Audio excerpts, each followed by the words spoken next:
Good morning, everyone.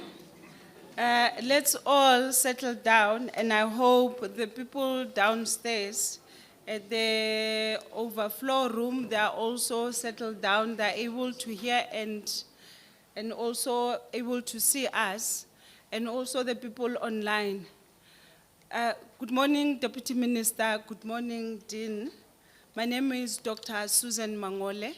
I'm the Acting Deputy Director General from the Department of Trade, Industry and Competition, responsible for transformation and competition.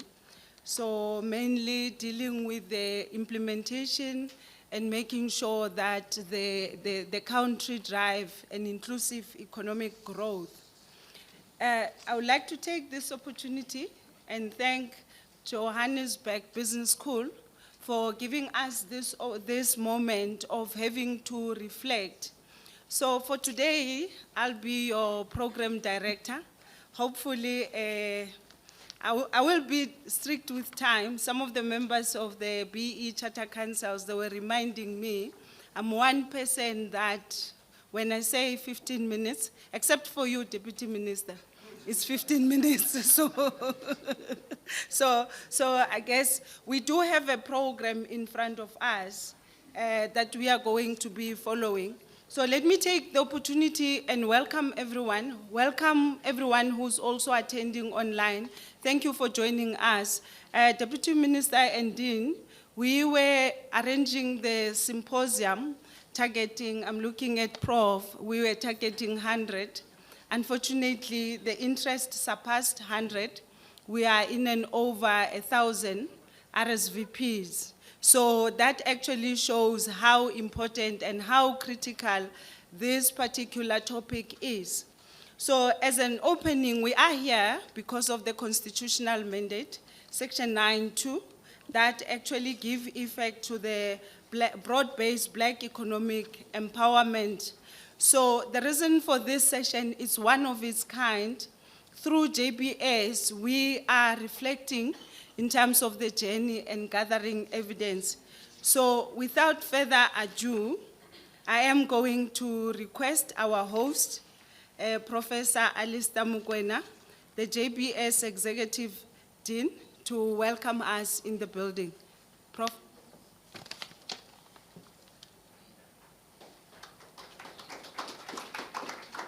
Thank you, Program Director, Dr. Susan Mangole. Good morning, everybody, and welcome. It's my honor to welcome you all to the great Johannesburg Business School. But let me first start by acknowledging our distinguished guest, Mr. Seiso Mohai, Deputy Minister in the Presidency, responsible for monitoring, planning, and evaluation. Mr. Tshediso Matona, welcome back to JBS, the BE Commissioner. We've had many conversations about today. Mr. Kuben Naidoo, member of the Presidential Economic Advisory Council, welcome to you, sir. My colleague, Busani Nqayi, the principal, and the director of the Center for Public Policy and African Studies at the Johannesburg Business School. And also want to welcome Professor Thando Vilakazi, who's an associate professor here with us, and head of School of Economics at the University of Johannesburg. To our esteemed speakers this morning, welcome. Mr. Duma Gqubule, welcome. Prof. Chris Malekane, welcome to you. And Bernstein, and isn't here yet, but also welcome in absentia. And Ms. Mmakgoshi Lekhethe, also not here yet, from the IDC, welcome. Mziwabantu Daimani, welcome. Nkosiko Mbata, welcome to you.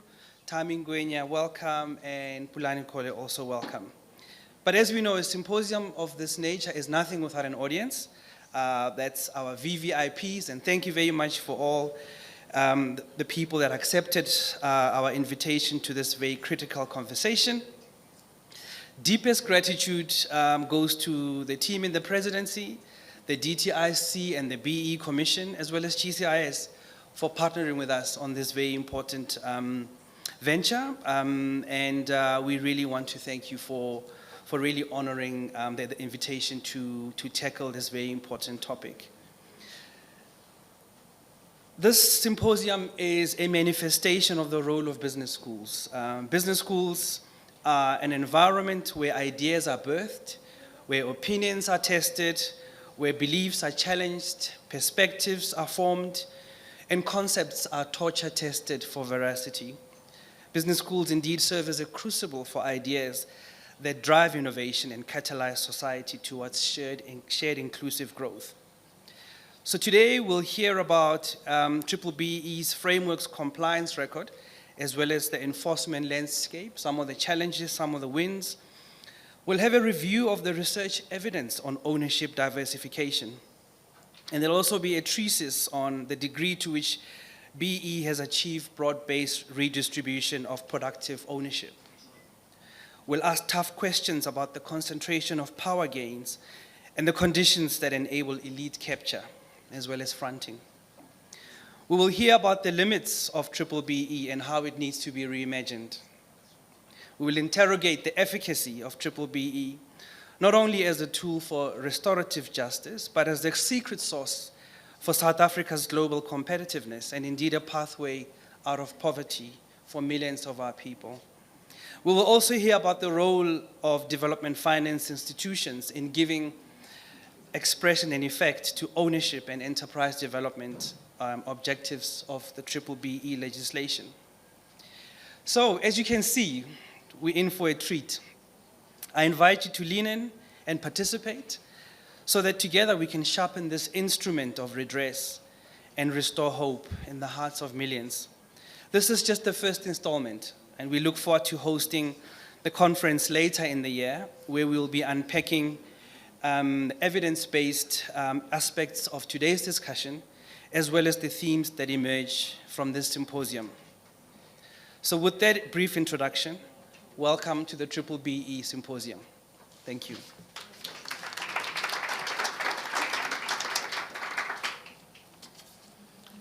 Thank you so much, Professor Mokoena.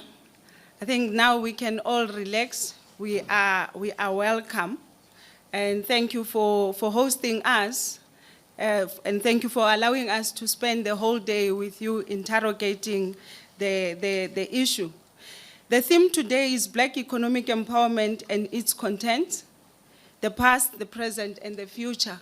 Prof spoke about reimagining transformation, reimagining inclusive economic growth. So allow me at this moment to welcome our Deputy Minister of Planning, Monitoring and Evaluation, Deputy Minister Seiso Mohai.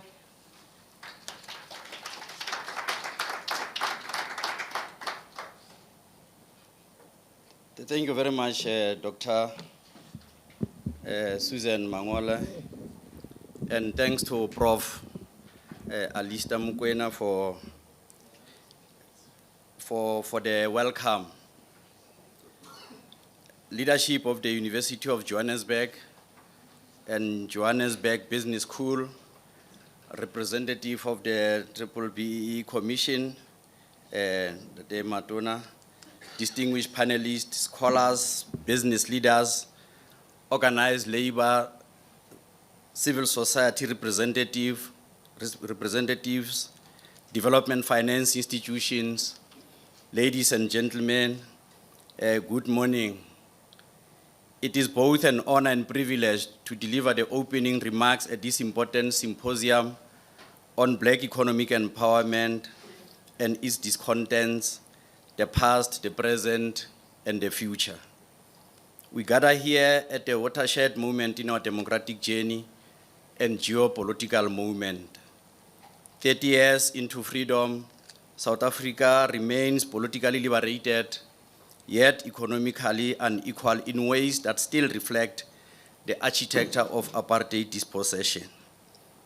The vote was won in 1994, marking the democratic breakthrough. Constitutional democracy was secured, and formal citizenship was restored to all our people. Yet ownership, control of capital, access to productive assets, and meaningful participation in the economy remain too concentrated, too exclusionary, and too slow to change. That is why this symposium matters. This gathering should not be a platform just for sloganeering, nor should it be a ritual in defense of existing arrangements. It should be an exercise for review of our journey to institutionalize the meaning of democratic state, a state responsive to our shared history of dispossession and expectations of our people.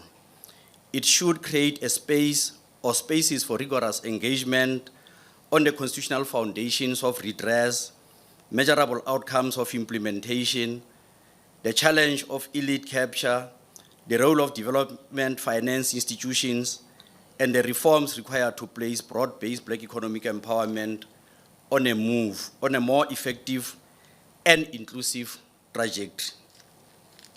While we know challenges South Africa faces today, we are encouraged by President Ramaphosa when he says, and I quote, "Now is not the time to abandon B-BBEE. Now is the time to make it more effective," close quote. B-BBEE cannot be abandoned. It must be improved, deepened, disciplined, and accelerated. B-BBEE is a constitutional imperative. It is not a policy preference. Let us be clear from the outset that broad-based Black economic empowerment is not an optional policy experiment. It is rooted in the constitutional commitment to equality, dignity, justice, and substantive redress. Our Constitution doesn't merely prohibit future discrimination. It recognizes the need to remedy the consequences of centuries of colonial conquest and apartheid exclusion. It accepts that formal equality in a society built on structural dispossession would simply reproduce inherited injustice. That is the reason Section 9 of the Constitution permits and indeed requires legislative and other measures designed to protect or advance social transformation of persons disadvantaged by unfair discrimination. In practical terms, South Africa cannot claim constitutional fidelity while tolerating economic patterns still shaped by racial, gender, and spatial exclusion. To oppose all remedial measures is to misunderstand the democratic settlement itself. The question before us has never been whether transformation should happen. The real question is whether we have been bold enough, effective enough, and honest enough on how we implement it. There is a body of evidence that shows that progress has been made in the implementation of B-BBEE. There has been increased Black participation in management, enterprise development, supplier inclusion, and ownership structures across several sectors. Income gains among Black households since democracy are real, and poverty levels have declined relative to earlier periods, even if not at the pace expected by a majority of our people.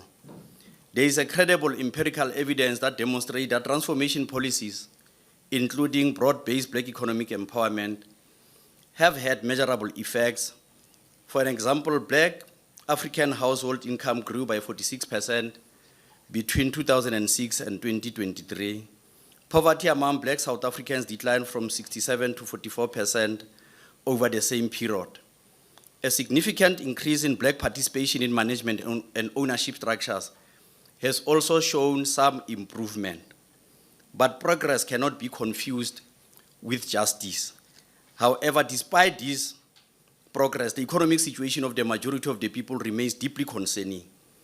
According to the World Bank, South Africa remains one of the most unequal societies in the world. Unemployment among Black youth aged 15 to 24 is the highest, estimated at 58.5%.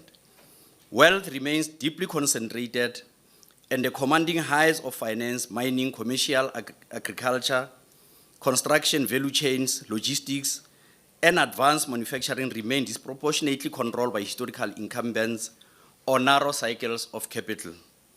Black unemployment remains significantly higher than white unemployment. Youth unemployment remains a national emergency. Women, particularly Black women in rural areas, townships, and informal economies, continue to face layered barriers to participation. This means our current pace of transformation is inadequate. History will not judge us by the policies we announced. It will judge us by the structural outcomes we achieved. We must also confront several misleading narratives that dominate the public discourse. First, false narrative, in our view, that we must choose between growth and transformation. This is false.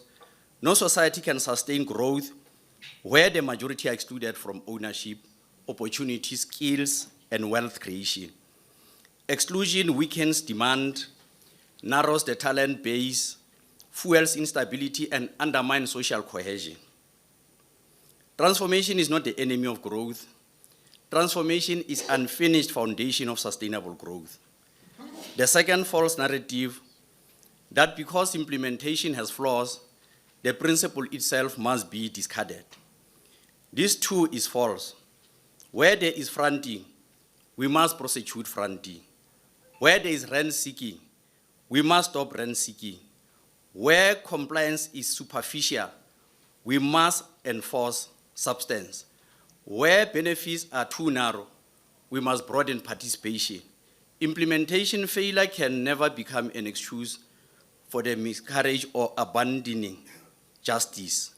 The third false narrative is that the B-BBEE only benefited a small group of politically connected individuals.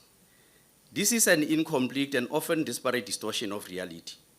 Yes, there has been instances where benefits were concentrated and where transactional empowerment failed a broad-based objective.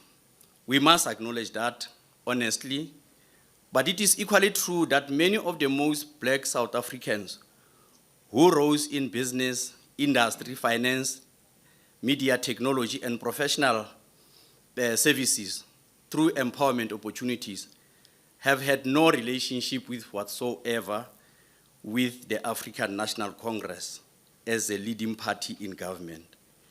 Many beneficiaries emerged through entrepreneurship, professional excellence, market competitiveness, strategic partnership, and access previously denied to Black people under apartheid. Their success is not evidence of policy failure. It is evidence that barriers can be broken.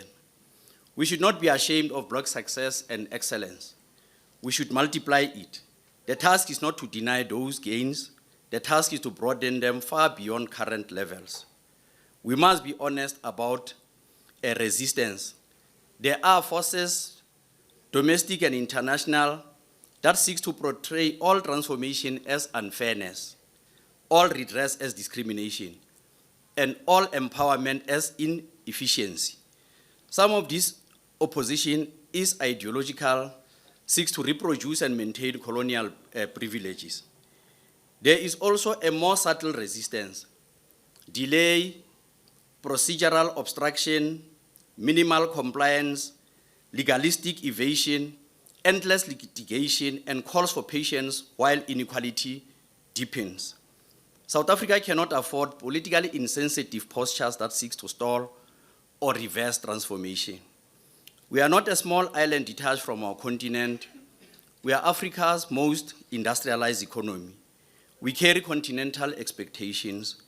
We cannot become an enclave of historic privilege in continent yearning for models of Black excellence, inclusive industrialization, and shared prosperity.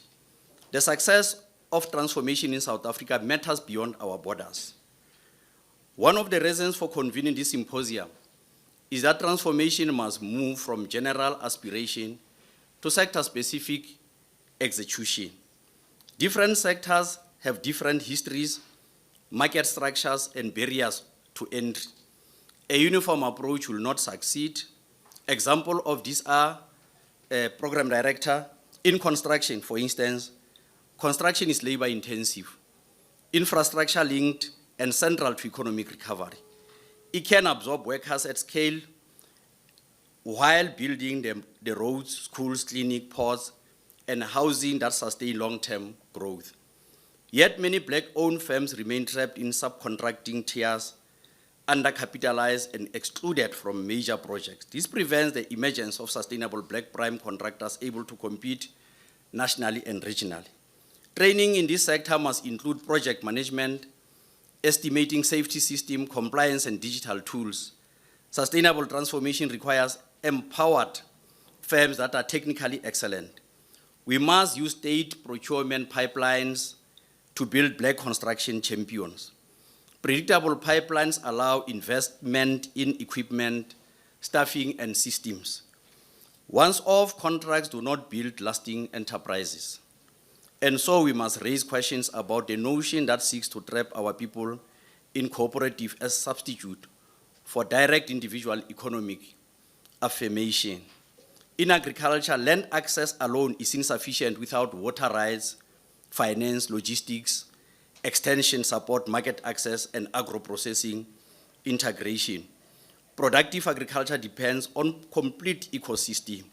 Without these complementary measures,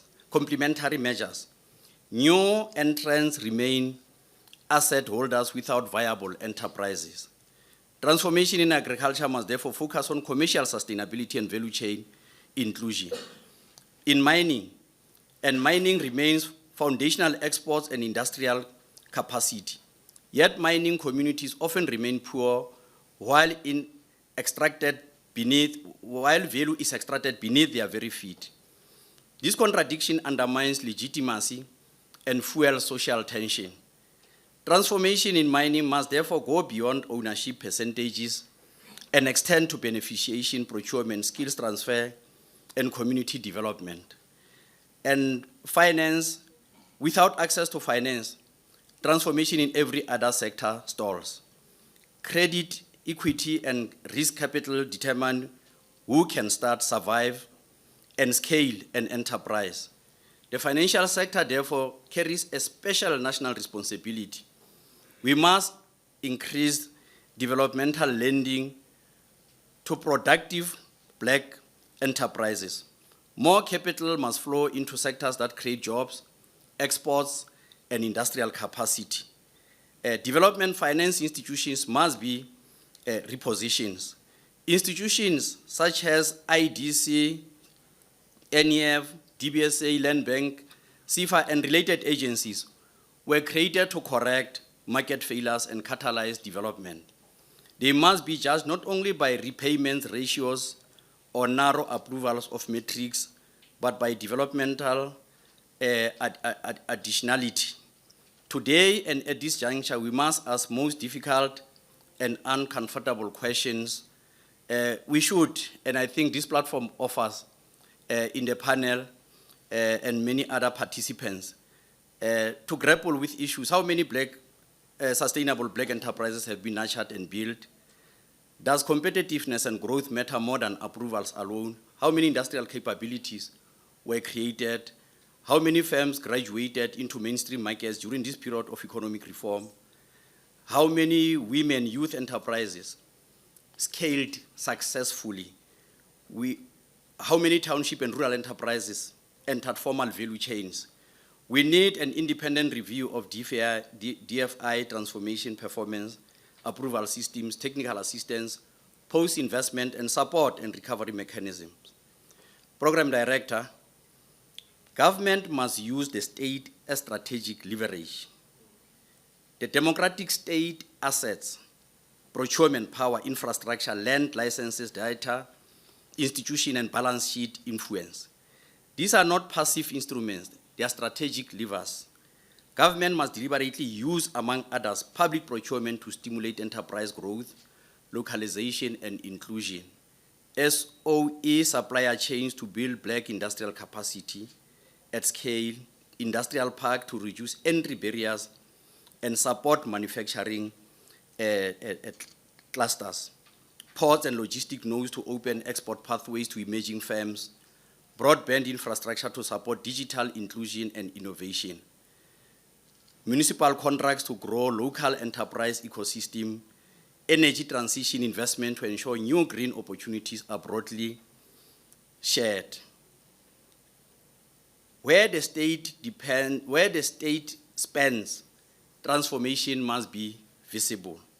Where the state licenses, transformation must be enforceable.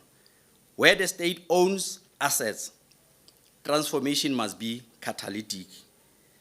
As the ministry responsible for planning, monitoring, and evaluation, we are particularly seized with one issue. South Africa has many frameworks. We now need measurable outcomes. We must track not only certificates and scorecards, but indicators such as ownership by value and control, supplier spend, reaching black SME, growth and survival rates of funded firms, access to export markets, and many other areas of focus. Every sector charter must have time-bound targets, transparent reporting, and consequences for persistent underperformance. What gets measured and managed, what gets hidden gets delayed, what gets delayed becomes denied. So the purpose of this symposium,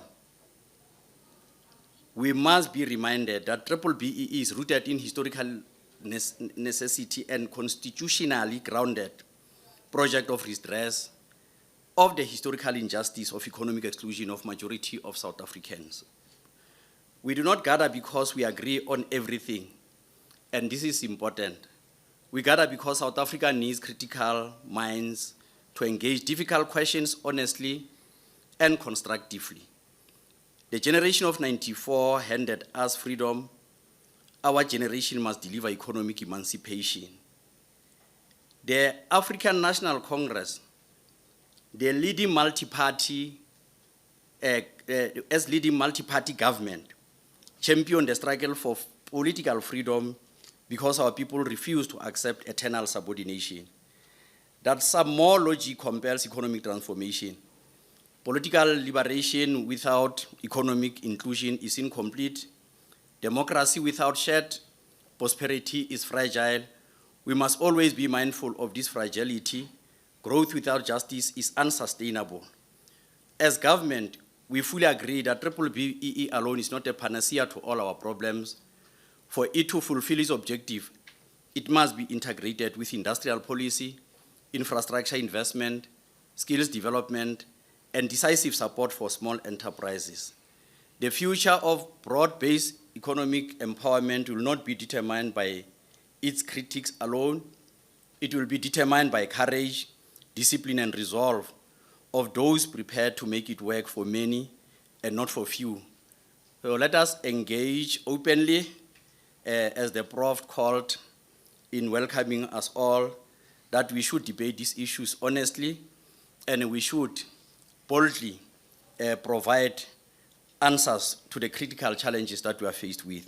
I thank you. Ke a leboga.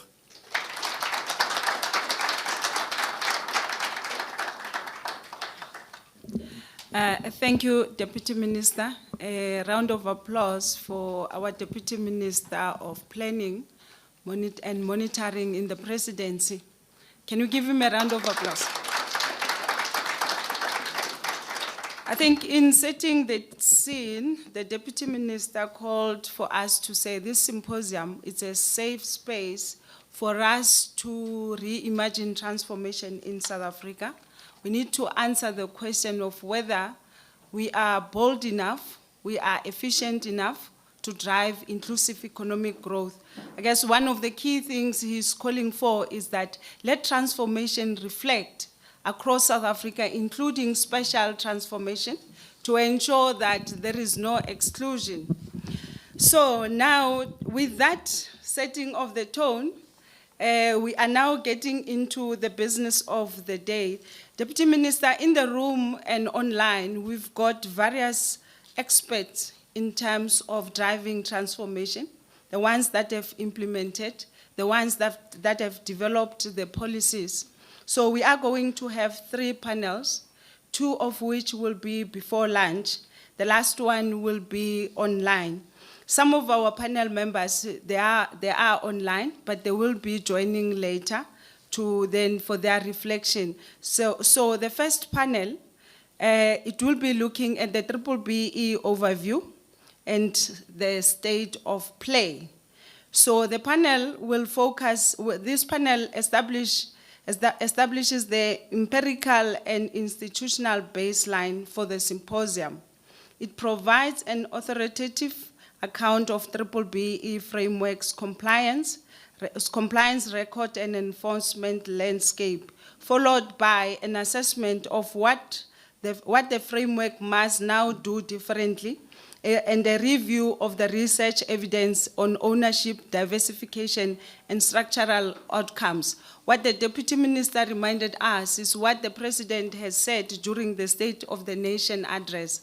The President has said that it is time to review BBBEE. While we look at that review, we also need to reflect on the evidence that we have, reflect and create a database and empirical data to support this particular review.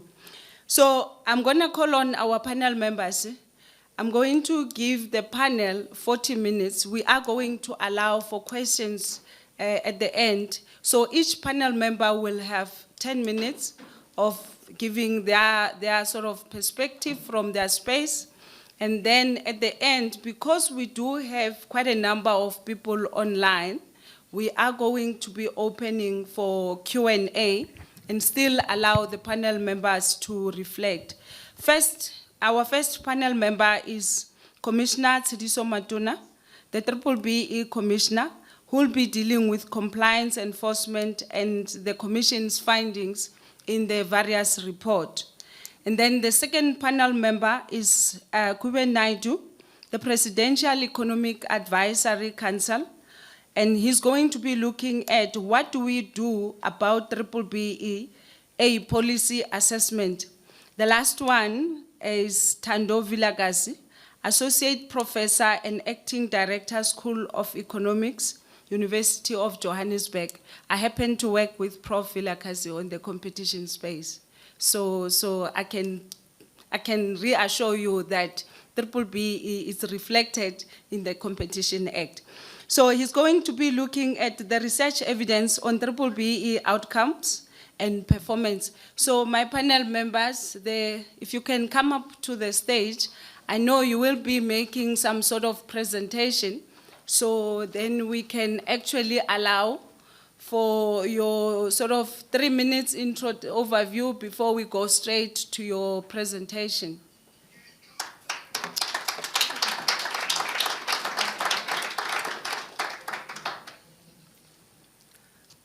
Okay, I'm going to start with you, Commissioner. I know that you want to make a presentation, so over to you. I think maybe let me move, because I'm going to move straight into my presentation. Let me move to the podium, if that's okay. Thank you, Program Director.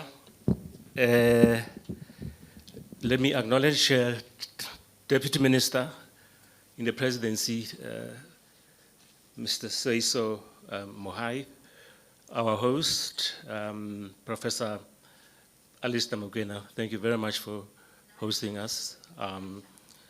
Let me acknowledge Professor Busani Nqayi, Dr. Ntabiseng Moleko, I saw her earlier on. Let me acknowledge other professors who are here, ladies and gentlemen, and audience online.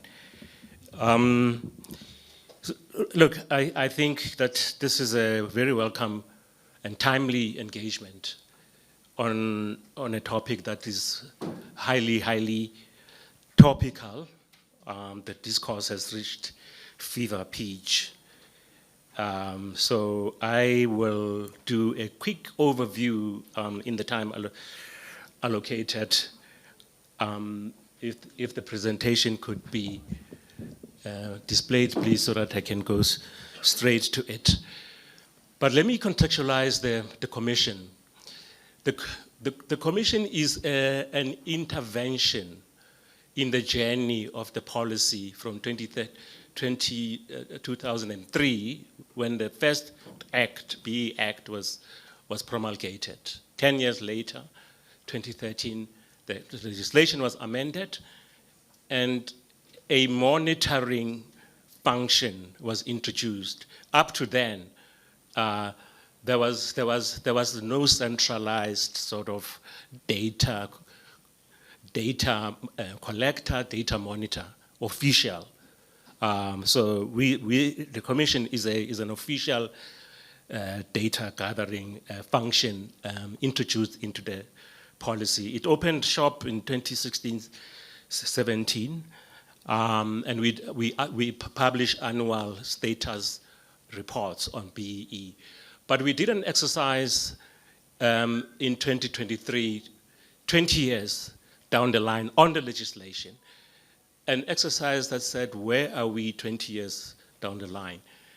Now you will all know that the official instrument of measuring BEE inscribed in the legislation is the BEE scorecard with the 5 elements: ownership, management, mobility of black people, enterprise and supply development, skills, and socio-economic. So that's a scorecard, all right? And this is issued with a certificate every year, entities that implement, and that then captures the data. So we said, let's get all of the BEE certificates that are available. So we were lucky to get about 28,000. These are collected by verification agencies. So the project was a collaboration between the advisory council, as I said, represented by Dr. Moleko, the department, DTI, the South African National Accreditation Agency, which accredits verification agencies, SANAS, as I said. So we did this sort of collaboration, when the competition commission, sorry. Absolutely important partner on this undertaking. So we had these 28,000 certificates and of course reports, because the legislation says that measured entities must also submit their compliance report. So that's also another data document. That's the sample.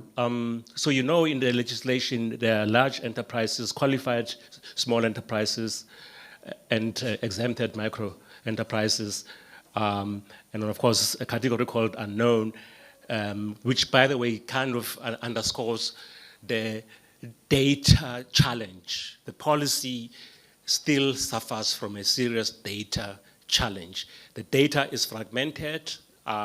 And of course, its quality, for example, the verification agencies, they capture data differently. There's no sort of standard way of, you know, some do absolute numbers, some do percentages and that type of thing. So it was a bit of a challenge, but we did get credible size data sample, 28,000 certificates. Now, disclaimer,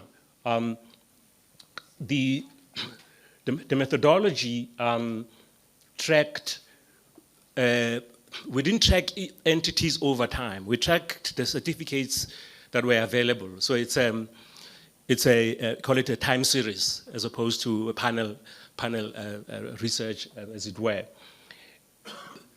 And importantly, the certificate does not tell you the impact. It just gives you percentages, you know, of what has been achieved under ownership and that type of thing. So this is not a kind of an impact sort of assessment, but it's valuable in its own right, because this is the official tool for measuring BEE, the BEE certificates. Some highlights: messaging. We see that compliance levels have increased over time. All right. Now the narrative sometimes suggests that, you know, there's a strike or boycott. You know, reasonable law-abiding companies do implement. You may quarrel about the quality of their implementation. So we see over time that, you know, compliance is increasing. There's a trend, upward trend, and that everybody is trying to achieve the highest level 1 to 4. All right. But of course, there's also, you know, non-compliance that we've seen as well. There's a overall trend towards achieving ownership, and of course, there's kind of positive movement across all of the elements of the scorecard. However, what is important is that targets are not really fully met. All right. So, for example, on ownership, the percentage achievement of the ownership target is about over 70%. So that's about, you know, 25. You remember, the points are 25%, so about 21%, for example, on ownership. And similarly, across the other elements, and there will be a slide that I'll show in that regard. So we're not achieving the full targets, as it were. And so if you wonder, why are we not achieving sort of change at scale? The answer lies in implementation as well, the achievement of targets. Just some macro trends. So in 2013, certain elements were prioritized. So enterprise and supply development received the highest weighting, 40 points out of the scorecard. Ownership as well these are called priority elements. So they receive sort of high weighting skills development. And you see the response, all right? So if you see, for example, 2013, that's where the amendments happened. Once they were clear, there was some sense of policy certainty. The compliance and implementation took off. But of course, you can see that we've kind of flatlined. There's no radical sort of trajectory, radical shift in the trajectory.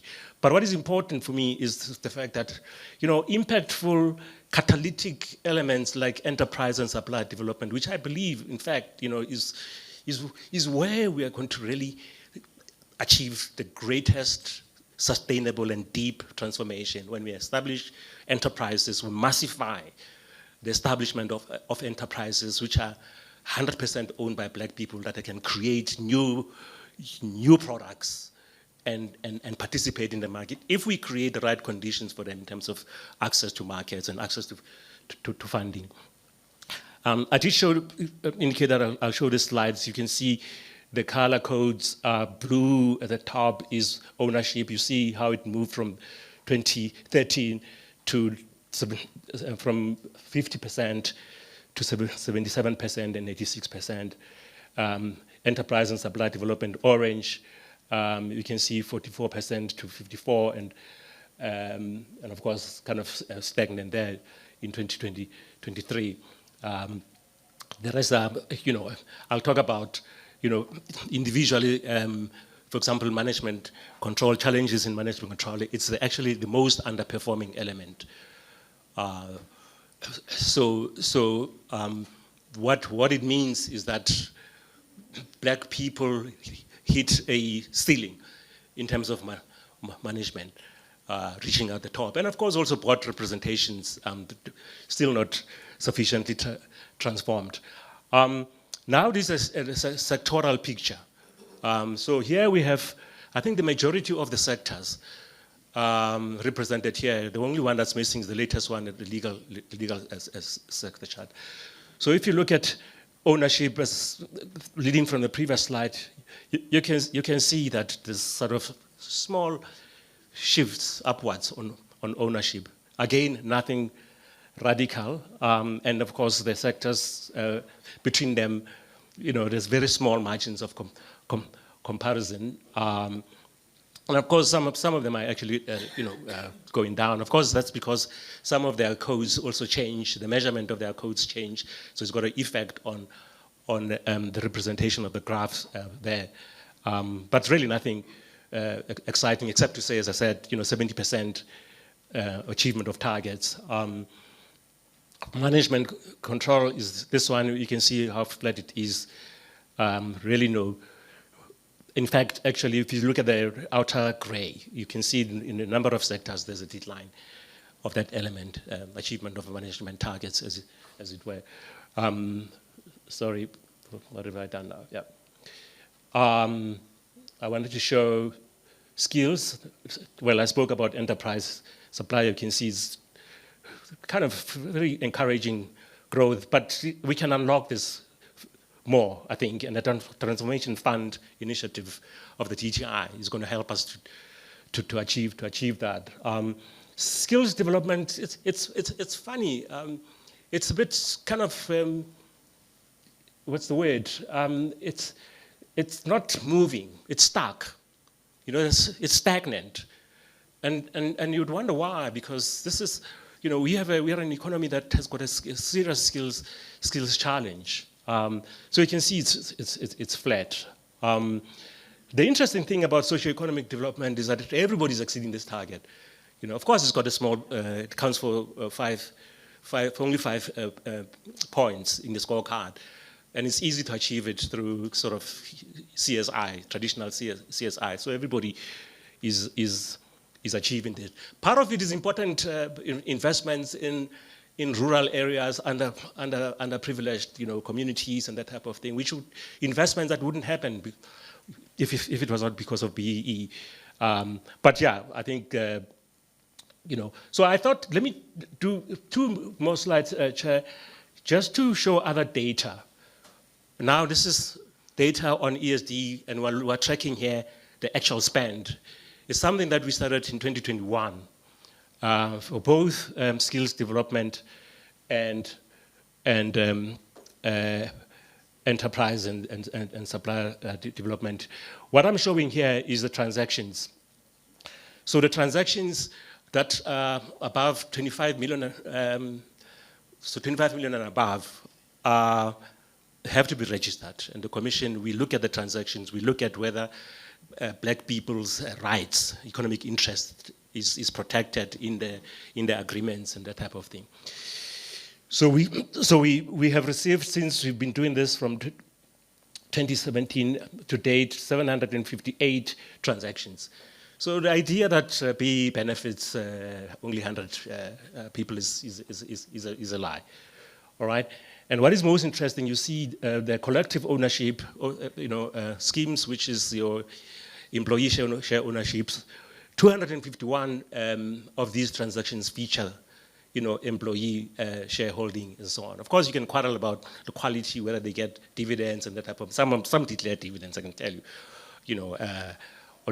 The largest one, of course, is the ShopRite ESOP. It's the largest one, 158,000 employees who are part of this thing.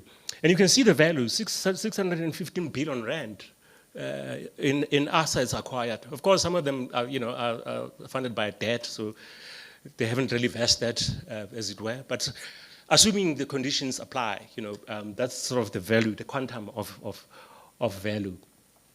ESD, what is this? ESD spend. So if you look at the top is JSE listed. They report this on their compliance. From 2021 to date, 64 billion rand going into enterprise and supply development. Public sector, organs of state, 31 billion, and you can see it's declining because of constrained budgets, as it were. Skills development, look at the quantum from 2021 to the current, to now, 119 billion rand going into skills. Surely that should count for something. These are important because they're the broad-based aspects of BEE. BEE is not just about ownership. So any notion that BEE is just ownership and we obsess over ownership is wrong. I'm concluding now, all right? So to conclude, the landscape, the compliance landscape is dynamic. It's fluid. Everybody wants to be measured and measured, or at least the majority wants to be measured and measured at high levels of performance, as it were. What we incentivize gets done. So we incentivize ESD, it gets done. The quality, there are lots of quality issues about it, absolutely, that we'll have to fix going forward. And the problem is that, BEE, the measurement, it incentivizes inputs. So how much have you spent? Not what is the impact of your spend, all right?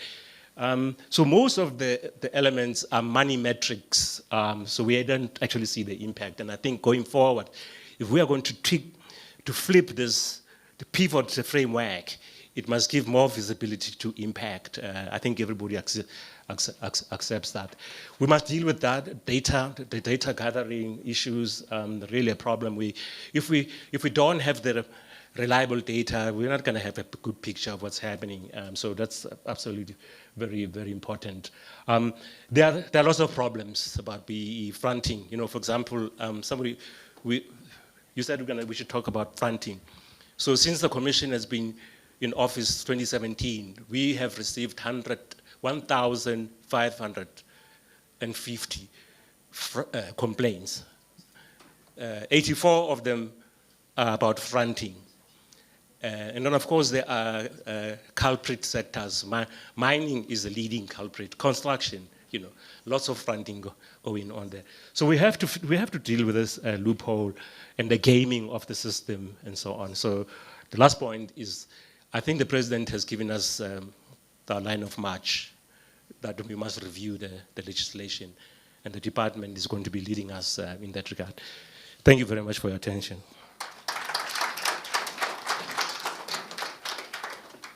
Thanks, Commissioner.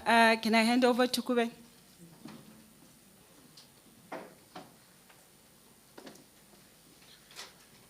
Thank you, Chair, and thank you, Tshediso, for setting the scene so well. Let me start by saying that I fully agree with the objectives of the BEE Act. Right? There's no question about that. That economic transformation is not just a nice to have. It's not just a constitutional imperative. It's actually essential for economic growth and security.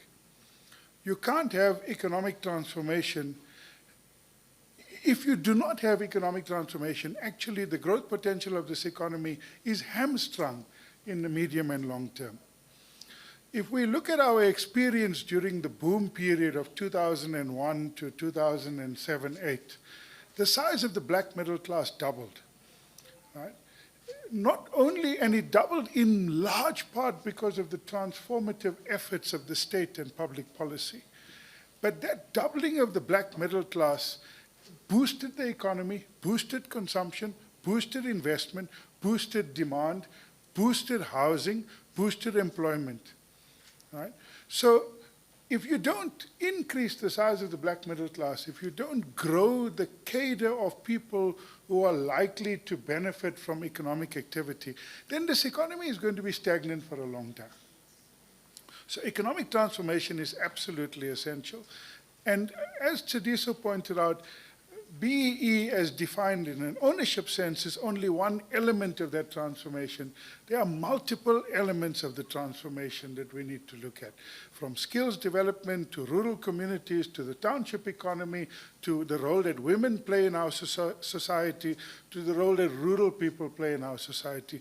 All of those are important elements of transformation and must not be forgotten. I do, however, want to come at the discussion today from a completely different angle. In many ways, the objective of this symposium is to see, is BEE working? Yes, it might be working, or maybe it's not working, or maybe it's working, but there's some unintended consequences.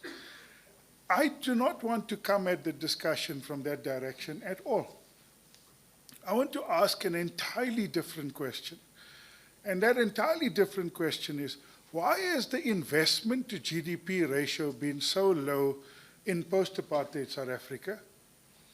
And there isn't a single answer to that question. But in particular, why has the investment to GDP ratio been so low in the last decade and a half, particularly under President Ramaphosa? Why has the investment to GDP ratio been so low? And again, I don't think there's a single answer to that. There are issues around policy uncertainty. There's issues around the global economy. There's issues around the cost of capital. There's issues around demand. There will be those who argue that the reason why we've had so little investment is because we've had too little BEE. Right? There will be people who argue that the reason why we've had so little investment is because BEE is a tax on investment. And if you want less of something, you tax it. Right? So those are both arguments and perspectives. And I want to put, in some ways, 2 or 3 stories on the table. And again, my objective here is to say, how can we make BEE more effective? How can we achieve the objectives of economic transformation better? I do not believe that we will meet the objectives of economic transformation if we have an investment to GDP ratio of 13 or 14% forever. You have to raise the investment level up to the 25% level, as was articulated in the National Development Plan. Asian countries are hovering between 25 and 30. So countries like South Africa are hovering around 14, 15, and hence we've got 1% GDP growth. Right? There's a direct relationship between the size of your investment and how fast you're going to grow. So I want to put these 2 or 3 stories on the table, and they're difficult stories. They're hard for us to grapple with. Let me put the first story of the coal industry. The coal industry is the single most empowered sector in the South African economy. In 2010 already, it was 48% black-owned. Today, it's about 60% black-owned. There is no sector of the economy in South Africa, other than coal, perhaps the taxi industry, that is majority black-owned. Right? This is a success story. We have created, by my estimate, and I'm using a very crude estimate looking at export volumes through the Richards Bay Coal Terminal, we've created somewhere around 60 to 80 millionaires. Companies that are generating significant amounts of profit, significant amounts of return. Coal, you need a license to mine coal. You need a license to export the coal. You need a slot at the Richards Bay Coal Terminal. This is the state using its power to create a class of black millionaires. This is a good thing. This is extremely positive. Tshediso used to be the CEO of Eskom. And so we will unpack, we will unpack why does South Africa move from having the cheapest energy in 1990 to the 3rd most expensive energy in the world today. And there are 3 reasons for that. The first is we overspent on very inefficient procurement processes in Kusile and Medupe. We should have spent about 300 billion. We spent somewhere around, the original budget for Kusile and Medupe was about 260, 270 billion. We probably spent about 200 to 300 billion over that. And that's now factored into the energy price. The second issue, a more controversial issue, is that Eskom has an average labor cost of 1.2 million rand per employee, 45,000 employees. Right? The average comparable utility in the world, in dollar terms, has got a lower unit labor cost and lower employment. But the third reason is that we pay a significant premium on coal. There's a direct relationship between the significant premium on coal and the cost of energy and the creation of black millionaires through the coal sector. So it's a good thing that we have empowered the coal industry. But every household that pays for electricity, every firm that can't get to scale because of high energy costs is paid for the indigenization of the coal sector. Now, I'm not arguing that this is a good thing or a bad thing. Right? I'm arguing that we as a country must grapple with these trade-offs. It is absolutely right that we create a class of black coal miners. No question about it. But who bears the cost? Second story I want to tell you is about public sector procurement. In our preferential procurement legislation, BEE status is a disqualification criteria at the first hurdle. So if you do not meet a certain BEE status, you are excluded from procurement.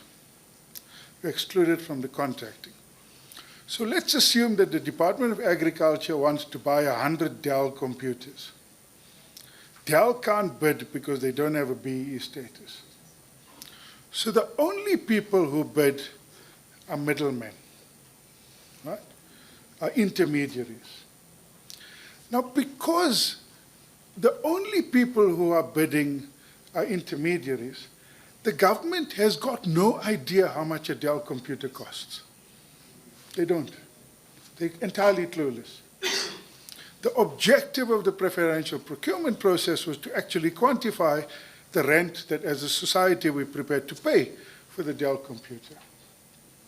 So the result is that you get markups of, we did a survey of, I think it was about 23,000 procurements.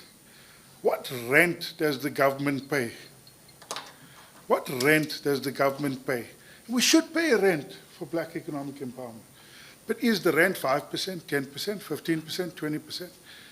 In a Treasury survey of 26,000 public procurement contracts, the rent was between 40% and 2,000%.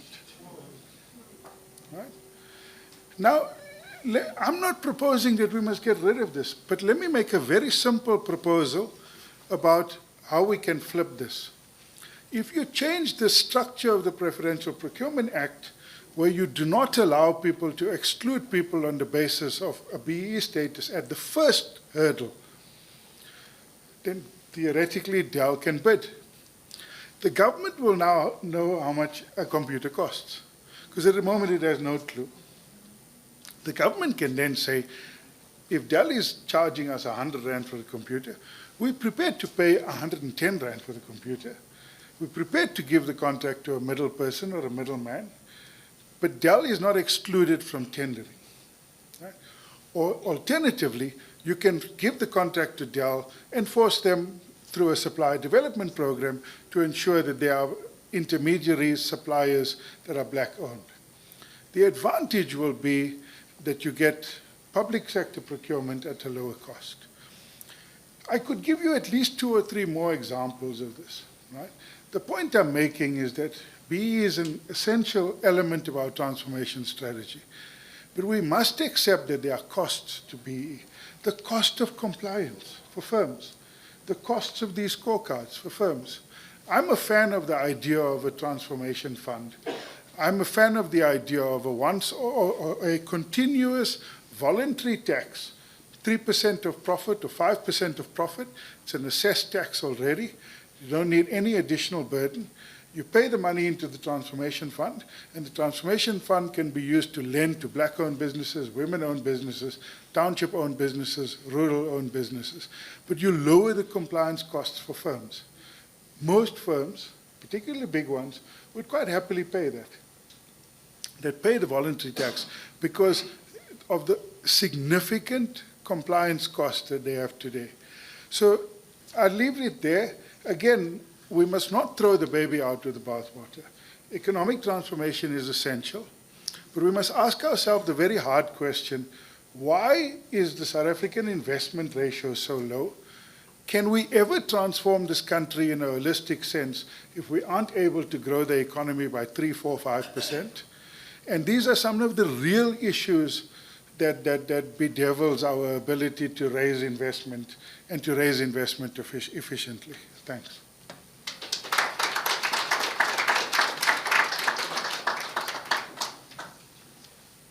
Yeah, I think you can do it from there if possible. Prof. Vilakazi, over to you.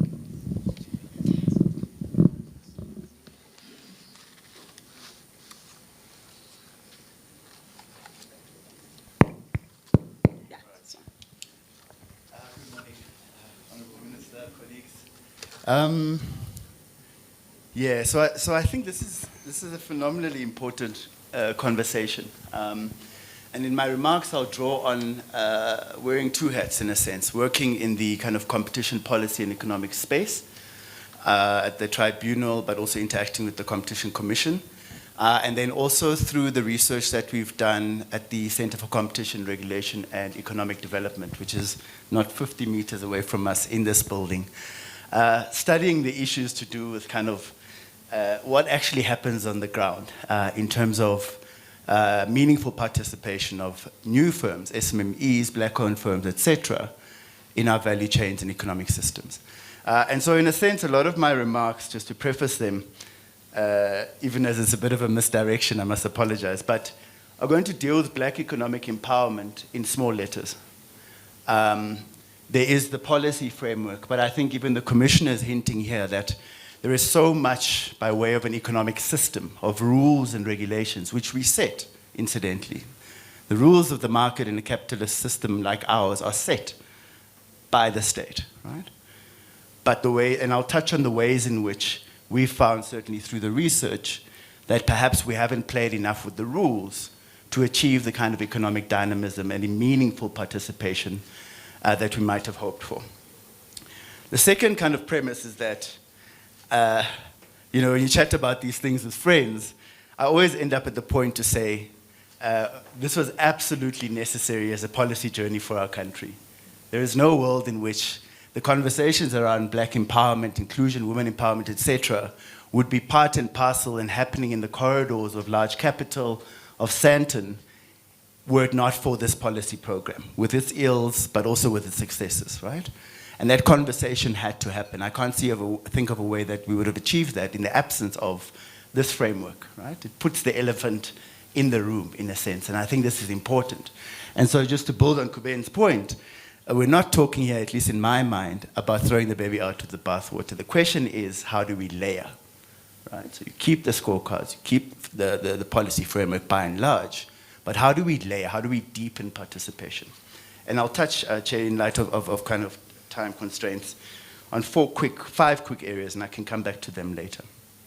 The first is just to echo the Commissioner's point, is that what a lot of our work has shown, studying in particular this magic creature that's called the medium-sized firm in different value chains, agriculture, manufacturing, et cetera, is that there is so much by way of a contribution to productivity and dynamism, the kind of thing we talk about when you actually talk about quantifiable structural transformation and economic growth, lies in that medium-sized firm that is able to start, that sees itself as a challenger to the established firm, that wants to insert itself into value chains, and so makes the necessary technology, but also human capital investments in producing a better widget, right? And supplying it to the market domestically and over time by way of exports.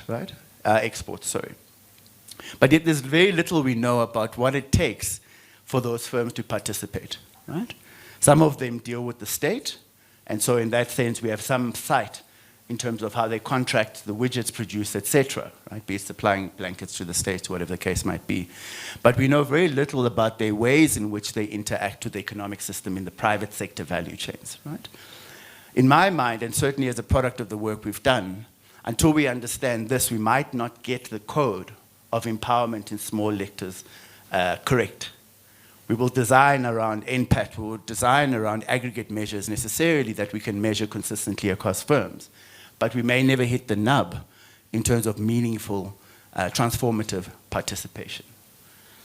The second broad point draws from our barriers to entry work, which has studied kind of the ways in which firms have tried to build and participate and compete in highly concentrated key economic sectors. So I'm not talking here about the production of supply of security services and gardening services at large corporate buildings, right? I'm talking about, in particular, manufacturing widgets, manufactured goods that go into, as inputs, the production of other goods further down the line, right? And what that work reveals, and I'm happy to share that, go into the detail further, is a few key points. One is that the terms of incorporation matter, right? And we've interviewed, through CRED and otherwise, hundreds of these firms over probably now the last decade, right? The terms of incorporation matter. And what I mean by that is that a firm might give you, for instance, under the guise of its ESD targets, access to supply certain goods, right? But what we found, perhaps if you're dealing with the large grocery retailers or other kind of manufacturing producers, is that the devil is in the detail. The price at which acquisition from these firms takes place matters. The terms on which acquisition takes place matters, right? And so you'll find firms that say, well, I've got access eventually to a certain productive value chain. I am selling some of my widgets. But in truth, the margin, for instance, that's on the table makes it very difficult for me to grow and expand and meet some of the targets that the private sector firm I'm contracting with seeks of me, right? Secondly, there's this very important point around routes to market, right? Which by and large, across case studies, across sectors that we've looked at, particularly in areas such as large-scale agro-processing, right? Routes to market are closed. What the work shows consistently is that we haven't done what we needed to do to enable firms that have built, black-owned firms that have built capabilities to say, I'm a milling firm. You know, I take grain and I turn it into impuphu or whatever the case might be. Maize mill and all of that. What really matters actually, and we've seen this in case studies, is a particular firm we interviewed, for instance, said, I had everything. I had funding from IDC.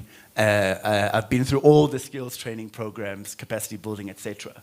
But what really made a difference to my firm as a manufacturer of milled product was when Massmart, through one of the competition law settlements, gave me access to the shelf in the supermarket. Right? And I always use this example because it's important. What it says is that there's a raft of funding sitting behind this firm that's built some capabilities and is a black-owned competitor in the market. But they say what matters, especially in retail, is was I put at buy level? Because in retail, eye level is buy level. None of us shop down here on the shelves, right? And they said that was catalytic, right? And we always use the story, and it's repeated in a lot of our work because it tells a story about the layering. Aside from the additional state support funding, opportunities created by our kind of broader black empowerment ecosystem, development finance, etc., that additional layer of understanding, that final leg of participation and inclusion, the kinds of stories we want to tell in 5, 10 years' time, is not an area where we've done sufficient work and research on. And I'll try to move a bit faster here. I think there's some very interesting insights that we got from an early evaluation of the Black Industrialist Program that was led by the DTIC, or that particular design of it, which I think was quite important. And I say this because we also don't have a good catalogue of the positive stories of the BEE journey, right? Individual case studies of groupings of firms, individual firms that have grown, leveraging these kind of different targets and things that we've set over time. And what we found in this program, interviewing a very small sample of black industrialist firms that were manufacturing firms, so they were making a widget, was that there were actually, a lot of the state funding was being used to buy machines, productive assets, right? And this is in the context of Kuben's point where gross fixed capital formation has largely stagnated, right? And where a lot of what our other work showed is that where funding of, existing funding of large corporate enterprises listed in particular was going into mergers and acquisitions, so growth by acquisition, and very little going into new productive assets. And that's obviously a function of the economic context, et cetera. And so these firms, in a kind of almost counter-cyclical way, were investing in machines. They were importing, and the state was supporting them, bringing in a second manufacturing machine because they saw opportunities to make more of whatever they were producing. Now, this is economic dynamism, right? And so there are positive case studies, but hardly sufficiently documented. My last 2 points will be quite brief. One is that we're learning quite a bit from the competition law and tribunal landscape. And I sit on matters where often we're fiddling with the kind of conditionalities that are set on large mergers for firms to get the mergers and transactions through, right? I know the Competition Commission is doing work around this to try and work out what works. Because we put employment conditions, they tend to work because it's effectively compliance by law. You cannot fire people 3 years after a merger, whatever the case might be. But I've got a hunch, and this is coming from our work, that actually the remedies that would truly make a difference over time, and there's some evidence from cases of this, are the ones that tie firms around the kind of supplier inclusion aspects of our law, of our competition law, where essentially they're saying you can have your transaction, but you would have to deal with X number or spend X amount of rands on black-owned or women-owned firms, right? Because effectively it creates that off-take channel, that route to market for that firm that they will empower to actually become part of that value chain. And I think this is quite important. There's many stories in that space that I think we still need to explore. And then lastly, maybe I'll come back to ESG, is that ESD, I think it's absolutely critical, Commissioner, I agree with you there. But I think the layering that we need to start talking about here probably takes us beyond NPAT and starts to talk a little bit more about substance of inclusion, right? And in particular, whether we need to start targeting and thinking about how you create nuance by sector. Because the outcomes, as you showed us, Commissioner, actually differ quite significantly by sector as well, right? And so what would it take to stimulate inclusion and participation on an ESD basis in retail, for instance, compared to agro-processing? And I think there's some nice case studies that we have that talk about how you might play around that. Thanks, Dr. Mangole. A round of applause for our panelists. Thank you so much, thank you. We are now at that point of taking questions. For the online team, please post them. They are being forwarded to our panelists. I'm gonna need people that will help me with the roaming mics. So I think if they can stand up and pick up at least to the side. Before I do that, someone who's driving a Toyota number plate FK84BDGP, your lights are on. We'll probably have to deal with ESCOM before you leave. Let me just see. I saw 1, 2, 3, 4, 5, 6, 7, 8, 9. I want to take the first 10. So you must remember your number, because when I say 1, then you go. Hi, my name is Duma, Gqubule. I'm going to quote from my Business Day column. A public sector apologies for the cameras. They're asking if you can stand. Okay, sorry. I'm just going to quote from my Business Day column. A public sector investment strike, not BEE, is a major reason for the collapse of gross fixed capital formation over the past 7 years of this Ramaphosa presidency. Real per capita investment by general government and public corporations declined by 22% and 31.9%, respectively. Real per capita public investment by general government and public corporations declined by 26%. So why don't we look at the obvious reason for this collapse in investment? The government is having a public sector investment strike, not BE. Number 2.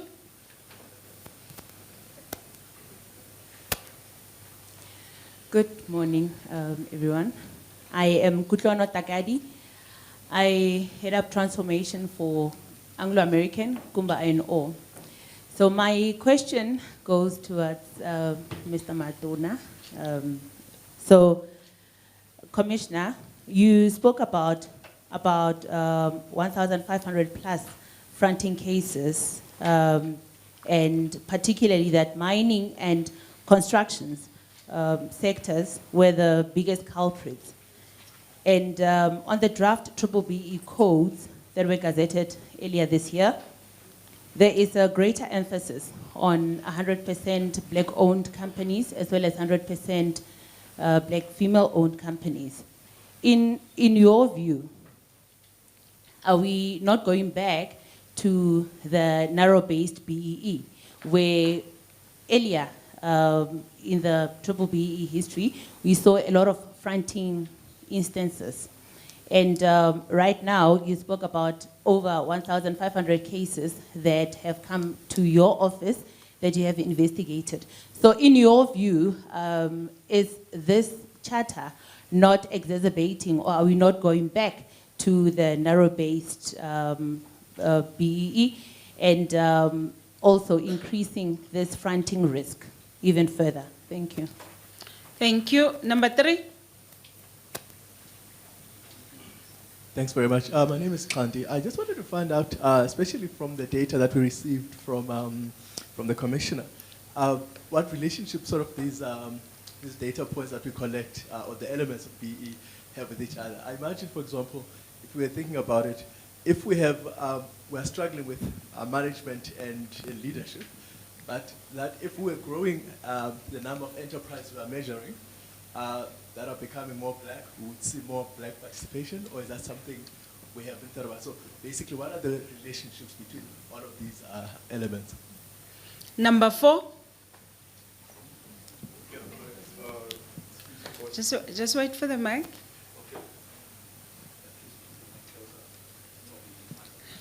Yeah, I think if you can speak to the mic so that the online can hear. and still standing up for the camera. All right.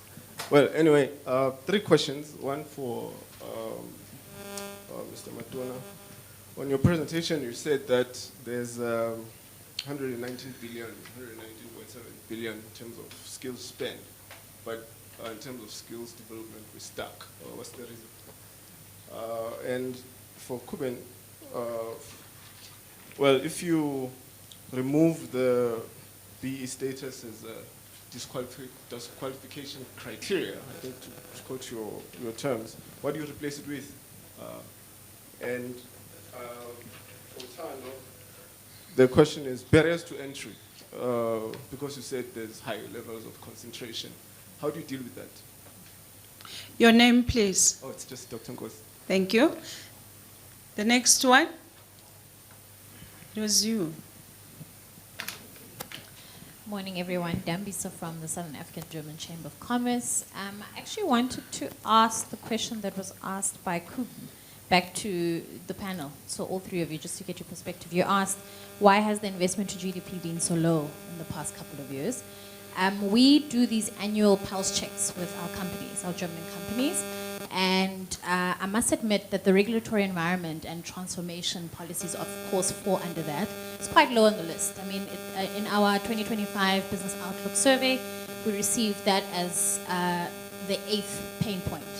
Above those pain points, above that, we had corruption, we had political uncertainty, we had policy uncertainty as a whole, we had rising costs, difficult business environment. So the multinationals always say, please, can you work on the basics? Then we'll invest. So I'm really, really curious to hear the perspectives from the other panelists. Thanks.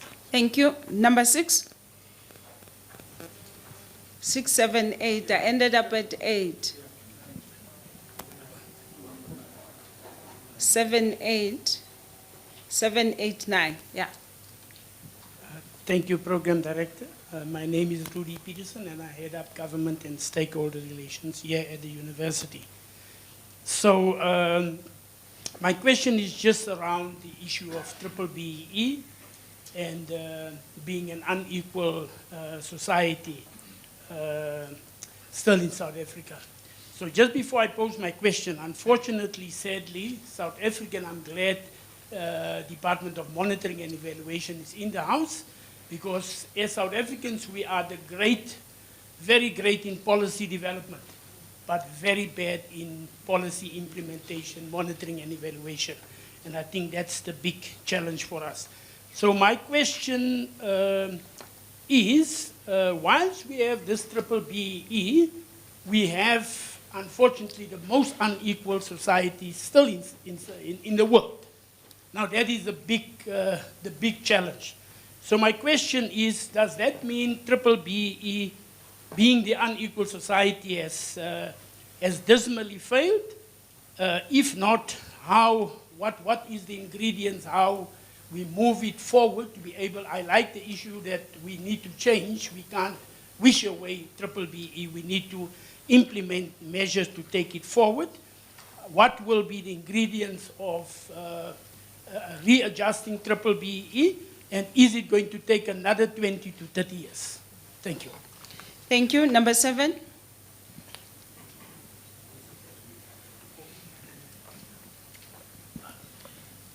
Sanibonani. Igama lami umlungisi wakwaMazibuko. I'm staying south of Johannesburg. I'm also a director of the company called Bolevich Trading. Chair, now I want to ask the issue ye development, particularly for my emerging SSME one. Tina si abantu abathuthukayo bama-business asafufusa sifunwa i-compliance. Currently, I'm owing the Department of Labor and ngiyeke umashonisa. Umashonisa ufuna imali yakhe so that bengizobhadala ngithenjiswe i-contract.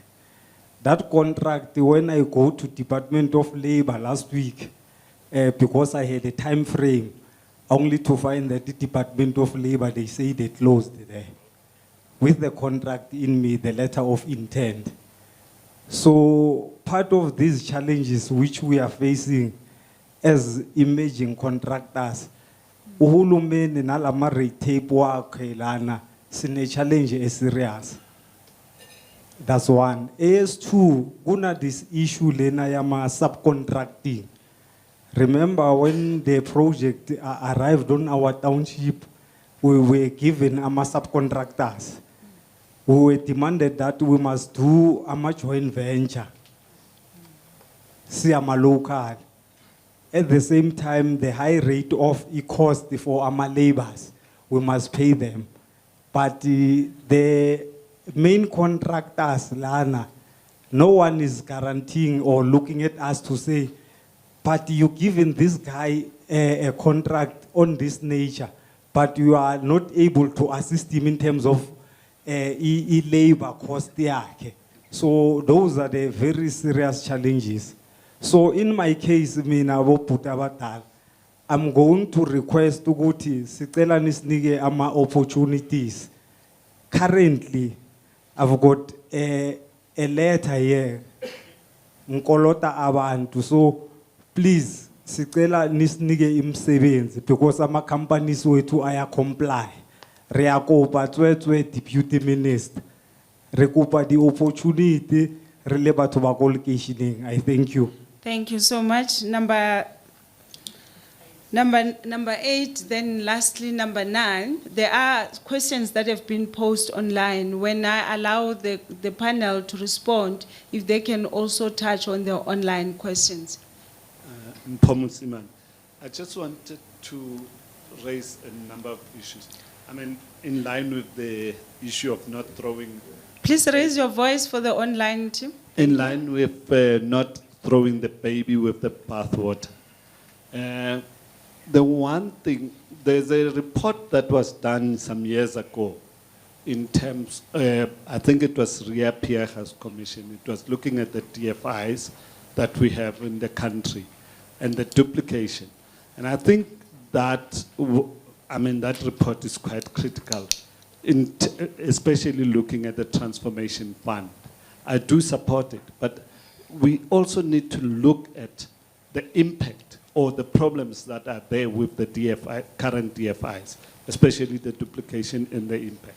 Secondly, we keep on raising the issue of procurement and its impact in transformation. I think Commissioner spoke about it, but we seem to have no measure. I don't see anywhere where we say, these of the top 100 companies that are listed in the GAC, this is their procurement spend. This is the impact that they have in terms of transformation. And this is where the lack is. And I think just last point on Kuben's point of the pricing. I don't agree that we need to get rid of the, or we need to do away with maybe the exclusionary thing. But we need, what you are pointing out is, we need to be able to have that function where we collect market prices. I agree with you that there's maybe extortion and all those things and overpricing. But that can simply be made by people doing their jobs and actually collecting market information of prices rather than actually changing a law that protects black-owned companies. Thanks. Thank you. The last one.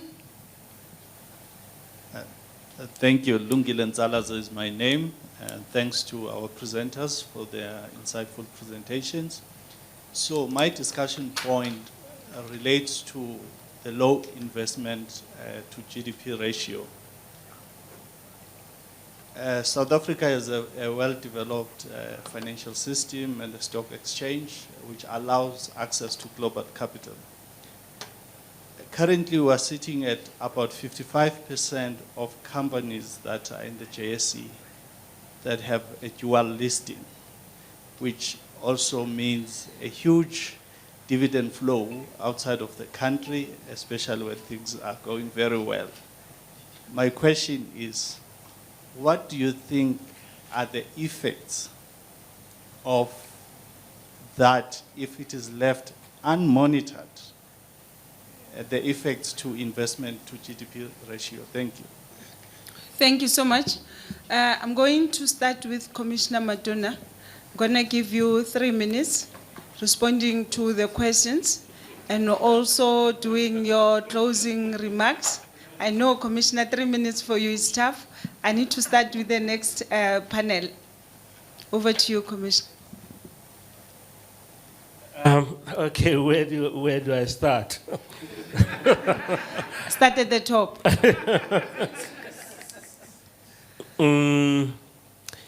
Look, impact of setting the 100% ownership target in the transformation fund rules, what that will do for fronting remains to be seen. I can't predict that. All right. What I can tell you is that the prevalence of fronting typically is where it's a 51%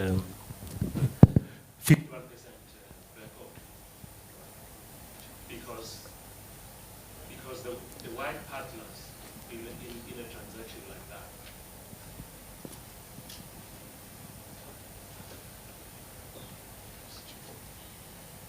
all they need is just to have enough black participation, enough black equity to make them qualify for tenders. So the 51% black ownership thing is associated with the largest amount of fronting.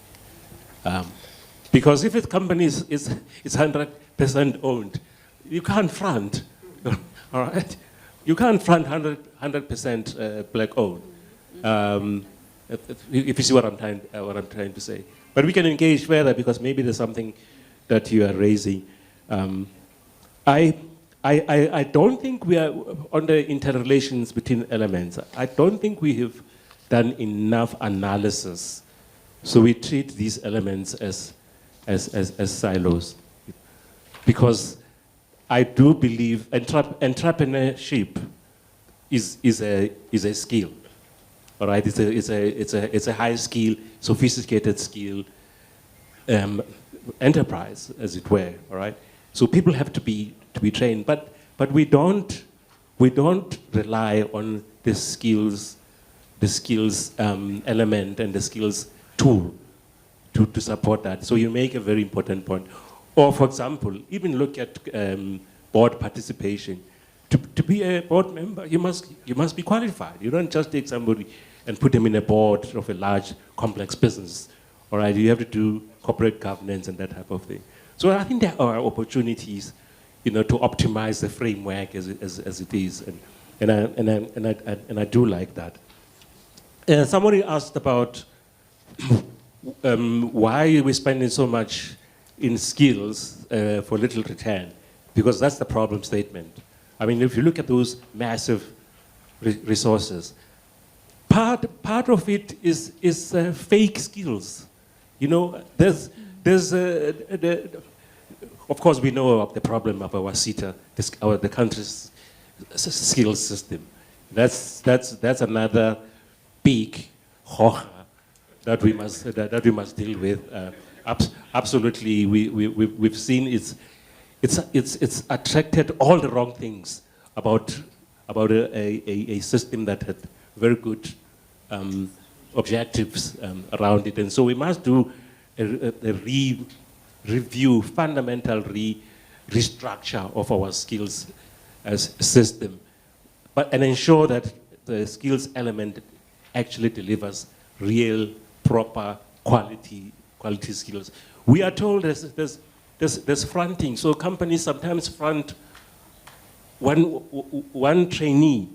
Okay, they go and spend part of the time at this company, and then the company claims points for it, and then they go and spend another time at another company, but by the end, the person really hasn't really learned anything meaningful, as it were. So there are issues there where we must do deep dives.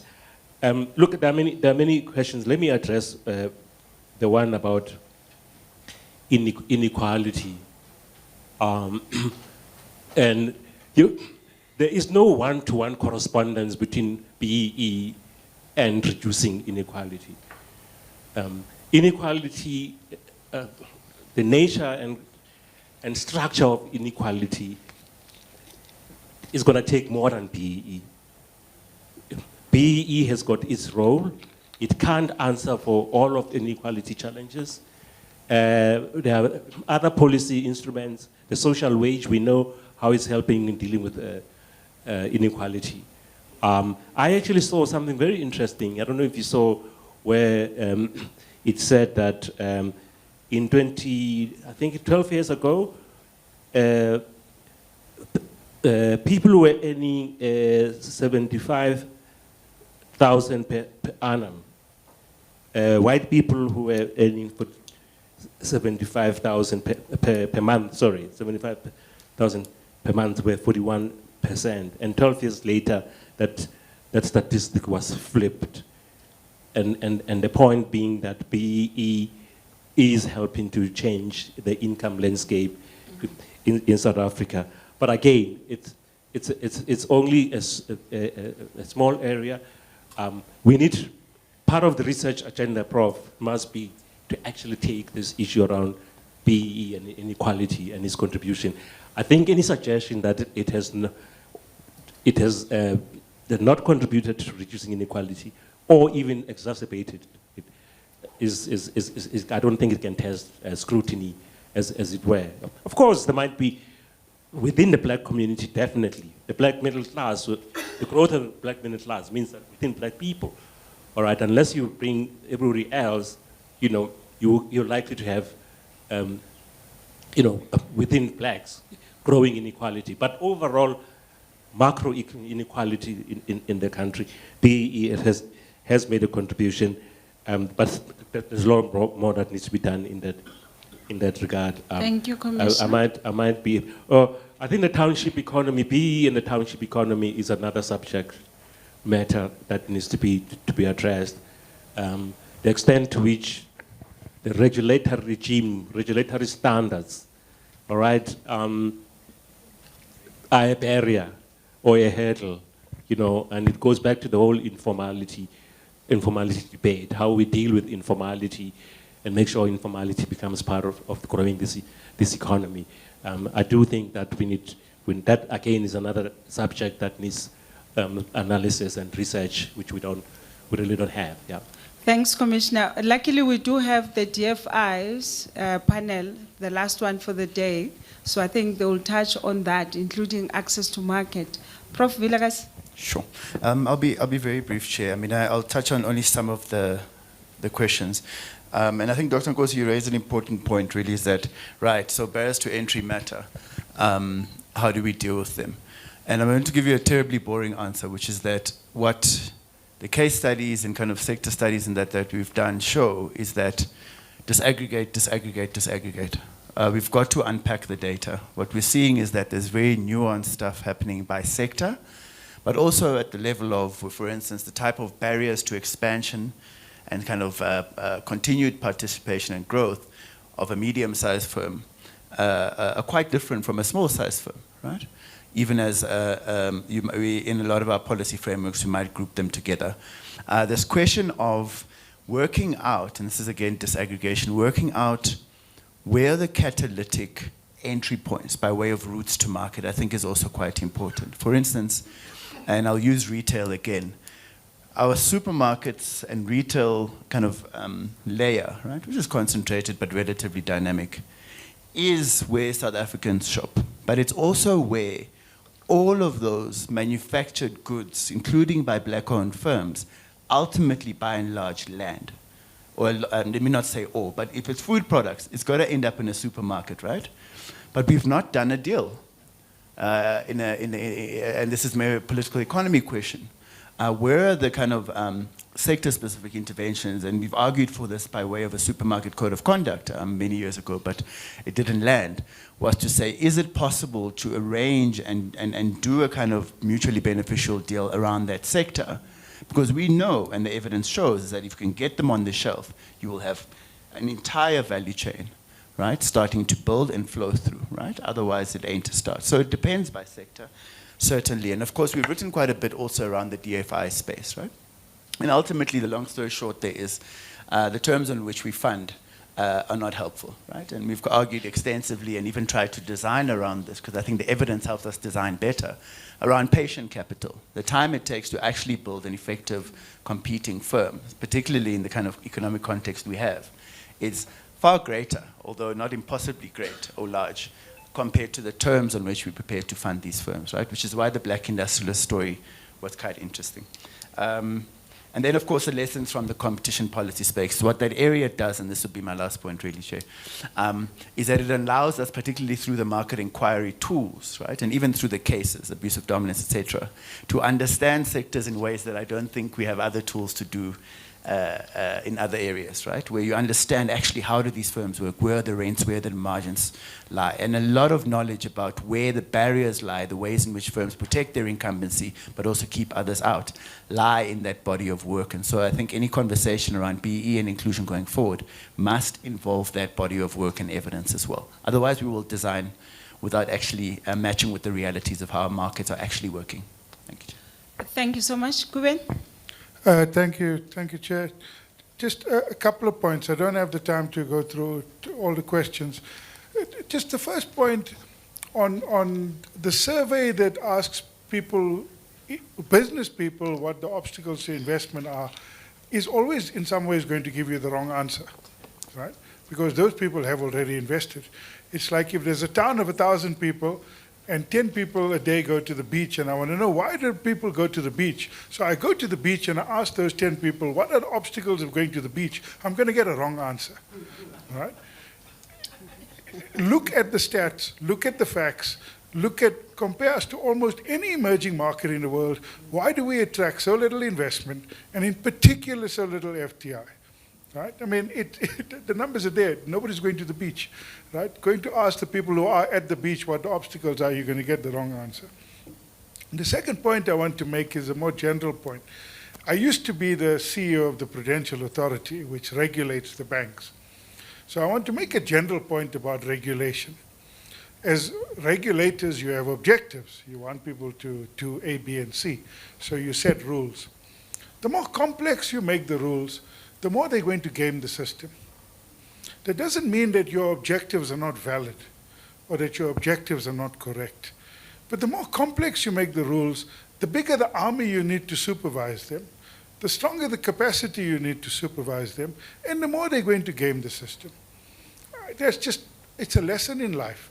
If you want to achieve objectives, be fairly simple, straightforward, and narrow about those objectives, and you're more likely to succeed than making those objectives overly complex and overly costly to comply with. It's an unfortunate reality of regulation. If you remove BEE as a disqualification criteria, what do you replace it with? I am arguing that we should remove BEE as a criteria for initial disqualification. If you read the Preferential Procurement Act, I am allowed to disqualify Tshediso's company at the original stage of bidding if he doesn't have a particular BEE status. And because of that, I'm only going to get bids of people who actually don't provide the service directly. Now, yes, I can have a market intelligence that tells me the price of a Dell computer or a Toyota Corolla. But actually, in many areas of public service, there's no market price. I'll give you two examples. The one is, if I want to feed prisoners and I put out a tender to a private company to feed the prisoners, there's no market price. There's no market price because there's no market for it, right? If I want to extend the N2, there's no market for it, right, in South Africa. There's no private company that delivers this service on a daily basis to feed prisoners in a particular prison. If I want to tar a section of the N2, right, there's no market price for that. I've got to take into account geography. I've got to take into account the existing state of the road, all of that. Now, if we exclude companies that are capable of doing it at the initial stage, then we're building in a level of inefficiency that I think is harming the people that we are meant to benefit. The prisoners getting food, or the children getting textbooks, or the school nutrition program, right? As a society, we're prepared to pay a rent, we're prepared to pay a premium to support black empowerment, to support black ownership, to support inclusion. There has to be a sense in a society of what those costs are. If we aren't able to understand those costs, I think we've got a very one-sided debate. The last point I'll make is about the dual listing and its effect on dividend outflows. I think you're confusing two concepts, but let me stick with the intent of your question. If you allow foreigners to invest in the Johannesburg Stock Exchange, you have to allow them to take the dividends out. It's very simple. If you say, actually, I don't want them to take the dividends out, then put up a sign at the border, please don't invest. That's the nature of investment. Almost all developing countries, from China to Korea to India, Indonesia, have had waves of foreign investment, and they've actually had waves of locals buying back those foreign investments and growing the capital base. Unfortunately, we are reliant on foreign capital to grow the capital base in South Africa. Our savings ratio is too low for us to pull ourselves up by our bootstraps.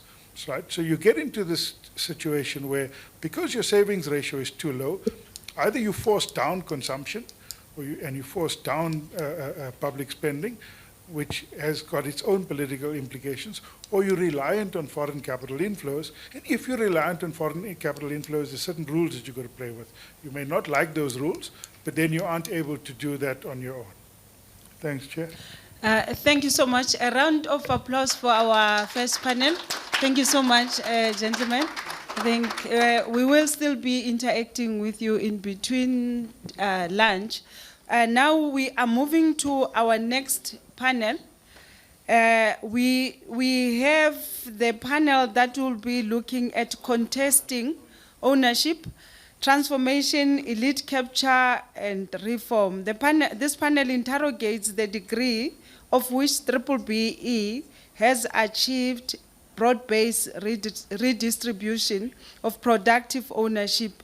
It examines the concentration of empowerment gains, the conditions enabling elite capture and fronting, the relationship between ownership transformation and productive investment, what institutional redesign is required for structural economic change. So like the Deputy Minister has said, this symposium mark a sort of one of its first of us dealing with some of the issues that are being contested. The first for the panel is Duma Gqubule. If you can take the stage, Chris Malekane and William Gumede, one of our panelists, and Bernstein, it's online. So the order that we're going to take is that Duma will start first, followed by Chris, then William Gumede. The last input we're going to take from N. A round of applause.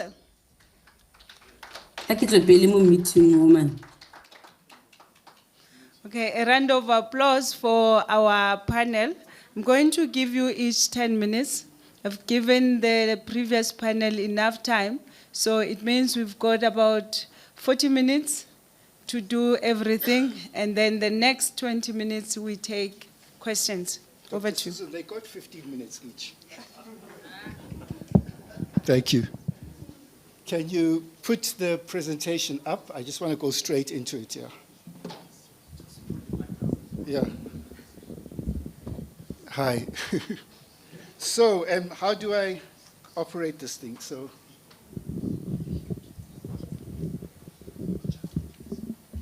and then I use this to operate here. This one?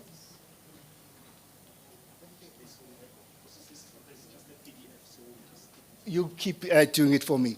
Thank you so much for inviting me to this amazing symposium. Let's move up.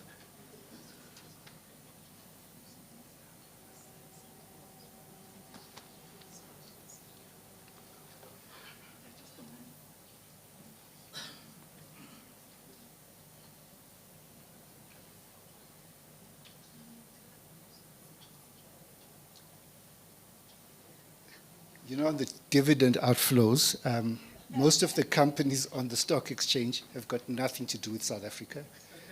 I'll talk about this here. So the dividend outflow, so you can't say they came to invest in South Africa. So I think I kind of agree with you. Yeah. Yeah. Can you go to the first? I must go with this. Okay. So BEE is under attack like never before with fake statistics and news and urban legends that are polluting the public discourse. The 1 trillion rand transferred to 100 politically connected people by 2018 by Professor Gumede, my favorite panelist, I think is fake news. 46 politically connected people secured about 60% of mining deals by 2014. That is also fake news because in a previous life, that was my thing that I did for many years. 1 trillion to 2 trillion transferred to black people since 1994 by Solidarity and the Free Market Foundation. That's also fake news. I did talk to the head of the CEO of the Free Market Foundation, and he says, well, I'll give you the guy that did it. And then I spoke to the guy who did it. He didn't quite understand what he was talking about. So I think this kind of statistics, so let me just show you one. When you look at the BE transactions from 1994 to 2008, according to, you look at the EY, there are databases that do this, collect this information properly. So according to my calculations from the EY in the 1990s and the Dealmakers database, which is the gold standard of M&A collection of statistics, there's transactions of 700 billion. And then once I do eliminations of transactions that didn't really happen and for various reasons, there were transactions of 600 billion rands over since the 30 years of democracy. Debates about transformation are toxic and polarized, mostly around racial lines. Court cases and threats of litigation to challenge any attempt to strengthen transformation policies. The DA and the extreme right is emboldened by becoming part of this government of neoliberal unity and the election of Donald Trump with financial support from Elon Musk. The proliferation of these right-wing publications, you know, Pumzile van Dam brought my attention to all these right-wing publications that transmit this fake news, and also the proliferation of social media. The policy context, I believe that the project to deracialize the economy it's got one foot in the grave. The reporting on ownership has lost all credibility because of fatal policy design errors, political compromises made by the government during the development of the BE codes, the decision to cave into powerful companies in mining and finance during the development of the sector codes. Once empowered, always empowered, makes a mockery of transformation. There are weak incentives for companies to enter into replacement BE transactions after the exit of black shareholders. There must be liquidity in BE deal flow and new beneficiaries here. So there is now what I call a voodoo system of accounting for black ownership. It inflates the BE scores of all JSE-listed companies. There's no relationship between black ownership as reported by companies in their annual reports and what appears on BE certificates. In a previous life, I was consulting to Telkom, and I used to do bad things. So there was 6%, there was 6%, I know how to game the system, guys, you're talking about it. So there was 6% ownership by the Elephants Consortium, and you know, they didn't want to disclose themselves. So Omar Rasitaba, she wanted to sue them. So I said, no, says Omar, let us have the dinner with them. We assume some of them were politicians. So we had a dinner that they were hiding them. So we had a dinner at the Saxon, so where we sat with Gloria Siroba, Andy Lengaba, all these people, and they said, okay, guys, disclose 51% of sales, we don't care about the rest. So, but anyway, we found a way to manipulate the system that the 6% became the 28%. So we went through a proper procurement process. We appointed Verification Agency 1.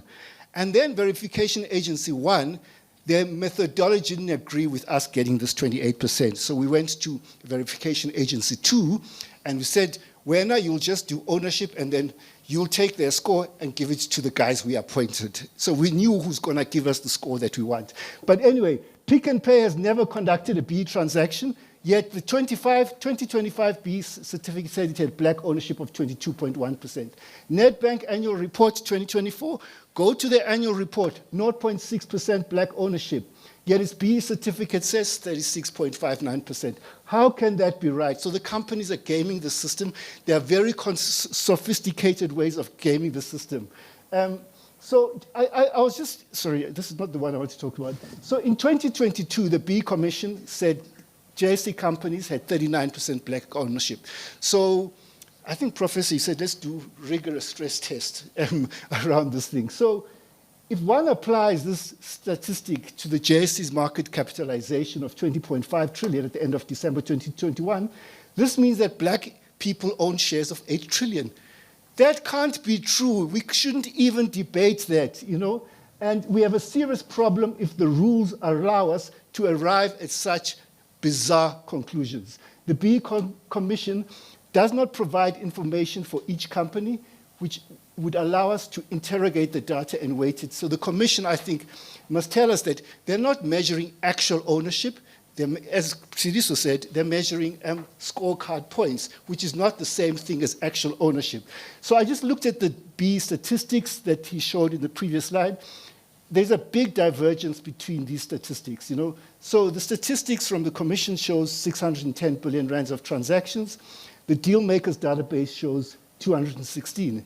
So this one on the left, you can see each company that did the statistics. So on 2019, 249.7, and on the other one, it's 16.1. So I can tell that what we're talking about there, it was the Seriti transaction. They show you the name, the Seriti transaction with South 32, and then the other one was the Clover transaction. So they show them by name. So I do think we have to, I think the solution is to look at per company. So I've felt so strongly about these fake statistics that I decided to spend the last few months studying this, you know. So what I've done, I've conducted the most comprehensive ever analysis of black ownership on the JSE during the first 3 decades of democracy. We looked at black ownership within the top 60 JSE companies. That's more than 90% of the market capitalization at December 22 and 4, including chapters on mining and finance. The biggest myth I can tell you is that BEE only benefited the politically-connected few. I have the receipts, every single company. While politicians such as Cyril Ramaphosa and Toki Sikwele benefited from earlier BEE deals, they have always accounted for the minority of transactions by value. We can go into detail on this. So broad-based ownership schemes accounted for 2/3 of black ownership on the JSE. For example, Royal Bafokeng Holdings, a community company that which had a net asset value of 56 billion in 2024, 14 employee share ownership schemes worth 40.7 billion, public retail schemes such as Phuthuma Nathi, which had 74,000 shareholders in March 2025 and has paid dividends of 19.6 billion since inception in 2006. There are many such community ownership. There's someone from Kumba here. The community trust is worth 10 billion rands at the moment, and it has provided a lot of things. So anyway, so now black ownership. Now, we must look at it per company. All these statistics that you see in the media, they don't look at it per company. So I want you to say, this is an excerpt from our report. First Rand, 7.5%. I was there 2 weeks ago. Tell me why the 7.5% is not right. It is in their annual report for 2025. Sanlam, there's black ownership of 13.8%, 25.4 billion. Capitec Bank, 6.6 billion. And then there's black ownership of 24 billion. Until we talk about, we drill down at the level of the companies, we're talking about past each other. So I do that for each of the 60 companies, and I come to a number. So, and then the value of, this is the issue that you were talking about, the dividends. So you look at, you flip the JSE market cap, and you look at the value of South African assets. So because BE applies to South African assets. So Capitec Bank becomes number 1. I think before you flip I think BHP and Process are number 1 and 2. So you flip it and you look at only at South African. First Rand, Anglo-American, 32.5%, ShopRite Holdings. So I explain how I come to exclude non-South African assets using a methodology that companies use in their own annual report. And the thing that you will find is that 80% of the assets of JSE-listed companies have got nothing to do with the South African economy. So that was a shocking statistic to find. So then you must discount that 80% from the market cap, I think I was about 20 trillion, and you come to the value of South African assets, which is about 3.7%. So now these are the broad-based ownership schemes on the JSE. Royal Bafokeng is number 1 with 36.5. First Rand BE Partners number 2 with 20.9. ABSA CSI Trust. And you must remember these numbers, this is gross ownership before debt in most cases. So Royal Bafokeng is unencumbered. First Rand BE Partners is unencumbered. And so forth and so forth. So I also do for fun the best BE transactions of all time.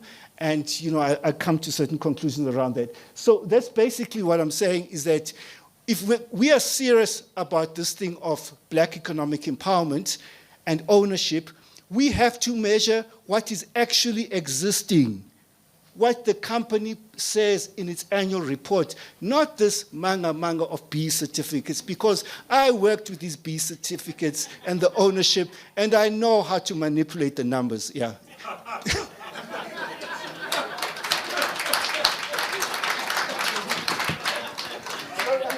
One last thing. So we were working for this multinational in Wendywood, and we got them to level 3.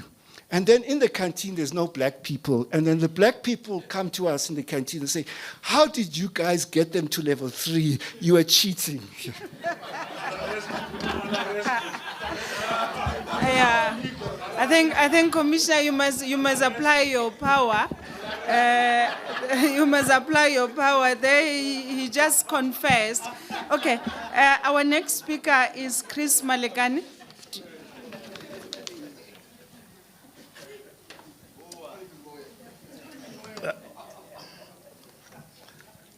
Good morning, colleagues, and those online.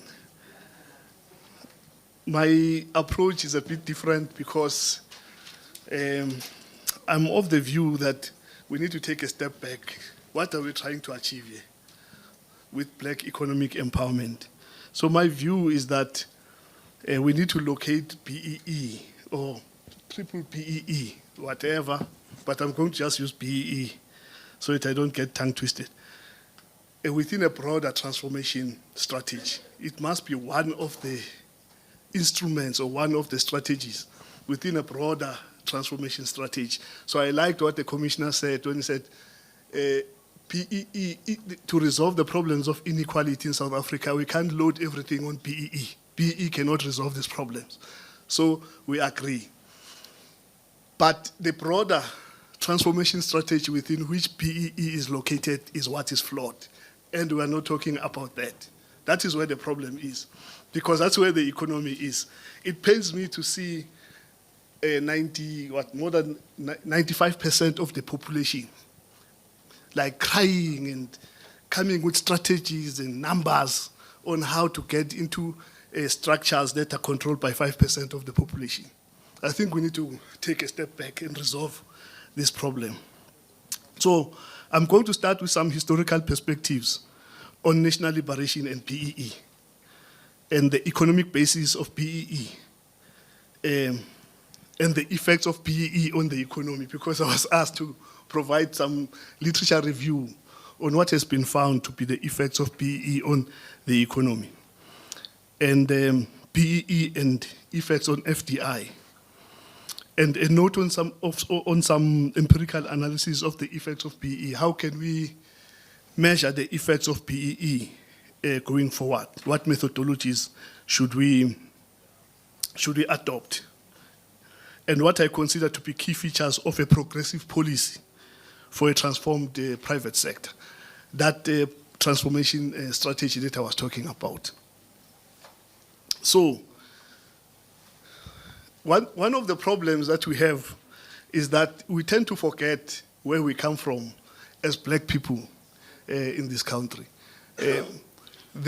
Broadly, I can safely say that there are 3 national liberation movements in this country that carried us throughout the apartheid era.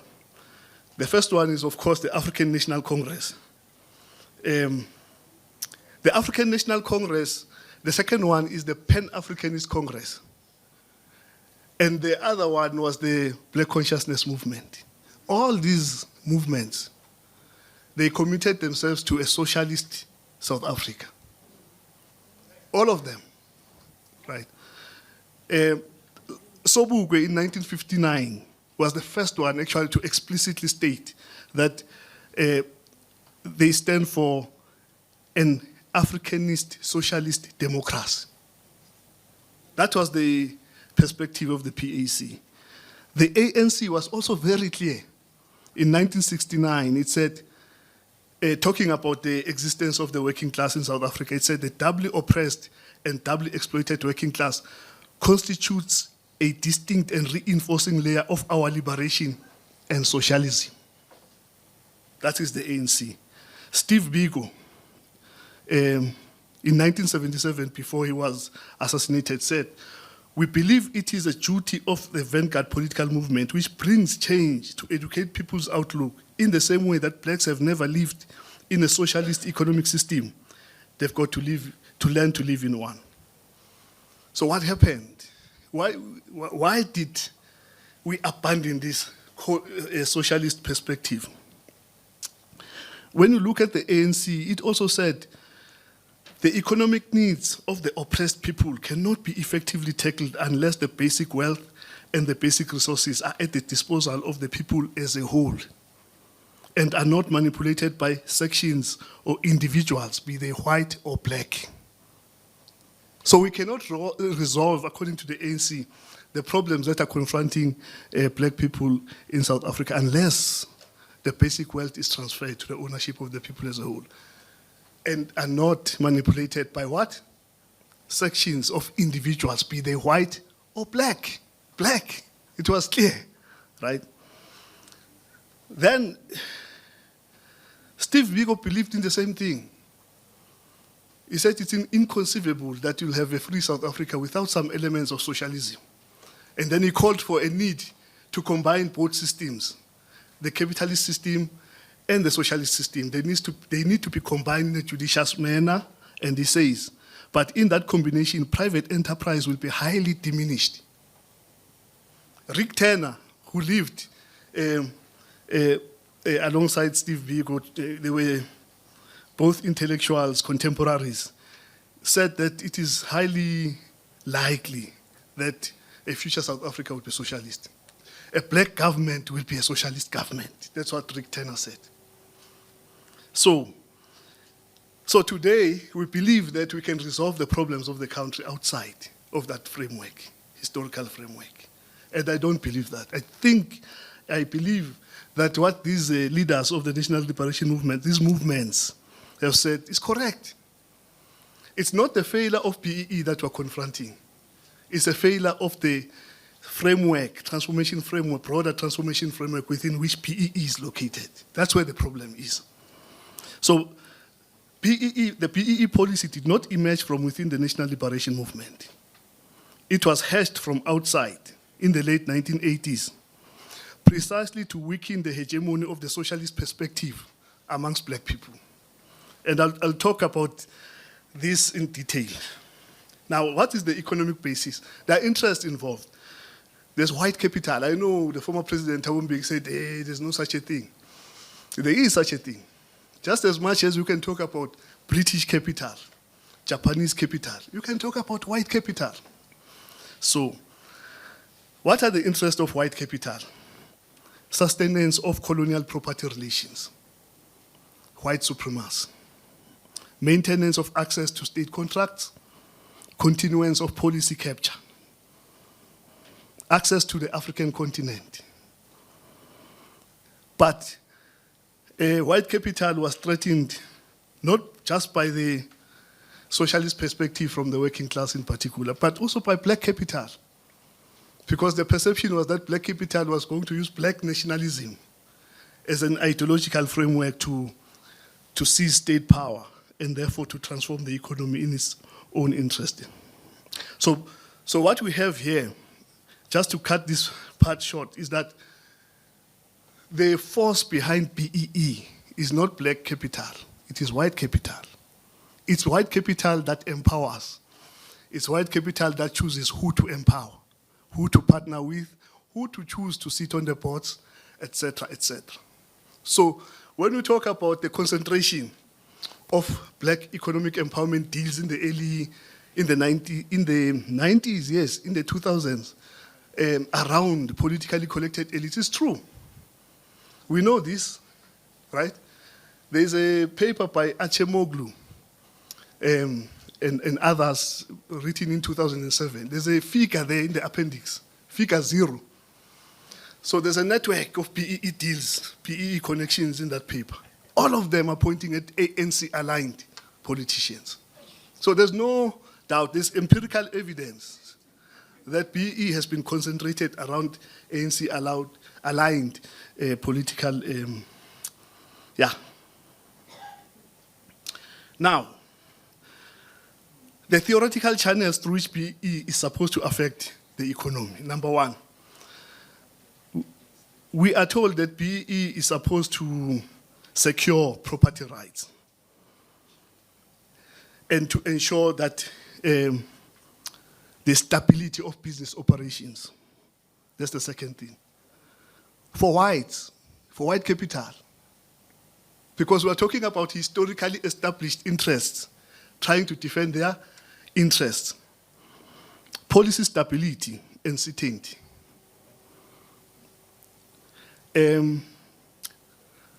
So in my view, BEE is not meant really from the standpoint of white capital, it's not meant to increase growth, investment. It's supposed to just ensure that there's no disturbance to the pattern of accumulation of white capital. That's it. Yeah. BEE was meant to actually ensure that the politics do not interfere with the accumulation strategy of white capital. And as long as BEE is tied to politically connected elites who have confidence of the masses, who are then able to divert the masses from the socialist perspective, it's good for white capital. BEE can continue. And there's a reason now, in my view, why the need for BEE has fallen away. Number one, the ANC has abandoned the socialist perspective. That's victory number one. Number two, the ANC is now less than 50%. It's no longer a threat. And the political analysts have already laid out the political trajectory of the ANC. So there's no need to buy black politicians to defend your property. So it's no longer necessary. It's as simple as that, right? It's as simple as that. So you see this with the fragmentation of also the working class organizations, the trade unions. They're fragmented. You know, look at the National Liberation Movement. Where is the PAC today? The ANC is fragmenting. The Black Consciousness Movement is no longer. It's like, it's dead. So, and when you look at the ideological orientation of the mass of South Africans, particularly the working class, it's capitalist now. Yeah, there's no socialism, no socialist thinking. So ideologically, the national consciousness of the country has shifted away from the threat to white capital. So you don't need BEE. You can get rid of it. The black working class is actually voting for the TA, right? Yeah, it's voting for the TA. That shows that there's no need for BEE. Now, I'm going to now quickly move to, how many? 2 minutes. Okay, challenges of empirical studies. Now I'm getting to the empirics. Data limitations. So I'm happy that now there's an effort to generate a database. Many studies are descriptive analysis. Many studies look at correlations between BEE and economic performance. That is not causality. Basic econometrics teaches us that. Many studies do not have control variables. There are other factors that affect economic performance than BEE. So there's a problem. And also there's a problem of endogeneity, and this problem was noted by Achemoglu and others in 2007. BEE is poorly measured. We just heard this fronting, right? And the commissioner also mentioned about 15% of companies are not reporting. And also there's false reporting. So there's a lot of what you call in econometrics endogeneity of the BEE variable. And many of the studies that look at the impact of BEE on the economy do not control for that. So what we need an establishment of a credible, publicly accessible, wide-ranging firm-level database with firm characteristics, etc., to do these studies on BEE.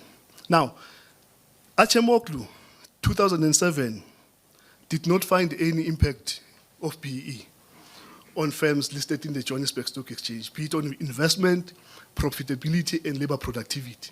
No effect of BEE. But what they found, if you look at the study, there are some insignificant negative signs that they find.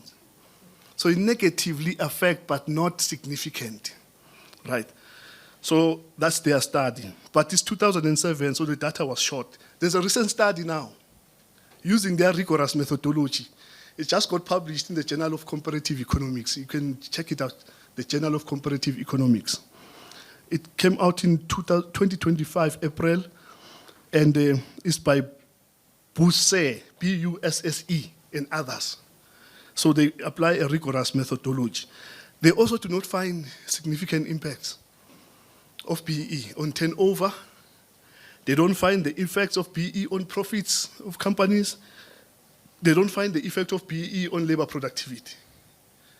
But when they disaggregate firms between large and smaller firms, they find that large firms have experienced a positive effect on their turnover, not on profitability, not on labor productivity. Small firms do not register any significant effects. So it appears that BEE has an effect on the turnover of large firms, but that effect is also small. It's like less than 1%.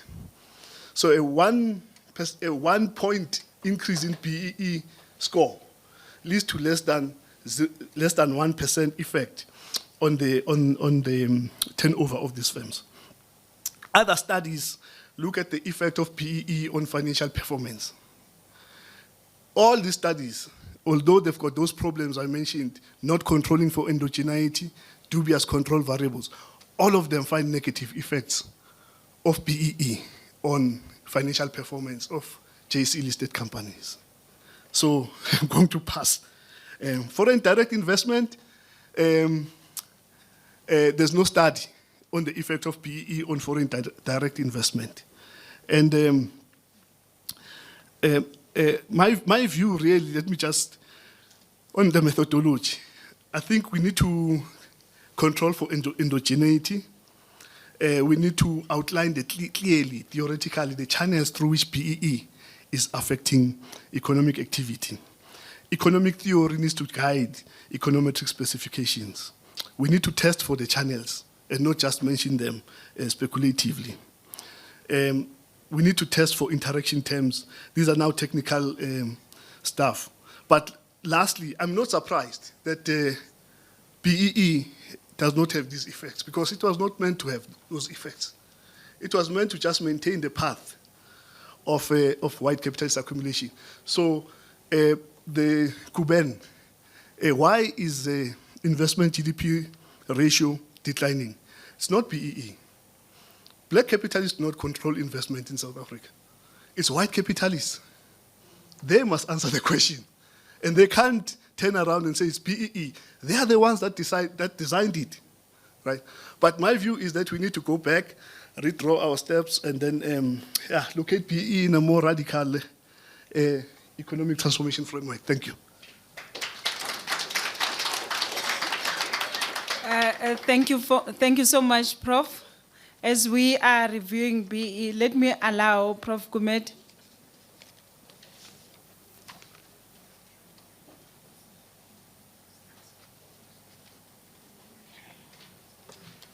Thank you for inviting me. I'm very happy to be here.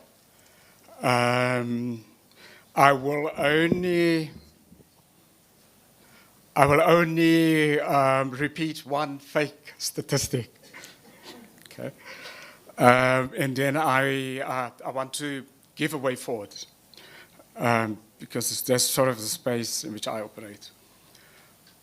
Now, the fake statistic, so I'm going to repeat. Since the early 1990s, 46 people secured 60% of all the BE deals in mining. Can you repeat it?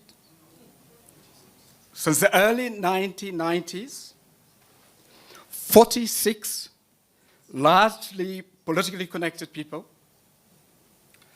secured 60% of all of the BE deals. This research, Chamber of Mines. Now, the Chamber of Mines is a fake institution. I'm very interested to hear that. Who did the research? A bank and one of the leading audit firms in the country. Now, let me give my view, definitions. What is BE? There are 4 forms of BE. One is the private sector. Transfer of shares to blacks in the private sector. Okay? Is those 46 in the mining, they got 60% of the deals. Okay, private sector, right? Second part of BEE is the public sector, public procurement. Now, if you look at the treasury stats, fake stats, 1 trillion annually is a public procurement budget the last couple of years, right? I'm going to repeat. The public procurement budget, according to the Treasury, is 1 trillion annually. Can I repeat that? Now, how much of that goes to BEE? Since 2000, there are laws that says if you want to engage with the state, you have to have some kind of BEE participation or involvement. Let me go back. 1 trillion, the annual procurement budget. And of that budget, annually, has to go to BEE. Okay? This is the public sector. In the Thando Commission, can I quote it word by word on public procurement?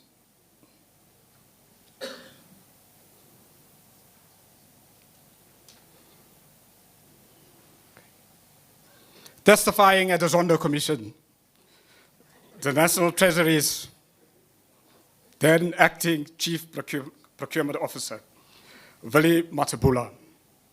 This quote. He said, in the 2017 financial year, according to him, according to the Thando Commission report, he said in that year, the national procurement bill was still 800 billion rand, 2017, okay? Subsequent to that, we're now sitting in 1 trillion, right? So we're talking now 2017. And he said of that, 50%, he says, annually is gone. And it includes BEE as one of the reasons in there. There's obviously other things, corruption, waste, mismanagement, and all of those sort of things. 2017, procurement bill, 800 billion. Over 50% gone. They can't see any delivery. That's the Zondo Commission. Now, let me move to what we can do. Or even before I can even say what we can do,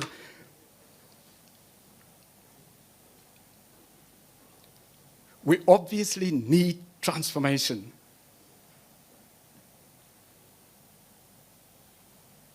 It's obvious, but the model and the approach is the issue.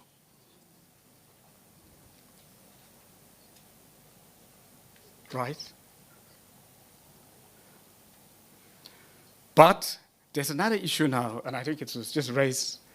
Our politics has changed. I mean, people are debating BEE as if the ANC is the majority party here. It's gone, and it's, you know, the ANC is not coming back. There's new context here. And in a new context, we have to really look. The politics are gone. The politics does not allow the space to talk about BEE in the old ways. It doesn't allow that. It is now a negotiation process on every policy. And that's the new reality. And we may, in 2029, actually may even have a coalition that excludes the ANC. We may. We don't know. We may. So we've got a deadlock on BEE. There's a couple of critical policies right now that there's an impasse, a deadlock. You know, in that deadlock, to try to dig down on the old way on any of those policies is not going to move. And that is just the reality of it. Going forward, what do we do? First thing, what we can do and what we is to cancel the current model totally. Totally. Kick it for touch. Right now, today. And then we say, give options around BEE. First option, link it to industrial policy. What do we need? We need SMEs that manufacture and that make things and export things. Where do jobs get created? Anywhere in the world. SMEs has to be sitting over 80% from a job creation point of view, and that is where we must immediately move all of our BEE energy. Get people to make things that we need and that the world needs. And that's BEE. If a company can do that, it's BEE. Simple. Second thing, for a black child to prosper, you absolutely need, in this economy and in the world economy, you have to have a skill set. If you don't have a skill set, you're gone. You're totally gone. I mean, we now in the AI world, and there's countries and individuals that will be left behind back into the Stone Age. Unless we've got the skills. And the black child is going to be back into the Stone Age. Unless the black child get that STEM skills. Unless we can be like the Chinese, that in a matric year, we have to have over 80% of kids, black kids must have mathematics and science. And that for me is empowerment. So if we can get a mining company to take 1,000 schools, black schools, the poorest schools, and that mining company pays for every child, pays even the parents, and get that child to get that mathematics at a level that that child is going to be competitive, not just in South Africa, but anywhere in the world. That is BEE. So we say, for example, to Anglo-American, and the irony actually is, I was asking, in 1999, I spoke to one of the mining companies, and I actually said, look, you take that a couple of billions, and you adopt 1,000 schools, black schools in the country, and you pay for everything, everything, even the teachers. And you get those kids of 80%, if you take them even from primary school all the way to high school, to have STEM education. You'll transfer, that's transformation in a way which is what we want. To conclude, 1 minute, yeah? We could, for example, in a compromise to the current defenders of BEE, we can say we could put a sovereign wealth fund together, for example. Yeah, we could do that. And then, and this is not a fund in the state. So it's a fund that is outside the states and is run by the private sector, civil society, and so on. And we run it along the lines of the Norwegian Sovereign Wealth Fund. And we don't do the African way, the Nigerian Sovereign Wealth Fund way. I have no problems with Nigeria, but in that context. And it's a focus dedicated, linked to industrial policy and linked to transformation efforts. We have to take things out of the state. Our state doesn't have the capacity. I sat on the inquiry on the professionalization of public service. I advised on the reform, two of the previous reforms, the DFI reforms for the National Treasury, and so on. There's absolutely there's not the kind of capacity for the states, I think, to deliver these sort of things, and so on. So if we could, I think in the stalemate that we have as a country, and in a stalemate you can't deliver policy. The only way you can deliver policy in a stalemate, you have to bring people together. And one way to bring people together is to say we set up a sovereign wealth fund as one of the issues. We take it out of the state. We get a private sector, civil society, academics. I would love to be. And then we have a long-term plan to do transformation linked to industrial policy. Thank you. Thank you so much. Our last panelist is online. The sound guys, please help me. And Bernstein, if you can just kickstart so that you can start with your issue, and then from there we'll go to the questions and answers. For the online colleagues, just make sure that you type them. Prof. Busani is collating them. We have brought the next panel before lunch, so immediately after the Q&A of this session, we'll do the last panel, so that then we use the last part to just get the team to respond to the issues that were not responded to, but also to allow that we use lunch time to get to the issues that we could not get all of them. And over to you. Thank you very much. You can hear me? Yes, we can hear you. And we can also see you. Great. Double. Thank you very much indeed. I'm delighted to be here and to participate in this important discussion. So thank you. I want to make a number of points very briefly. The first is that I think the vast majority of white people, and race matters in this particular issue, especially with the politics of this at the moment, but the vast majority of white people don't think enough about transformation, and very few of them appreciate how apartheid actively disempowered Black South Africans and prevented them from accumulating both skills and wealth and access to the economy and a million other things. So apartheid wasn't just discrimination, but it was a way in which Black South Africans were impoverished. And that's an important starting point for my organization, and I think for the national debate.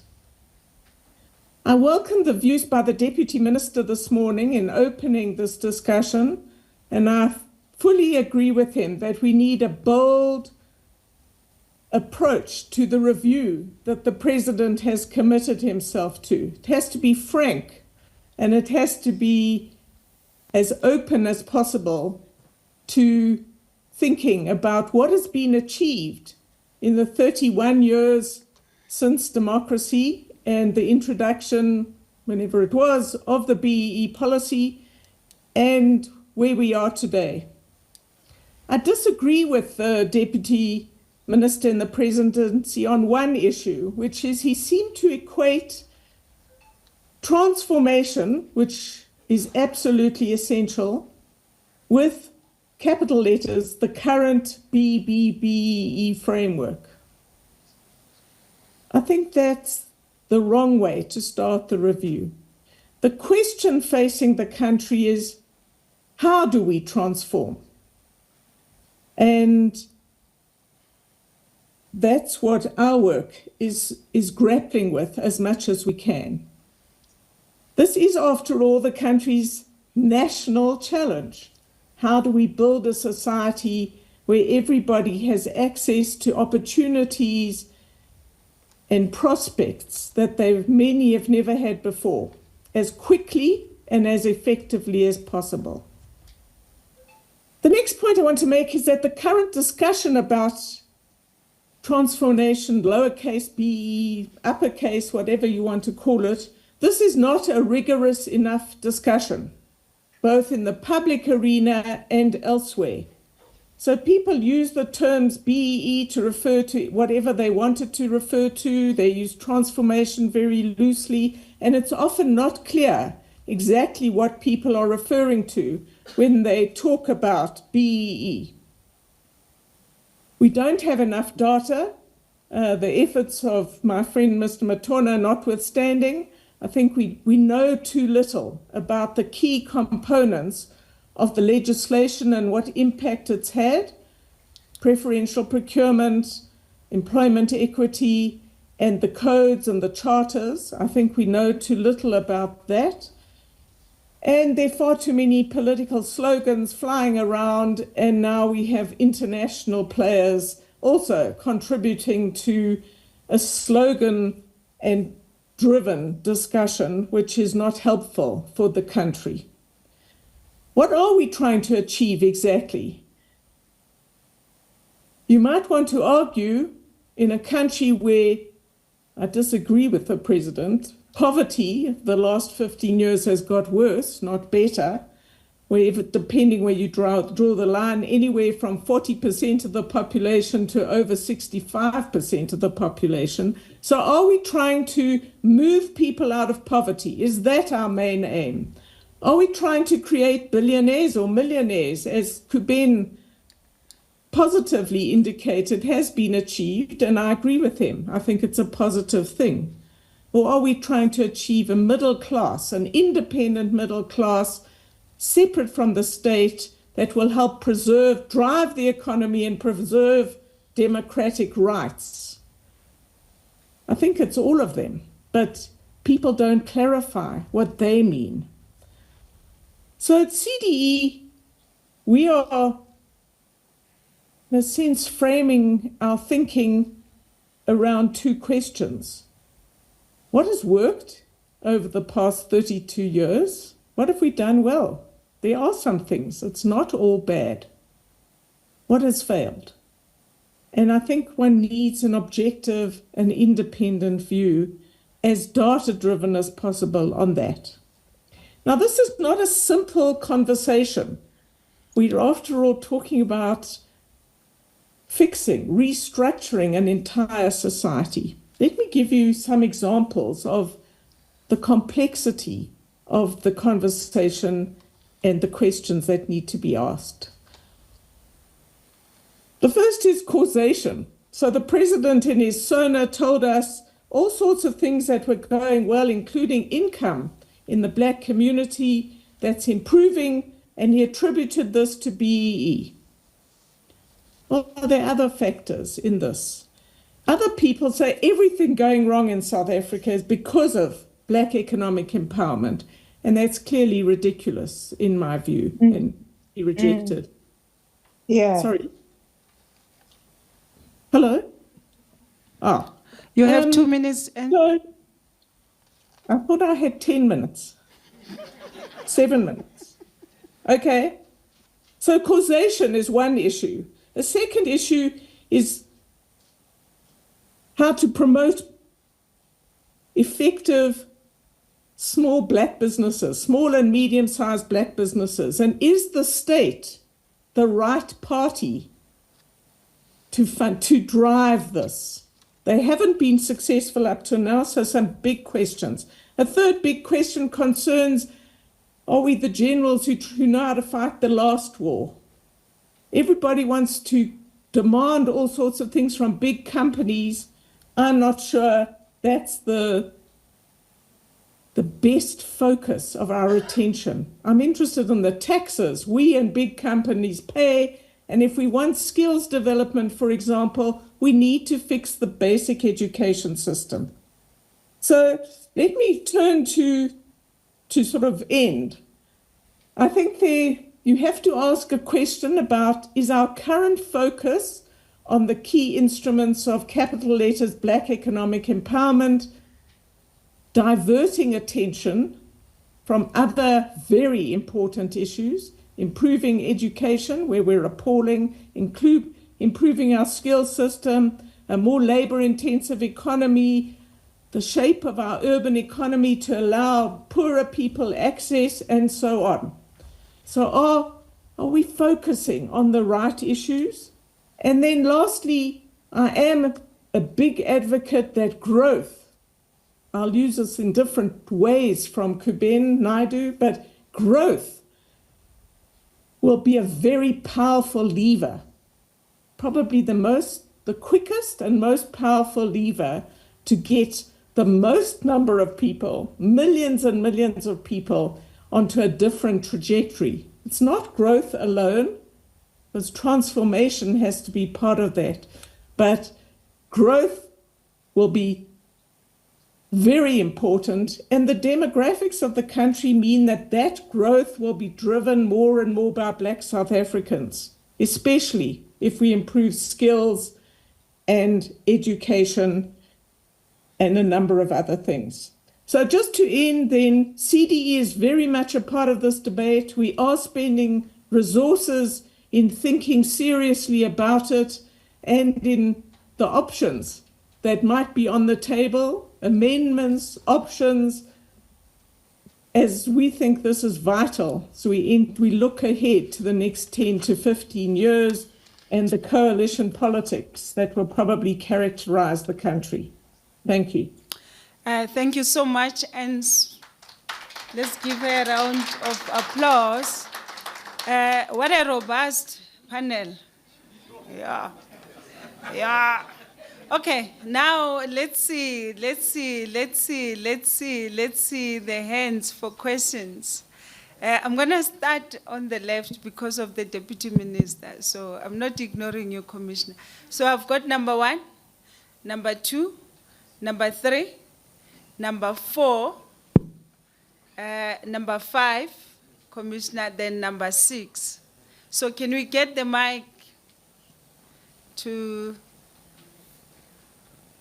And then online, please post your questions. Prof. Busani is collating them.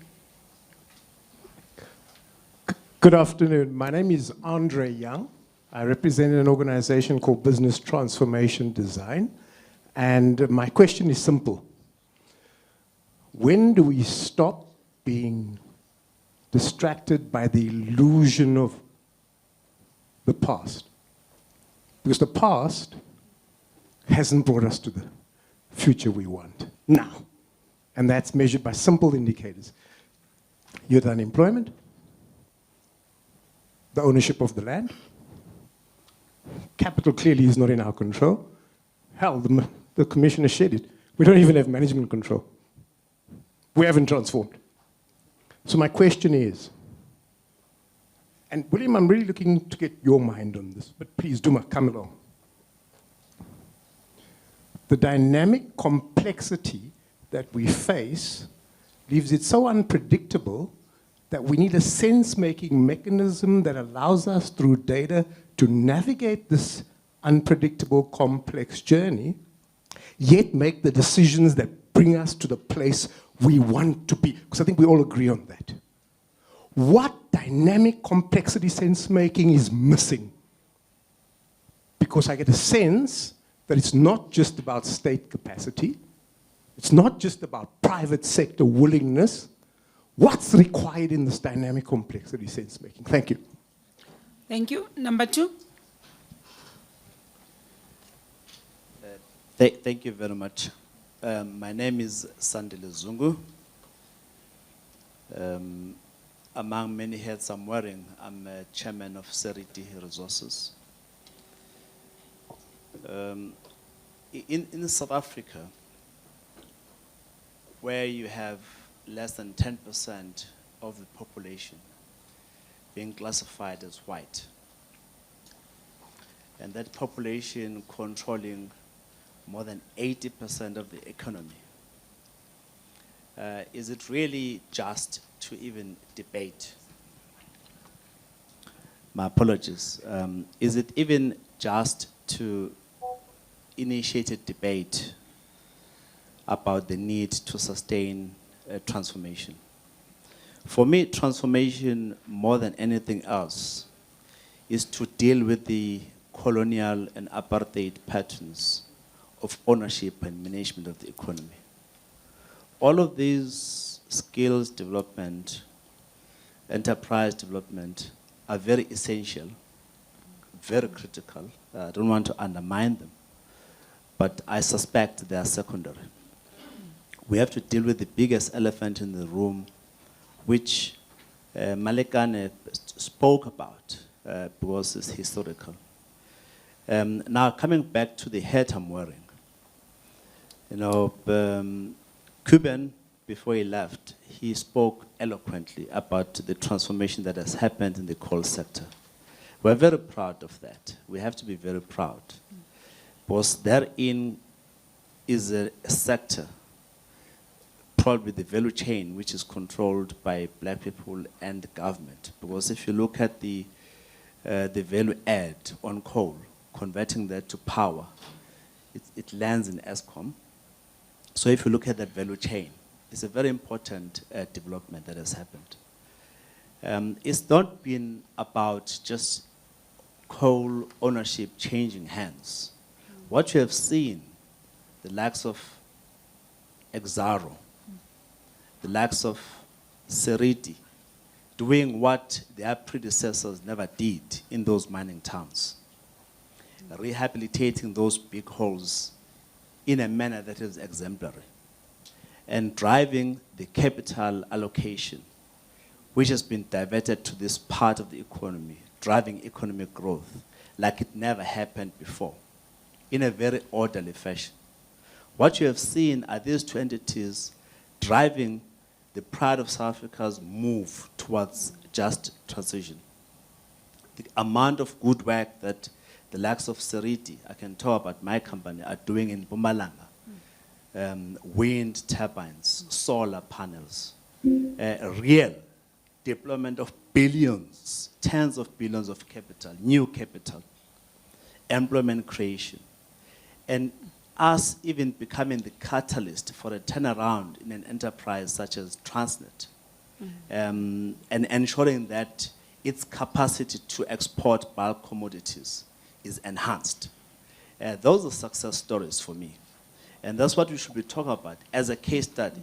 I'd like to impress upon University of Johannesburg to do just that, to look at how did this thing start. It didn't start by people saying we are connected, politically connected. Certainly, if you look at and dissect the composition of Exxaro, you'll find the list of such evidence. And if you look at another example called Seriti, there's no such evidence. That is, it was politically connected people saying, please give us this. Competitive, complex bidding processes where we emerged as winners, subjected to a lot of scrutiny, global scrutiny, in the case of South to an Anglo-American when we emerge as buyers. So it is, I think, grossly insulting in my opinion to reduce empowerment to just politically connected people grabbing. Evidence points to the contrary. And I would like to impress upon all the panelists and other people to do appreciate that we are not in a perfect environment. There's a need for tweaking. There's a need for looking at this policy. And therefore, what the President said through the Deputy Minister in his remarks is poignant. We have to continuously monitor this thing.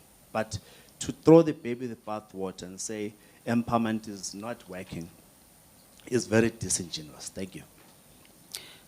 Thank you. The next one, number 3. Good morning, everyone. My name is Alvina Getsemane from KwaZulu-Natal. I'm representing Black Business Federation Women. Mine is not a question, but ngifuna ukuqonda leyo ukuthi we've been attending like seminars and it became talk shows because now after this we would like to understand what is the strategy that is going to be used to attend or in all the concerns that are being raised in this seminar. Thank you. Thank you, Alvina. The next one, number 4. Thank you again, Program Director. Rudy Peterson again here from UJ. I should say to my previous speaker, it's good afternoon, not good morning, just to correct her. I'm not sure, Program Director, are we allowed to throw a swipe jab at the minister, to perhaps throw a one at the minister, but I'll do it any case, Deputy Minister will decide. I think the reason I'm starting on that note is that the 3 speakers have rightfully touched on the unfortunate disequilibrium in terms of the implementation of BEE and what the stats is saying. So, and the issue of fronting came out. Does that mean, and my question for perhaps if the Deputy Minister wished to, given these stats and given what you've thrown there, Matona and Malekane, given those stats, does it mean that our monitoring and evaluation has actually failed in terms of BEE? Or is it due to a crack in the system? I want to agree with you, Prof, about it's not the BEE that is failing, it's the entire system. So it can't be wrapped only on the shores of BEE. It's actually the entire system, and I want to agree with you there, and I'd like to get your view as well. The last thing I just want to touch on is whilst you are mentioning it's the entire system and the whole BEE policy management that has actually failed, there's another conundrum that is actually a curse in South Africa, and there's the issue of you've taken us back on a political trajectory. Thank you so much for that. You know, the history of PAC and ASAPO, we're not telling that story anymore. Thank you for reminding us. There's that issue of the masses, and you mentioned the issue of the masses are exploited. All BEE custodians comes on, I represent the masses in one way or the other, and the masses have become exploited. You don't need, it has become a rallying war cry. I represent the masses. And I wanted to say earlier to the Deputy Minister, unfortunately, sadly, the Deputy Minister says it's not only the true story, there's been benefits of BEE, but the perception out there is enrich a poor, call it what Duma call it, clever blacks. It has enriched a few blacks in the system. So the issue of the masses being exploited is the issue of populism. I mean, you look at Zuma, you look at what we had in this country that almost brought the country to a standstill with the happenings in KZN because of one person and through populism. Later this week, the city is going to be in Eastern Cape will be turned red when Malema appears for his last session. So we've got this element of populism that has just ran away with the issues in this country, and I just like to get your view on it. I thank you, Thank you. Program Director. Commissioner, number 5, then I've got number 6, 7. And then I'm going to allow my panelists to respond. Commissioner.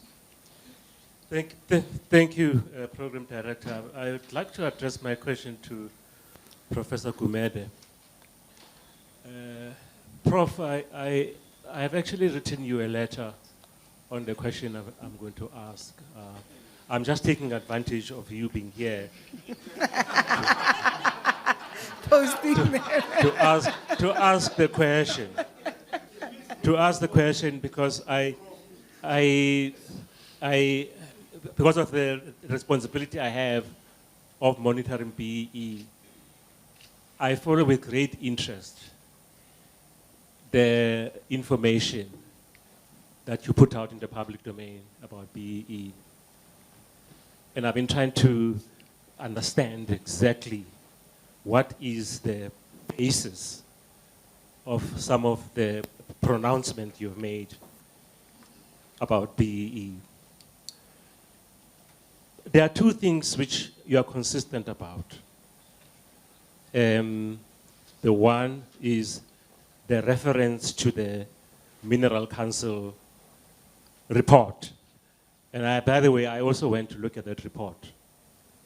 And I'll say something about what I found that does not accord with what you say about that report. And then, of course, the other thing you refer to is what the Treasury official in the Chief Procurement Office has said at the Zondo Commission. Now, if those are the only two bases of the statements that you are making, can I just ask, what original research have you conducted on the subject of BEE, other than reference to those two things, which consistently you have repeated here? Because to be honest with you, they are simply anecdotes. I think in the context of an academic research setting, you will know what an anecdote is. It's like hearsay. They are simply hearsay. So I'm asking you, what original research have you conducted as an academic? What research question have you investigated? What data set have you used?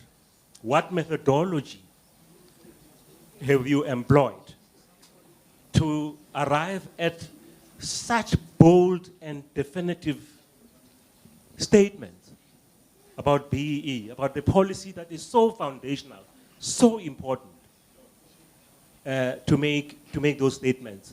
Can you share with us what research, original research, as an academic, other than reference to these two documents? Because surely, if you have not done any original research, again, basically what you're saying is anecdotal and hearsay. Thank you, Thank you. Commissioner. And then I've got the last two. Oh, I forgot. Sorry, Dr. No, it's Ngozi. fine, it's fine. Well, I think I appreciate Matona's approach to Prof. Gumede. And, oh, yeah. Okay, I was saying that I appreciate Matona's approach to Professor Gumede and his line of questioning. But perhaps I will ask the question to the entire panel instead of just maybe segmenting the questions to each individual. To say, of course, in light of what Matona has said also, we have a diplomatic tension between ourselves and the US. And so how then do we deal with the issue of being told in this symposium that we must abandon BEE. And yet we're also being told externally to our own political system that we must abandon BEE because it's a race-based law and so forth. So because the challenge is, whilst we are trying to deal with our own domestic policy issues, the diplomatic tensions affect that process. So we then have to defend our own policy because now it becomes a matter of sovereignty. So now this new tension has arisen because we were trying to say, well, perhaps we can abandon it because, and Prof. Chris, you're right, to say the origins of BEE lie outside of the African National Congress. But now that it's here, I think the ANC has decided to then say, well, perhaps let's not abandon it. But how do we adjust it so that it impacts an intractable problem? Youth unemployment, inequality, and so forth. So I think my question is clear. I will not overburden the methodological questions because I think that has been taken care of. Thanks, Chair. Thank you. The last two in that corner. Thank you, panelists. And good day, everyone. My name is Lawrence Oboko. If you can speak to the mics for the online group. Okay. My name is Lawrence Oboko. I'm a faculty in JBS. I want to start with when Trump came back, was re-elected, they used AI to investigate the social security system in America. And then what they discovered, people that are between 90 to 120 years were still receiving social security. And the list goes on like that.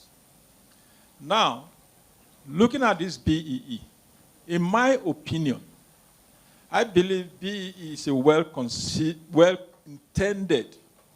policy by the government to reduce inequality and poverty. And then looking at other African countries, and one of the panelists mentioned Nigeria.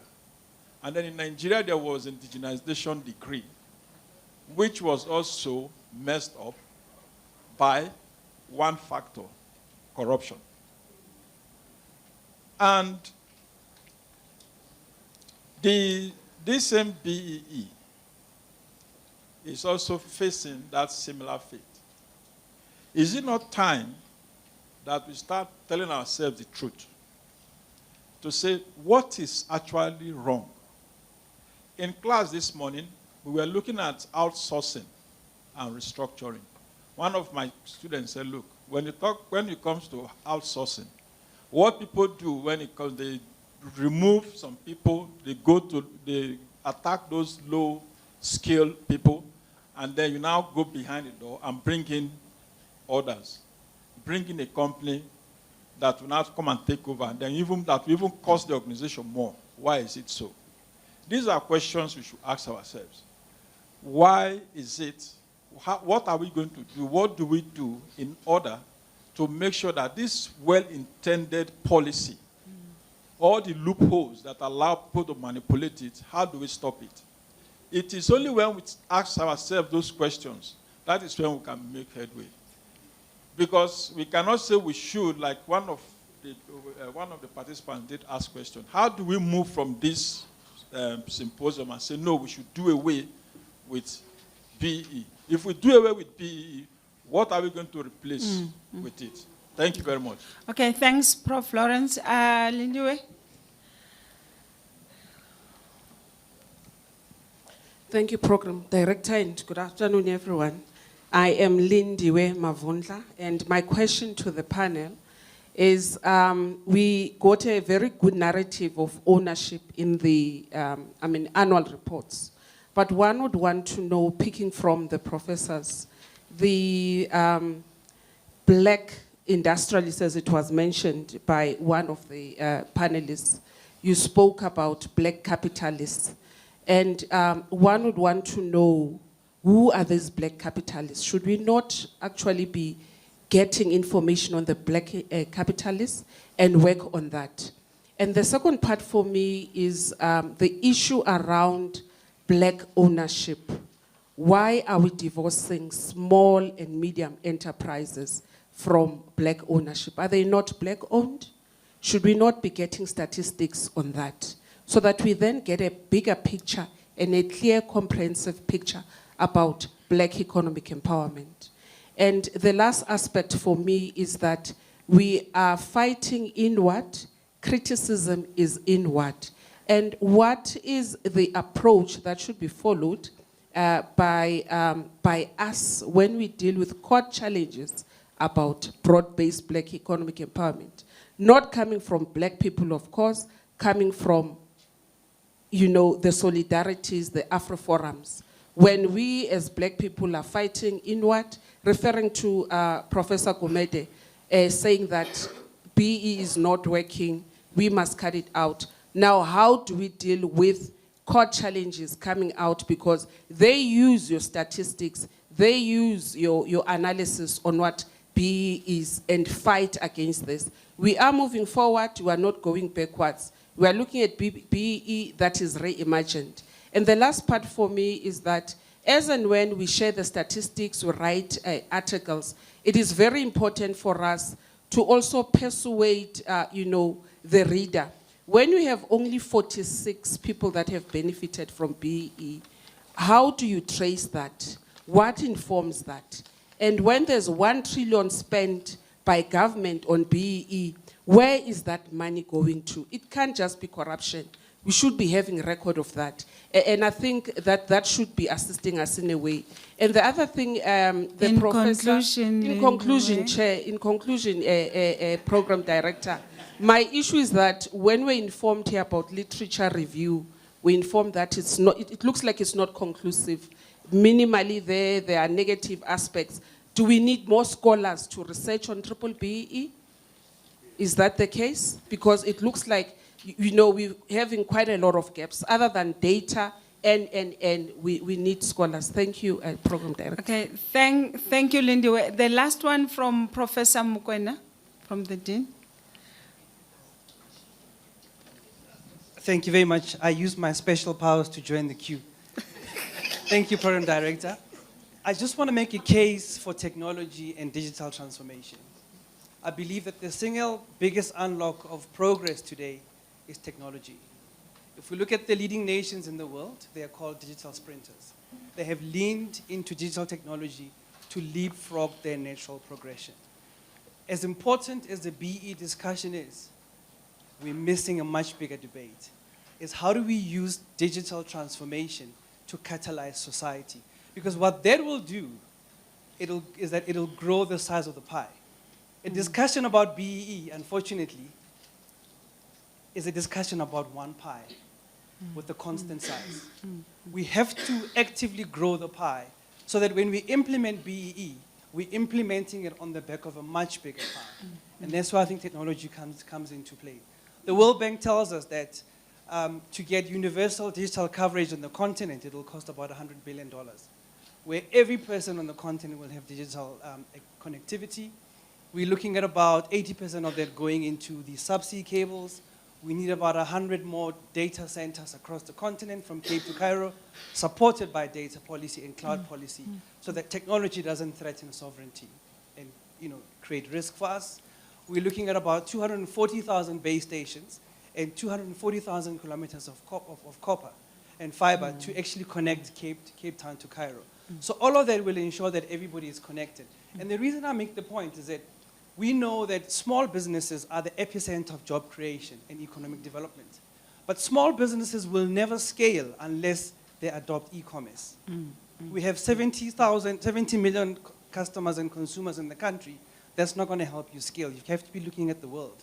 Now, what does e-commerce present as an opportunity? Before COVID, e-commerce was 1.7% of all retail sales in the country. At the moment, e-commerce is about 7% of retail sales in the country. We want to get to about 15 and 20% to compete with the global north. Now, for that to happen, connectivity costs must come down. Digital skills must become a reality for all of us. We heard the point around the need to invest behind STEAM education, and Commissioner, the conversation you and I have been having is around how do we think about repurposing the skills fund to teach in-demand skills that are relevant for us to take advantage of digital technology. India produces 1.6 million engineers a year. We as a country produce less than 10,000 engineers a year. You know, previously we used to have about 10,000 distinctions in maths in matric. We're now sitting at about 5,000 distinctions in maths in matric. So we have to be thinking about consciously capacitating every single South African to participate in the digital economy. That's the single biggest outlook. Yes, industrialization is important, but industrialization on the back of 5IR, not just in the past.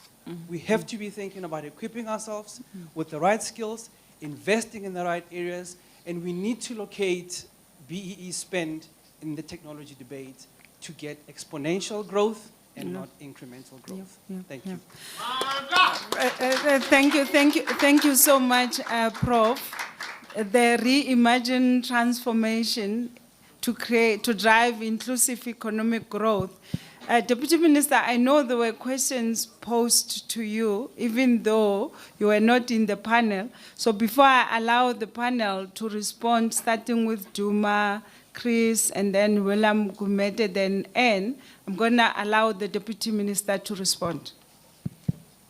Okay, well, Prof handed the mic also. I don't know if they want me to say something. And Mr. Peterson, you want me to say something? Okay, I think one thing that is important in this debate is an acknowledgement that BEE. Dear microphone. Okay. It's an acknowledgement that the BEE is an important policy to respond to the historical inequalities rooted among social categories in our society, in South Africa in particular, class, race, and gender.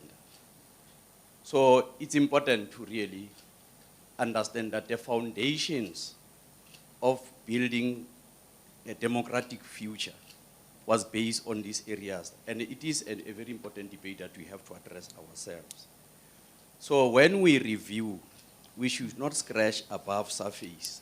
We need to dig deep into finding lasting solutions. So it's important really that we go there so that also when we reflect even on how policies, especially, okay, let me talk about the ANC, which I'm a member. It's not a dying organization, the ANC. Unfortunately, Prof, it is not. But it's going through a process, but a very important process. So policy evolves. When we look in how policy evolves, at a given time, organization will make its decision, which the ANC, prior to 95, I must say, Doctor, through is ready to govern. Look into number of policy options that must dominate the democratic South Africa and decide it accordingly. So it's important really when we look into those issues, we go through. Now, Mr. Peterson, we have made an admission that the Department of Planning, Monitoring and Evaluation have got to upscale its capacity to monitor, but monitor on what? The current period, in the next 5 years, until 2029, government has adopted medium-term development plan, MTDP. But critical in that MTDP is around 3 priorities, which the department has got to be, those will dominate the activities of the department. Those strategic priorities, which is to ensure inclusive growth and job creation, and ensure that we reduce the cost of living and undermine or eradicate poverty in South Africa. And lastly, the capacity of the state. It is not just a mere declaration of those priorities, but capacity of the state. Are we able to build a capable state, ethical? It's an ongoing program that is going to dominate the activities of the department. And I will do so also in terms of collaboration with the institutions. But also here, what is important, even amongst the panelists, is that we need to do something extraordinary to fix the data that we make reference to on these important policy positions. Thanks so much. Thank you so much, Diam. Duma? Thank you so much. You've got 5 minutes to respond to all the questions. Yeah, so 95% of the time I talk in public, I'm talking about unemployment, how to grow the economy, jobs, universal basic income, but today I'm focusing on ownership. So, Commissioner Matona, you said, where is the original research? I don't think you were listening properly. He said that it was done by a bank. Yeah, so it's not original research. So the question I want to ask, these fake bank statistics, why are they not public? Because I did research at the same time for the mining Pakisa and many other entities. It is publicly available. I can put it on that screen right now. Anybody who has ever interrogated this data about mining will tell you two things. One thing that is most important. Ownership in mining has consolidated around 3 companies. Exxaro, Sipho Nkosi's mining, and there are very few politically connected people. African Rainbow Minerals, number 2, and Royal, politically connected? No. Patrice's company precedes the BEE Act and precedes the mining charter. Number 3 is Royal Bafokeng Holdings. Now, in the research that I did with the receipts per company, per value of each company and ownership, 51% Exxaro, 51% African Rainbow Minerals, Royal Bafokeng Platinum. I give you the receipts. 80% of the mining by value in 2014, when that fake research was supposedly done, was owned by these 3 companies. Now, since then, in 2014, since then, Royal Bafokeng has exited mining. So they are only on the listed 2 companies, Exxaro and African Rainbow Minerals, which account for 73% of black ownership in mining. Now, there's one caveat on this information. It's Seriti. So, you know, you ask about, Seriti, I've said with Mike Eke, he wouldn't give me a number. So he said he's going to give me a number the next time. So I do my own number. Sandile, I value your company at Exxaro, you know. So Seriti is the largest black-owned company in South Africa, according to my calculation. And the last thing I want to say, which I'm working on, then after looking at the last 60, is that the other positive thing I've discovered in my research is that there's 30 black companies that have got a net asset value of more than R1 billion. And so I am focused on these matters, and we're working with the Sunday World to document these companies. I believe that the last thing I want to say is that I'm also working, I believe when we document these companies, I want to give recognition to Dr. Ntatu Mutlane and Neil. You were also there at some point for a short period. But I recently, so that was the first black company to list on the JSE. And my parting point, so when I met Dr. Mutlane back in the day, you know, I used to have a good relationship with him. The first time I met him was above a used car dealership in Elof Street. And then the last time was in Sandton. So I said, Dr. Mutlane, this is why these fake statistics the statistics must interrogate. So I said, Dr. Mutlane, can you help me? You've got assets of 20 billion, and the black ownership in Nail is 2%.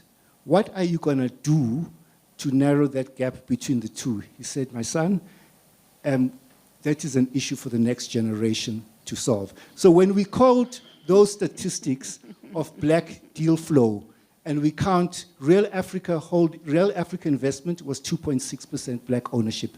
Mzikumalo's African Rainbow Minerals, I was there at the listing, it was 11% black ownership. So when we count those statistics as money that was transferred to black people, it was not transferred to black people. Those companies, that was the best they knew, they were fronting for white institutions. So when we look at the data, we have to clean the data. And I agree, if anything comes out of this, we must do the data. The last thing I want to say, Dr. Susan, now that I've settled the issue of ownership, the next one, we were with Dr. Matona at the DTI, and we said, we have to look at that procurement, because we can't just be talking opinions, and we must have the data from Treasury. So what I said is that if anyone here can help me, when I do the BEE in any company, you get a dump, and then we do the analysis. So I'm suggesting that we need to get Treasury to give us a dump, because I remember doing it for KZN.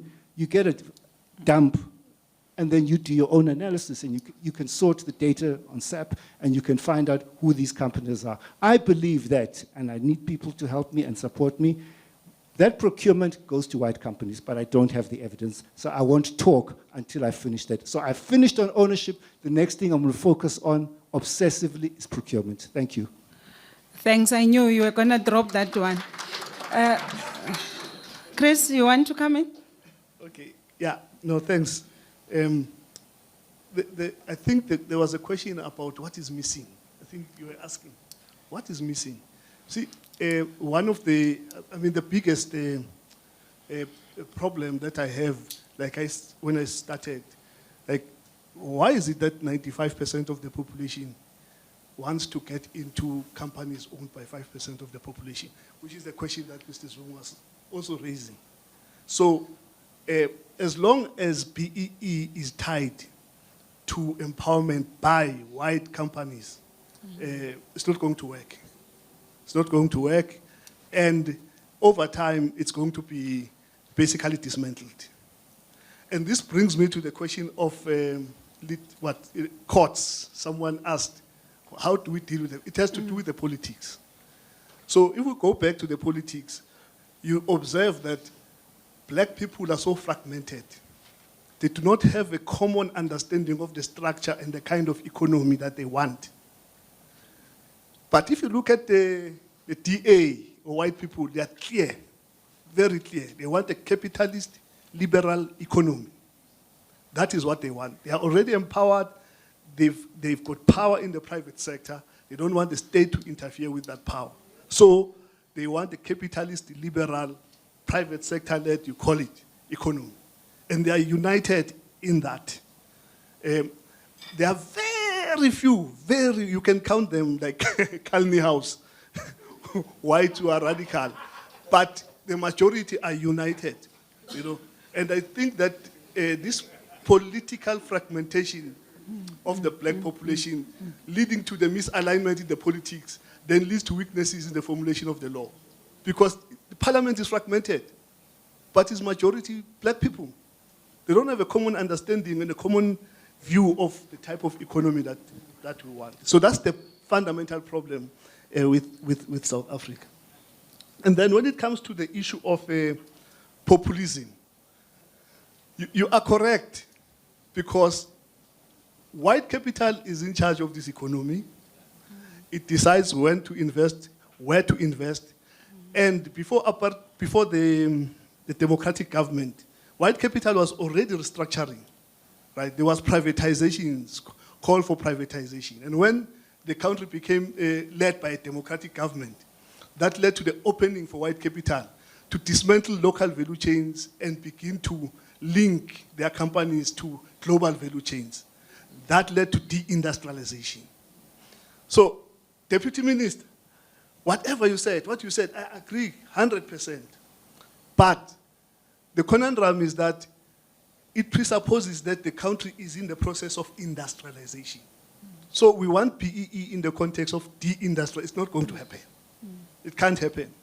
And because of that, whatever efforts at trying to resolve the problems of poverty, unemployment, etc., they're not going to work. We know China lifted people out of poverty because of industrialization. Same thing with South Korea, Malaysia, and so forth. And when you look at those economies, the state was at the center, not established big companies. In South Africa, it's so bad because the democratic government came about in a context where the economy was already monopolized.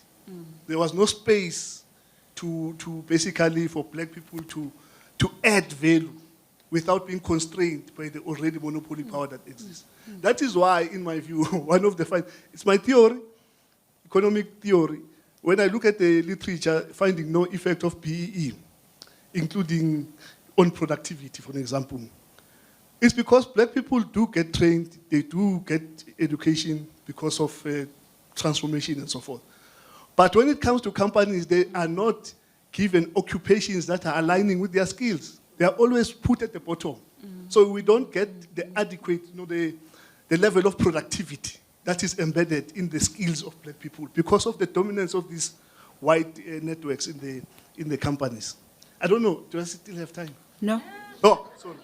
Thank you. Add to what Chris was saying, 80% of the current black ownership on the JSE is mining and finance. If you look at the structure of the economy, Professor Thando, the only thing that's grown from 1994 to 2007 is mining and finance. Finance has grown by 3.9%, 4% a year, and that's much faster than the economy, and that's what we call financialization. And then the last thing I would say on a lighter note, the communists, we all live next to Bedford View. So in the mall, we meet Solima Paila, this comrade here, and we disagree about communism and socialism. Mina, I'm not yet there. So, but I was with Alex Masila. I said, okay, Alex, Mina, I'll agree. Education, health, it must be out of profits. And then he said, transport, yeah. So I'm not yet there. Thank you so much. Okay. Prof. Gumede. Thank you. Let me start with, I obviously cannot answer all of the questions here, but let me start with the one, I think it was an interesting one around what do we do if there are external forces, the US, and so on. How do we do policy?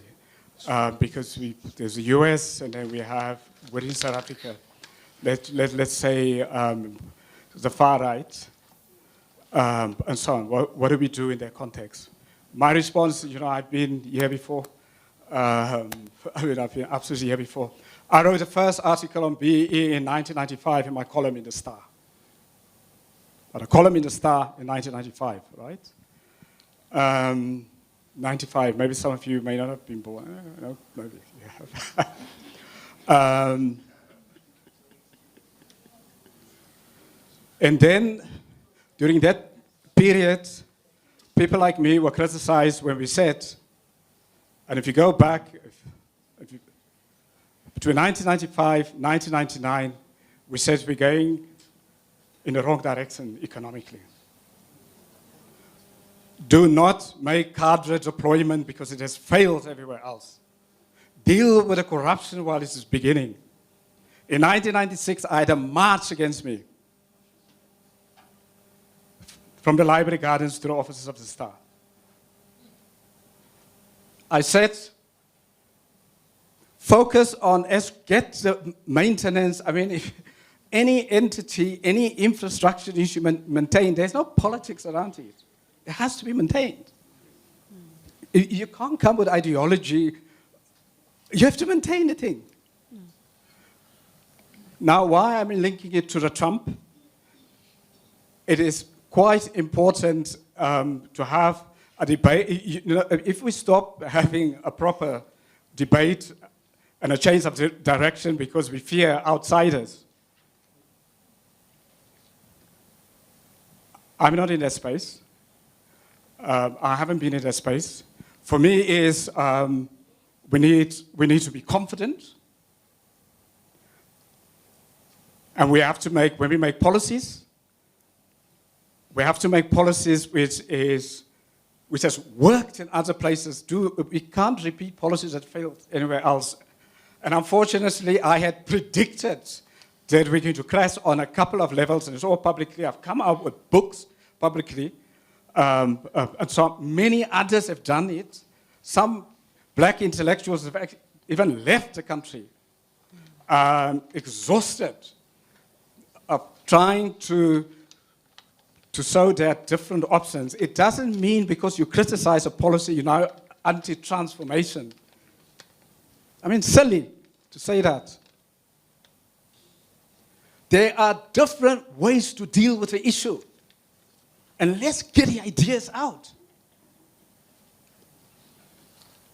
There are many, many ways to get empowerment. Many, many ways. There are many other places where it has actually worked. Why do we want to repeat If something fails in Zimbabwe, we want to repeat it. If something fails in Nigeria, do we want to repeat it? If a policy worked in Japan or a policy is working in China, why don't we have a look at that? That is my issue. Okay, thanks, Yes. thanks, Prof. Yeah. I see you are triggering a. Yeah, you are triggering a dialogue. Okay. Yeah, just allow him to just pause. Yeah, where's the mic? Before you continue, because I think you just want to. Where's the mic?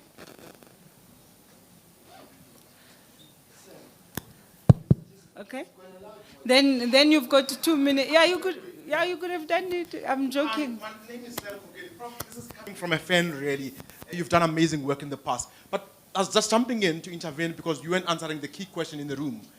Really, I was just worried about you running away from quite a quick question. You spent a lot of time going around circles when there's a real question that you haven't tackled. Thank you. So, Prof, I'm giving you 3 minutes Okay. to answer the key question. Absolutely. So let me just start in terms of, I had actually made a list and I distributed it. I mean, it's been published. The first, let's start. In 1990, the UNDP put together South Africa's first development report. It was the first post-apartheid development report. I worked on that report. The report came out, if you remember, for those who were still around during those times, 2004. In that report, I wrote the economic empowerment audit in that report, the UNDP report. Now, go back, remember, Thabo Mbeki is the president, rejected the UNDP report. They rejected it. That was, we had made an audit of our policies since '94 for the period. It was all a local team. It was not an external team that came from outside the country. The chief economist of that report was Oscar Adel-Sadeh, and Oscar was the director at the time of NIP. So that's the first.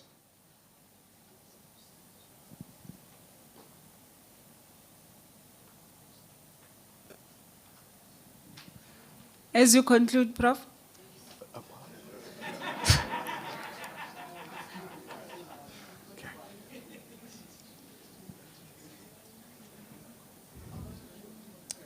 I did 2 other reports. One for the Economist Intelligence Unit. Now, in the long past, there was annual reports every quarter on key issues around the world. You can Google the Economist Intelligence Unit, 2 reports. I did one, the historical BEE in Africa, historically since the end of independence. Okay. The second one on BEE in South Africa.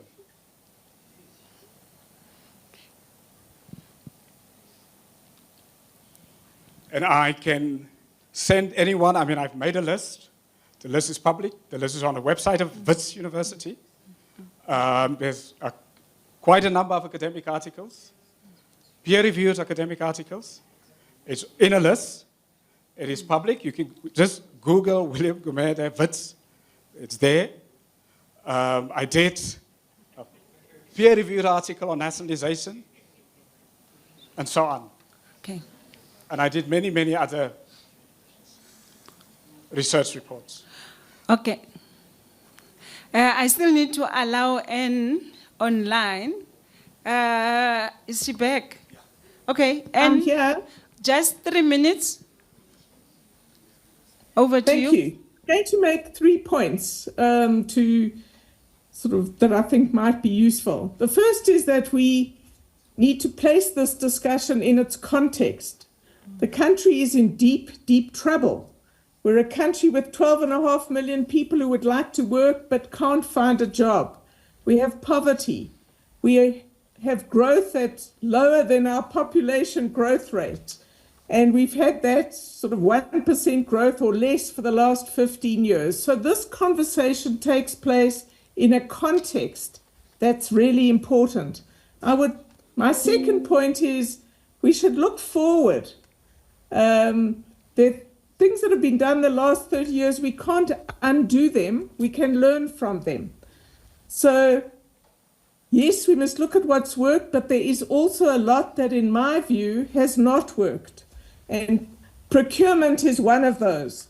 It's not just the cost of procurement, as Kuben Naidoo was talking about, where we need certainty, if that's the way you want to go, but it's the corruption, that it's been an umbrella for unbelievable corruption, which is essentially stealing from the poor. But what it's also done is that connected entrepreneurs, tenderpreneurs, crowd out real entrepreneurs in black society. They don't get the opportunity that the state told us they wanted to create. So we have to think about that as part of this. And most of the deals, certainly in mining and other areas, are done. They're done already.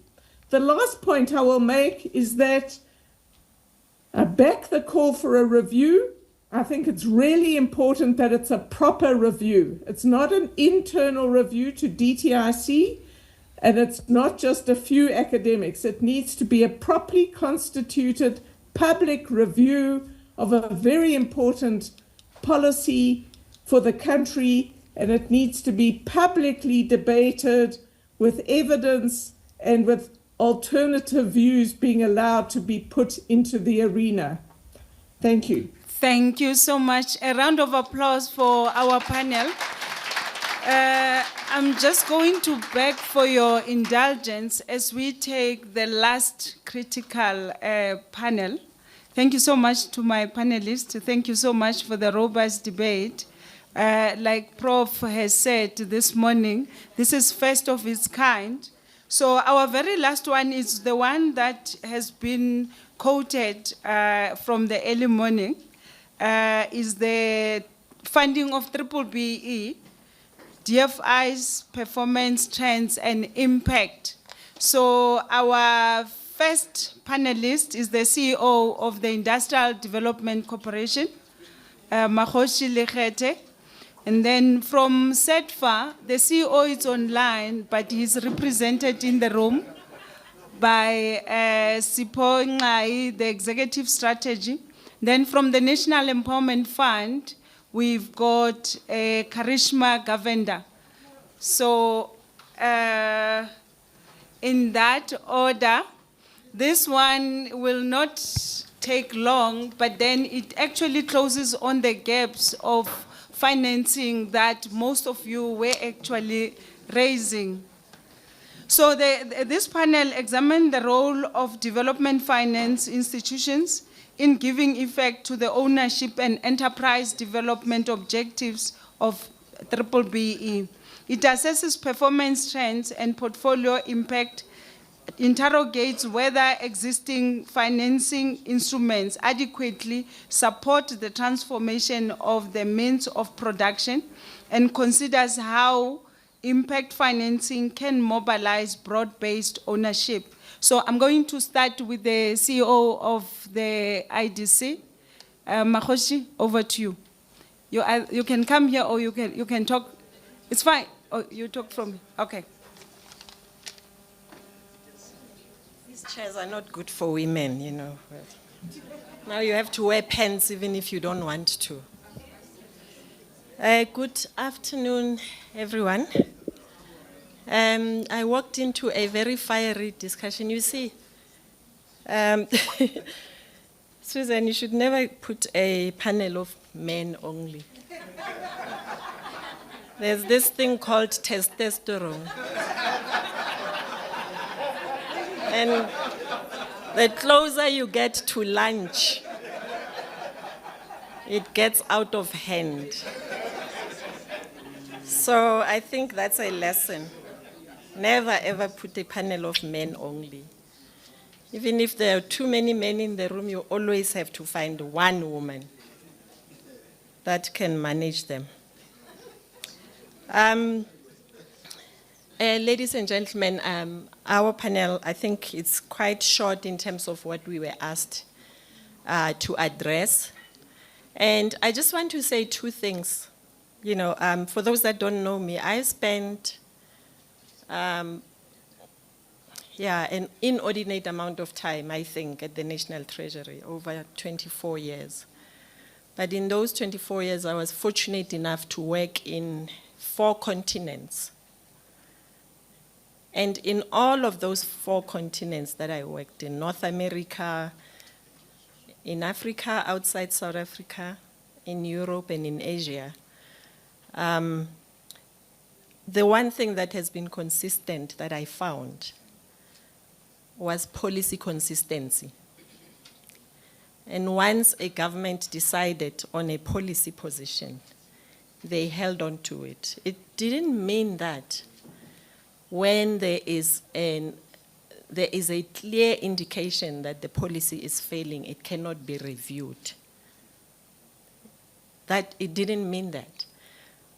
But, and also that some of the countries that, and I'm an economist, so numbers mean everything to me. All of the countries that have made it have learned from another country. But more than learning from another country, they've perfected what other countries have done. So while we sit here and fight about whether BEE is the right policy or not, there are countries that are looking at what we are doing and they are most likely going to perfect it and move forward. So let's just think about that. And there was no mistake. I participated in, some of you were probably in school, or in the drafting of the RDP. Go and look at chapter 5. If my name is not there, I don't feel bad. But I was there, and it talks about inclusivity. The RDP may not have been very clear about redistribution, but the policies that followed that made it very clear. But everything from chapter 1 to chapter 8 of the RDP talks about inclusivity. So for me, it's just as simple. At the IDC, we don't question BEE. It's very much adjunct to what the IDC does. It is embedded into the Corporations Founding Act, which has been reviewed, obviously, with time, strategy, and our operating model. And we do this how? We do this by making sure that we use the policy levers that we get from government. And also we are fortunate enough to get support from our shareholder ministry, the DTIC, through some of the programs that they put in place to help us support the implementation of BBBEE. So one of the Black Industrialists program that is being discussed is what the IDC has been using as a policy lever and also an instrument to support industrialization. So it's no doubt for me that BEE has to evolve and be reimagined, and that perhaps the focus on ownership moves beyond to creating industrialists, and how do we do that? So in my time, I've only been in the IDC for 12 months. I haven't visited a company that is white-owned. Most of the companies that are in the IDC books that are white-owned are legacy companies. They're doing well. They like working with the IDC. They're there. We can't chase them away for no reason because they're paying us, they're doing well.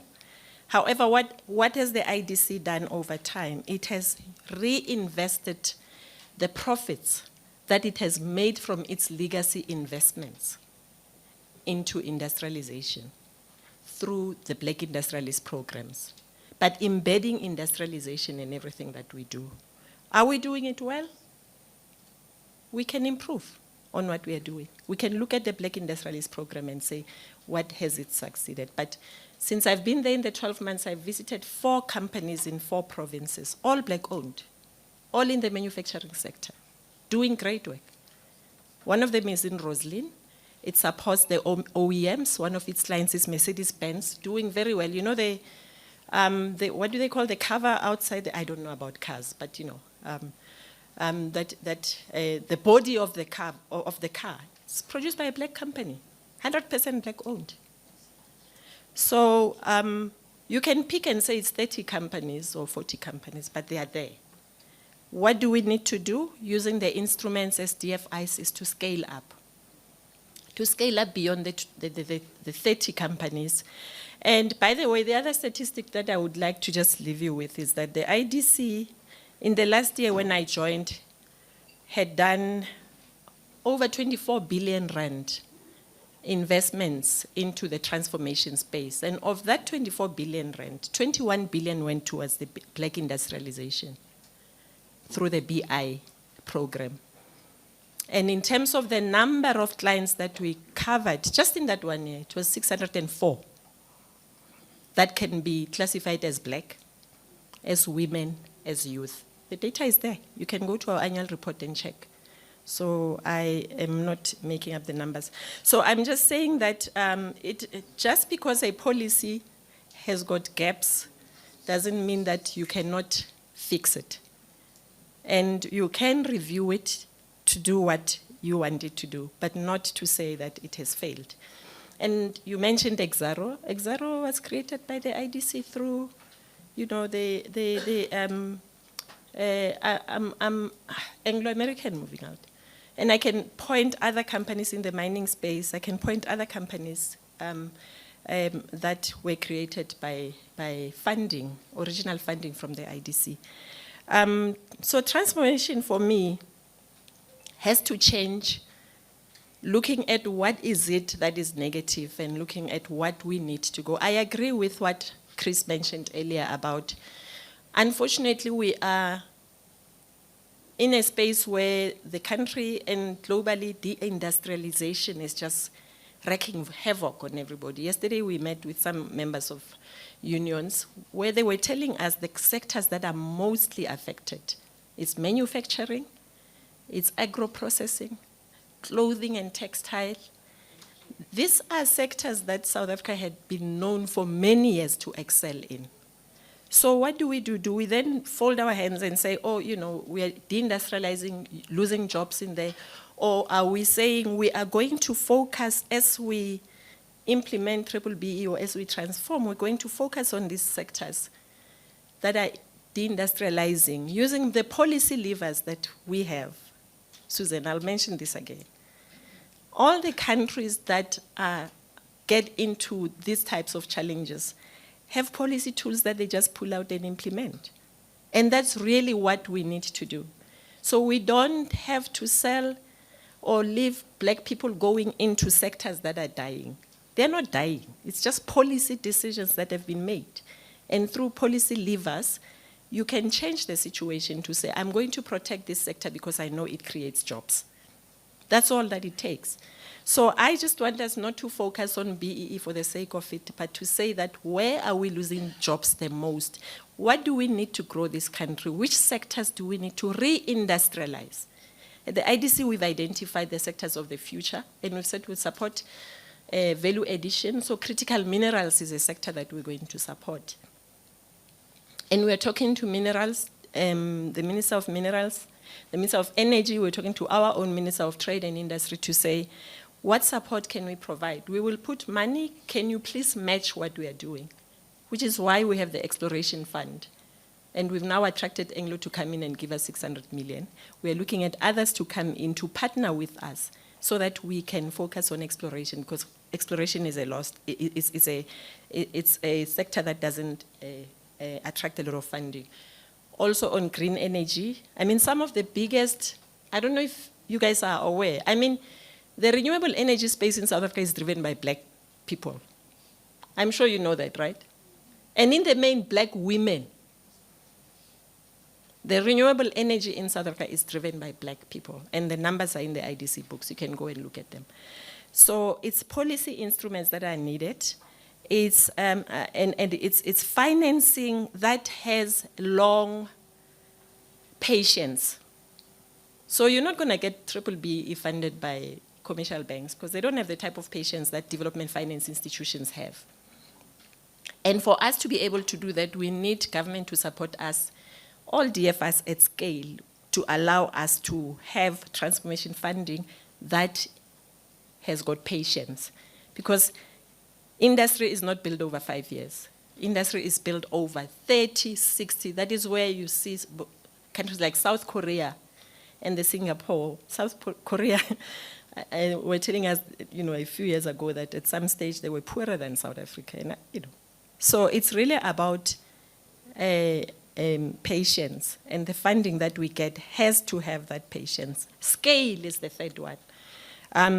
Somebody in the previous panel was talking about SMEs, whether SMEs can take us to scale. I think if we scale up, we're able to support SMEs, because at the IDC we believe in value chains, which is why we're so excited about critical minerals, because it's from the minerals, every step of the way, if you add value, the size of the entity changes, but everybody benefits. So I do believe that SMEs can benefit also from industrialization or from sectors of the future. Digitization, somebody talked about that. So all of these things, in my view, are connected. And I really need to just emphasize the fact that transformation is not achieved through shortcuts. As I said to you, everywhere where I've been, you have to build it deliberately, through policy, through instruments. And in our case, we have decided on value chains with patient capital and with capable institutions. I think somebody mentioned also, the capacity of the state. Capable institutions are important. You don't want an administration that, for 5 years says BEE is important and then the next 5 years it's not. So I am not a politician. I cannot explain what is happening now with GNU and so forth. But all I'm saying is that you do need to have capable institutions, and these things take time. Thank you. Thanks, CEO and CEO IDC. Thanks, Mmakgoshi. Sipho, you want to speak from there? It's fine. You can go ahead. You've got your 10 minutes. Is it 10 minutes? Okay, thank you. Good afternoon, all protocol observed. My name is Sipho Nqayi, and I'm representing SEFDA on behalf of the CEO. So we also have a common view, like the IDC, as it relates to transformation. We're not shy about it. We don't mince our words. Over the last 5 years, we've disbursed just over 10 billion to black-owned SMEs, strictly. So our mandate is solely for black-owned businesses and nothing else. So out of the 10 billion that we disbursed, about 49% of that went towards female-owned businesses. We're not entirely happy with the number, because we do believe that we can get to over 50%, but it is work in progress from our side. And I think one of the challenges that we're also having is that out of that 10 billion, about 29% went towards youth-owned businesses, which again is another ticking time bomb for us, because we believe that we need to focus more in the youth going forward. So we do have focus programs just to make sure that we at least increase our numbers in the areas of women-owned businesses, youth-owned businesses, and lastly, in the area of businesses of people living with disabilities. In terms of what we think we can do better in the space of transformation in BEE, our view is that BEE, or transformation in its current form, is very fragmented as things stand. There might be a need for us to work together with private sector just to make sure that we maybe find a way of pooling the different funds that we have towards one fund, and that way we should be able to derive the impact that we're looking for. The danger about the isolation that we're having now, where each has their own programs, is that we work in silos to a point where we don't know what we're doing. But if we club up together, we can achieve the scale that we're hoping to achieve. So I think one of the areas, again, where we think we can improve is that we've picked up, especially along the mining houses, when a deal comes to us for funding, where it's an ED or supply development deal from the mining houses, it's in areas where there's not much value. So someone will come with a catering contract from the mines, black-owned business. We don't know where the yellow equipment contracts are going to or who's funding them, but our view is that black people should also take a strong involvement in those areas, because that's where the money is. Again, we've picked up that there's also an over-concentration of black-owned suppliers in the mining space who are into trucking and logistics, which again is a sector where the mining houses want to offload. So the minute you realize that the mining houses is offloading certain sectors, you must know there are problems. Because what they tend to do is that they'll fund you for the trip from the mine to maybe Richards Bay, and no one talks about the trip coming back. So whatever profits you've derived going to get diluted coming back because you come back empty and no one is paying for that. So to the Deputy Minister's point earlier, we need to focus on the sectors and commodities that goes towards black people. Because we tend to get crumbs in the lack of a better word. I'm sad that the chairman of SEFDA has left because I think that's a conversation that we can engage on to ensure how can we, in the future, ensure that black people do get the top of the cream of the crop type of deals, as opposed to deals that the mining houses want to outsource because they're not really viable and profitable. Thank you.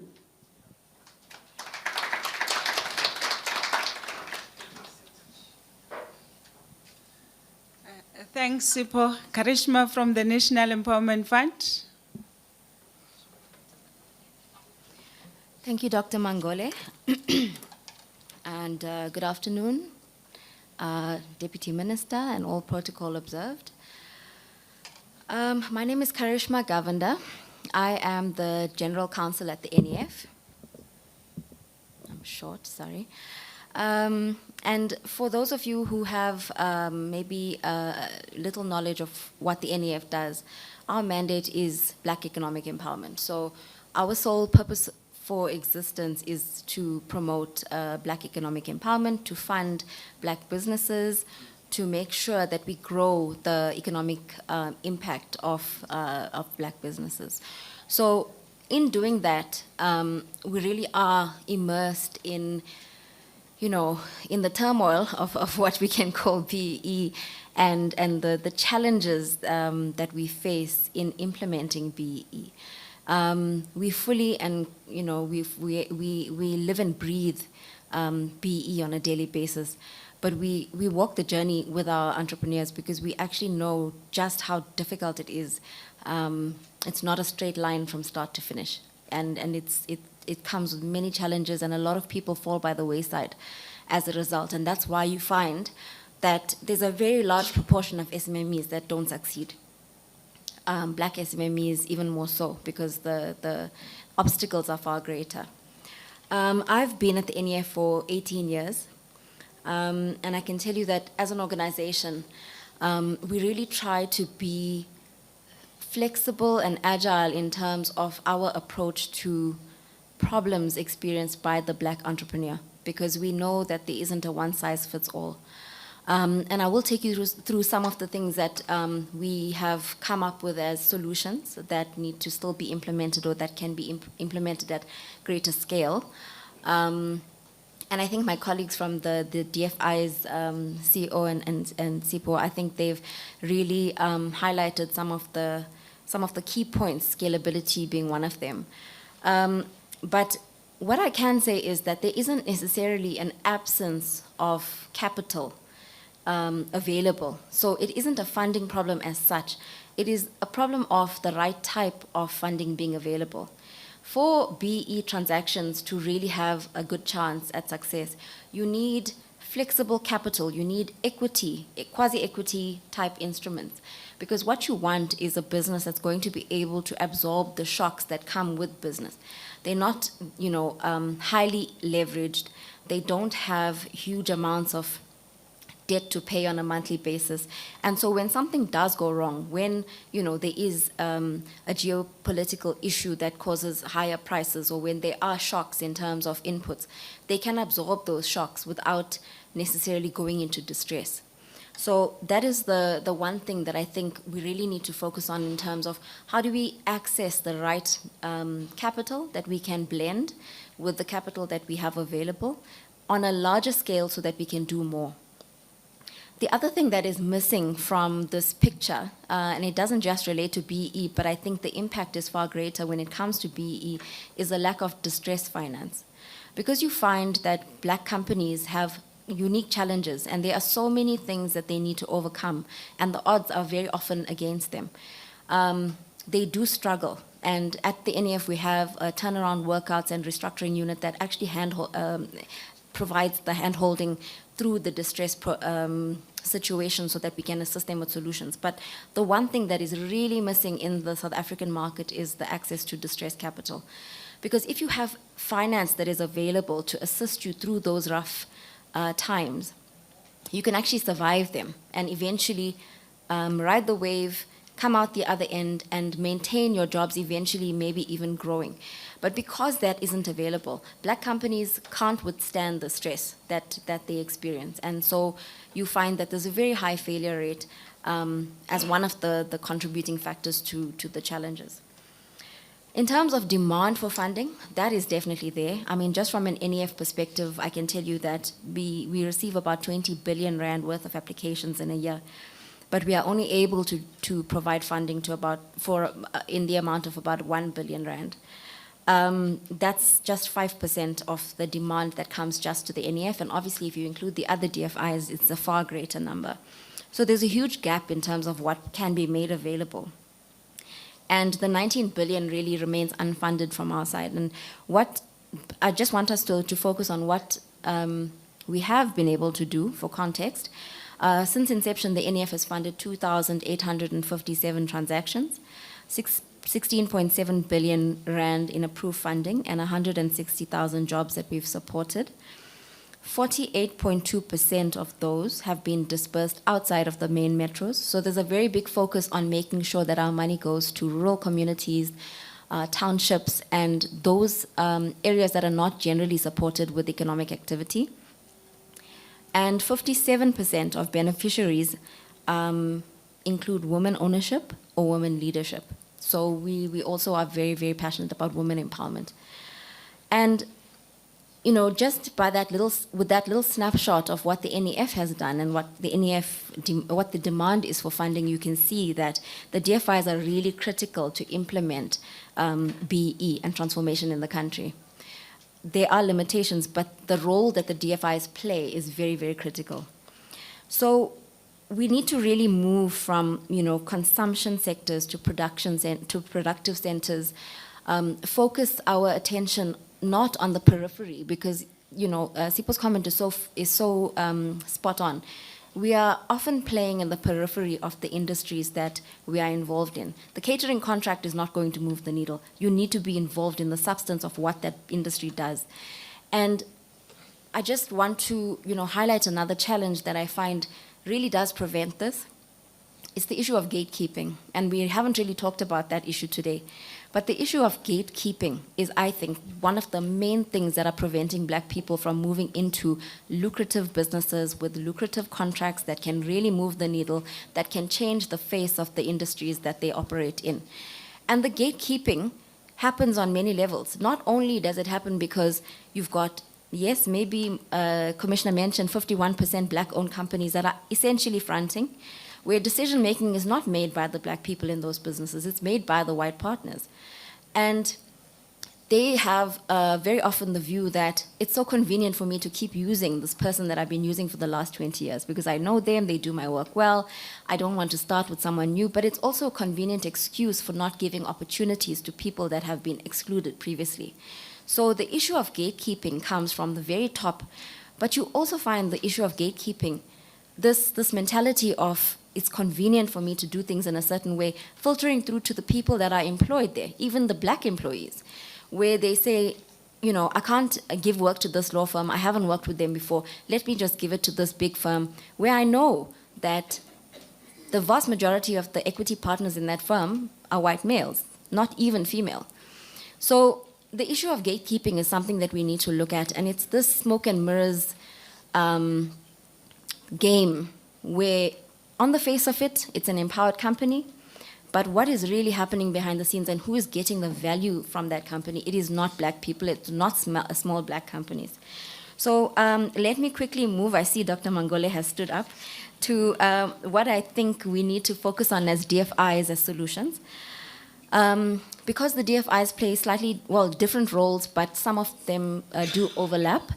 Some of the solutions that I think we really need to pay more attention to going forward are things like shared investment pipelines, where we create value for entrepreneurs irrespective of whose mandate it fits under. joint funding instruments, more collaboration, structured graduation pathways for scalability. And I say this because we can create many, many SMMEs, but the creation of the SMMEs is not the point. The point is to get sustainable, growing SMMEs that are creating more jobs that will withstand shocks, that will last in the long term.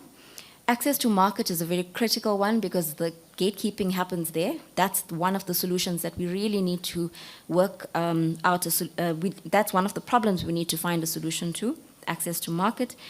And lots of conversations are happening around that. And then one of the other really important things that we know is a problem, and the scale of it seems insurmountable. But we working together, and also with the likes of UJ and the universities and business schools, we can also tackle the issue of funding and business readiness. Because you find that a lot of applications are declined not because they're not good transactions, but because they're just not ready. They're not in a position where you can give that business funding that will be paid back.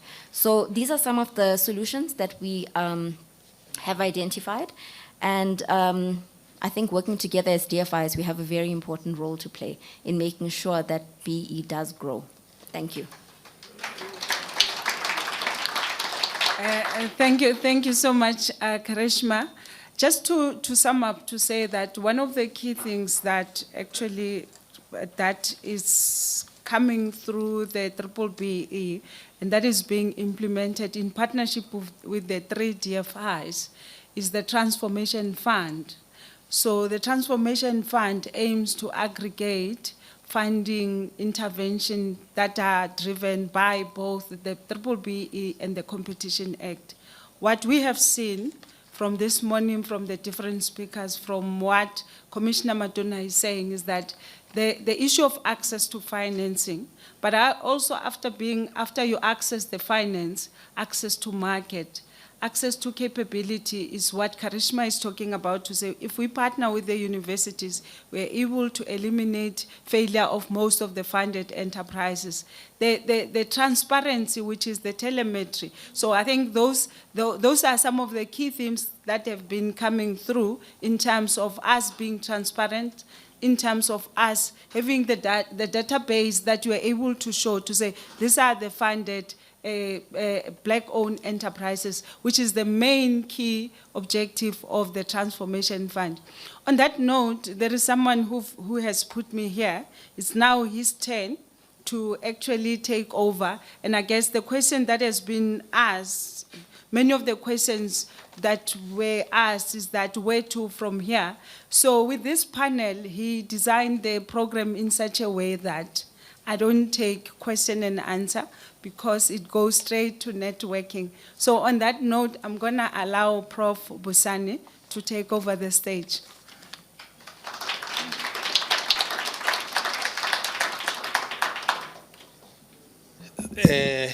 Dr. Susan, thank you very much for steering the ship today.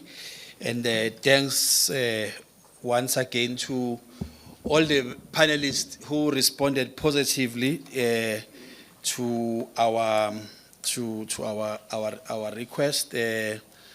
Nqayi from the Union Buildings asked me to also cover his part, Deputy Minister. So firstly, let me do acknowledgements before I then summarize. I want to acknowledge the Presidency Policy Unit that began this idea that we should congregate like this. The Commissioner and the Commission, they are having some pressing issues today. So he came here because he had to be here, but he was having other big challenges, the Commissioner and the colleagues at the Commission. So thanks to him for availing, and we agreed that he will do the presentation because given his mandate, he needed to be able to project some of those numbers that he has projected. My colleague, Dr. Susan, from DTIC and other colleagues who have assisted from day one in pulling this together. Thanks to you and the DTIC team, including at a ministry level where we engaged. Deputy Minister, we were very deliberate not to bring politicians to this session. You were the exception for a number of reasons. including the fact that we thought you would be able to freely engage with the evidence in a manner in which you were able to engage with the evidence. We also didn't want to turn this into a political fracas or debate. So thank you, DM, for agreeing that you come and you set this in and we engage with the debate. I must thank the colleagues from the DFIs. In fact, I mean they're also giving us lunch today. So I really, colleagues, I must state it was not out of disrespect that the other CEOs couldn't be here. One CEO apologized, is accompanying the president elsewhere.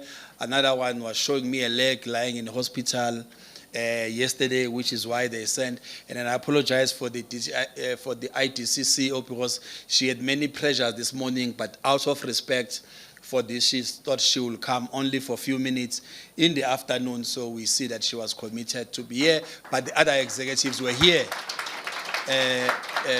So the other executives were here. There was a lot of questions on the virtual platform.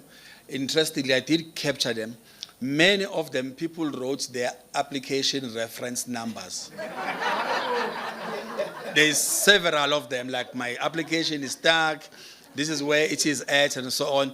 We are going to forward those and refer those things to yourselves, because at least those people did write their contact details. And to the panelists, thank you very much, for preparing, agreeing, sticking to the script, mobilizing, your own evidence in the manner in which you have been able to do. I think this was, fiery. Well, Anne was supposed to be here. She couldn't be here. She would have broken the what you saw earlier on, Mmakgoshi. But Anne had other challenges, but at least she was able to join us online, and there were colleagues from her organization who were also here. So I want to thank everybody, especially those who were part of the organizing for coming. What did we promise when we tried to pull this together and convene all of you? We promised that we will arrange a rigorous evidence-based platform that interrogates B-BBEE, the past, the present condition, as well as the future direction. We promise that this is not going to be a kind of those shows you see on SABC where people are talking about manifestos and things like those. We wanted to move towards the concrete. What does the evidence tell us? And you did see today people came from different angles, mobilizing, evidence in support and against, even coming up with new angles of debating those issues. I am sure there's some of you who might not have predicted that Prof. Karishma Malekane will have engaged with it differently in the manner, providing a critique, but using a different angle, when many other people who are critiquing it are critiquing it from a point of view of performance and just pure numbers. And the commissioner did warn in this morning that when you concentrate the critique on the money and matrices and so on, we will run into trouble, as we have seen. As we are aware, there was an emphatic statement made by the president in the State of the Nation address that BEE is here to stay. You remember he said so. But he also made a commitment that a review must occur. So DTIC, as well as the commission, are leading the review. The policy unit in the presidency, on behalf of the president, are taking a keen interest on ensuring that this is done. It's also in the program of action. Deputy Minister, they will have to be reporting to Cabinet every 3 months, regarding the work that is happening. We try to bring the regulators, as you saw, who must bring data, the economists, engaging with evidence, development financiers, who are here bringing the evidence. We brought the people who will come up with a critique, different critique, as we saw today, but also most importantly, scholars who also dealt with the issues of the methodology, because I think this is very vital. Many often when we are engaging on policy review processes, we forego this conversation around the method. And the consequence of which is that we may arrive at a wrong station, as it were, because we didn't ask these fundamental questions of the method, and those were dealt with today. We are going to arrange a conference, a much bigger conference. Those who are here, those who are online, and several others will receive a call. So all of those who are presenting today, Prof. Gumede is gone now. All of those who are presenting today will be expected to present, detailed, papers. The type of work will be coordinating with Dr. Susan, colleague in the commission, as well as my colleague, Prof. Vilakazi from the School of Economics. We will be convening this conference, working with these partners, but it will be later in the year. We think we should give you at least 100 days to prepare those papers. Why is it? It's because the expectation from the president, based on the brief we got, was that he is looking for evidence. So that in the end, when adjustments are made, all of those adjustments must be based on evidence. Now, this evidence matters, including for the colleagues who are sitting in front, because it's also about the evidence, about practice. And when I was talking to some of them yesterday, I indicated that there are many instances where black entrepreneurs, of course, there's many problems they will experience, including the problem of access to finance, but far often, the humiliating experience they go through to secure the purchase order financing, it's such that when they tell a story of their success in future, they will never mention any of them, right? And that's part of the practice issues that we need to be looking into, because where we are today, of course, with the new, I will say, regime, for lack of a better word, or the new model of supporting a black economic empowerment, it must include how we are going to alter the model as well. Of providing support, including financial support. I was telling someone online, by the way, that if you want to know now whether you are registered to vote and where you are registered to vote, you can punch in 5 numbers to the IEC, and this will give you feedback. And so, but if you were to do the same at SEFDA, it won't give you an answer of where your application is, right? So it might as well be that, and by the way, unfortunately, because you are national, the 3 of you, because you are national, there is inordinate amount of pressure that you must bear. At a provincial level, there's a lot of DFIs. Some of them may be present physically and so on, but may not be felt in the real economy, and yet they've got the resources. So there will be, for the purpose of the conference itself, we will have to package a stream that just looks at the DFIs, the modalities, and so on. For our sins, some years ago in the presidency, we did a DFI review. It was a very useful report in the policy unit, but then there was a change. The tyrant of the log frame came, called the DPME. We abandoned it. It was a very useful report that has been written at the time, led by Treasury, reviewing DFIs, which included the model of the models and methodologies that we're using. And many people got it wrong, including some commissioners, about the PIC. Terrible report that I must say, that I'm no longer a public servant. That's a commission report, because it did everything else, but it failed to do one thing. That at the PIC, there is no back office, precisely because there is no front office. The consequence of which is that these things are emailed to individuals, and eventually when you get a loan from the PIC, people think it's because we are politically connected. When in fact today, if you send a message to the IEC, they will tell you where you are registered to vote. In many of the institutions that are supporting black entrepreneurs, you won't be able to do something similar to that. Finally,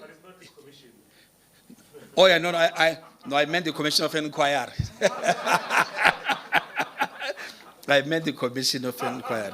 No, the other commission in the DTI, CICP, I think is more agile. You can send a star hash and you'll get a response and stuff like this. Other commissions, possibly because in that Commission of Inquiry, nobody understood DFI and funding and financing, in my view, although there was a former governor of the Reserve Bank in it.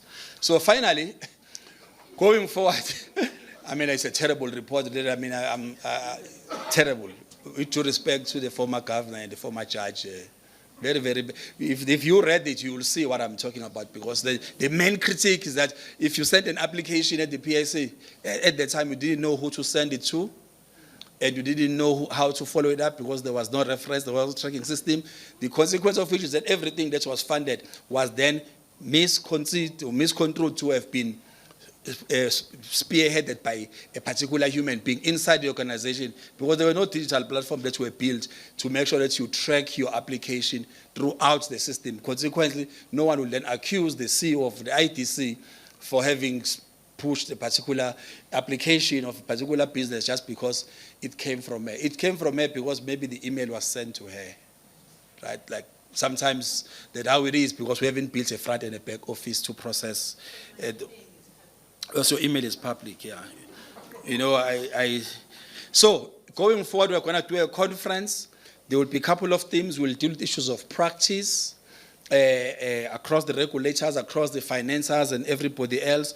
I think we're going to deal a lot deeply with what Dr. Prof. Vilakazi spoke about, which and also someone else spoke about the issues of the markets. How we understand about issues of the markets and the value chains, and so including value creation. We will try and put a lot more of that. We need to dive deeper into issues of the demographics, including the age, but also the spatial dimensions of it, whether most of the transactions are concentrated. But also, Commissioner, there are many transactions that are invisible. In the main, what dominates the headline, including the idea that these things are politically connected, is those deals like the ones of Sandile Zungu was here and others. But there will be many others that are invisible. I suppose we also need to dig deeper into the issue of fronting and how it manifests. In the majority of cases, it will be vigilant institutions, as we have seen in COJ and elsewhere, where we are able to track and identify and deal with those. There is a possibility that there may be many other types of fronting that might be occurring. Duma, who's been tracking how money gets moved and so on, one of the things he has and we may have to be looking at is even the issue of the dividends. That if this is the case, therefore, if you own so much, then it means eventually you must be paid a particular percentage. And in some instances, that is the type of data we may not be having. So it will be open, it will be robust and rigorous. Eventually, hopefully, which is something very rare in the review of public policy, there will be sufficient evidence that will support the DTIC, the Commission, and the President to then chart a new path for empowerment. There might be changes in how the program is designed. We don't know. Only the evidence will be able to tell us the new frontiers and so on. Other than, in fact, including the international dimensions of it, one of the things that, I must say this, the biggest failure of most of organs of state, and I was there myself for 20 years, the biggest failure is communication. The biggest failure is communication. I was telling a friend who hates the ululating in graduations and all of those things. And I said, look, part of the reason is that those people who are ululating is because those kids are the first ones to go to university and they were enabled by NSFAS. But we've never had NSFAS say when SAICA released the results. SAICA every year released the results of how many people pass board exams. They never tell us how many of those were enabled by the state through NSFAS. So the absence of the organs of states in the backlog of ideas and the communication space then make it possible that people will attack a policy position, even if it got its own weaknesses, as many of them do. So the issues of communication are a big factor in the majority of cases, and we will be looking into those as well. Otherwise, thank you very much for coming. It was great to have you. Lunch will be served inside, outside. We will do a synthesis of the report and we'll email it to all of you because we've got your email addresses and most of you have got your mobile numbers since you registered to be here. Thank you very much. And wait. If they are still here, please, the other people who are here, if you can come and take a group photo so we can say this is how they looked in happier days. My friend, my colleague Gumede, I think is gone, but please do come. All the panelists also come. Gwenya, come, both of you. I'm no longer part of that faculty. Matona, I was going to catch him at the faculty and ask him the evidence question. We'll do it here. Just stand here. Do it. Let's do it. start here for now. Start here. So please, this is how they looked in happier days. It's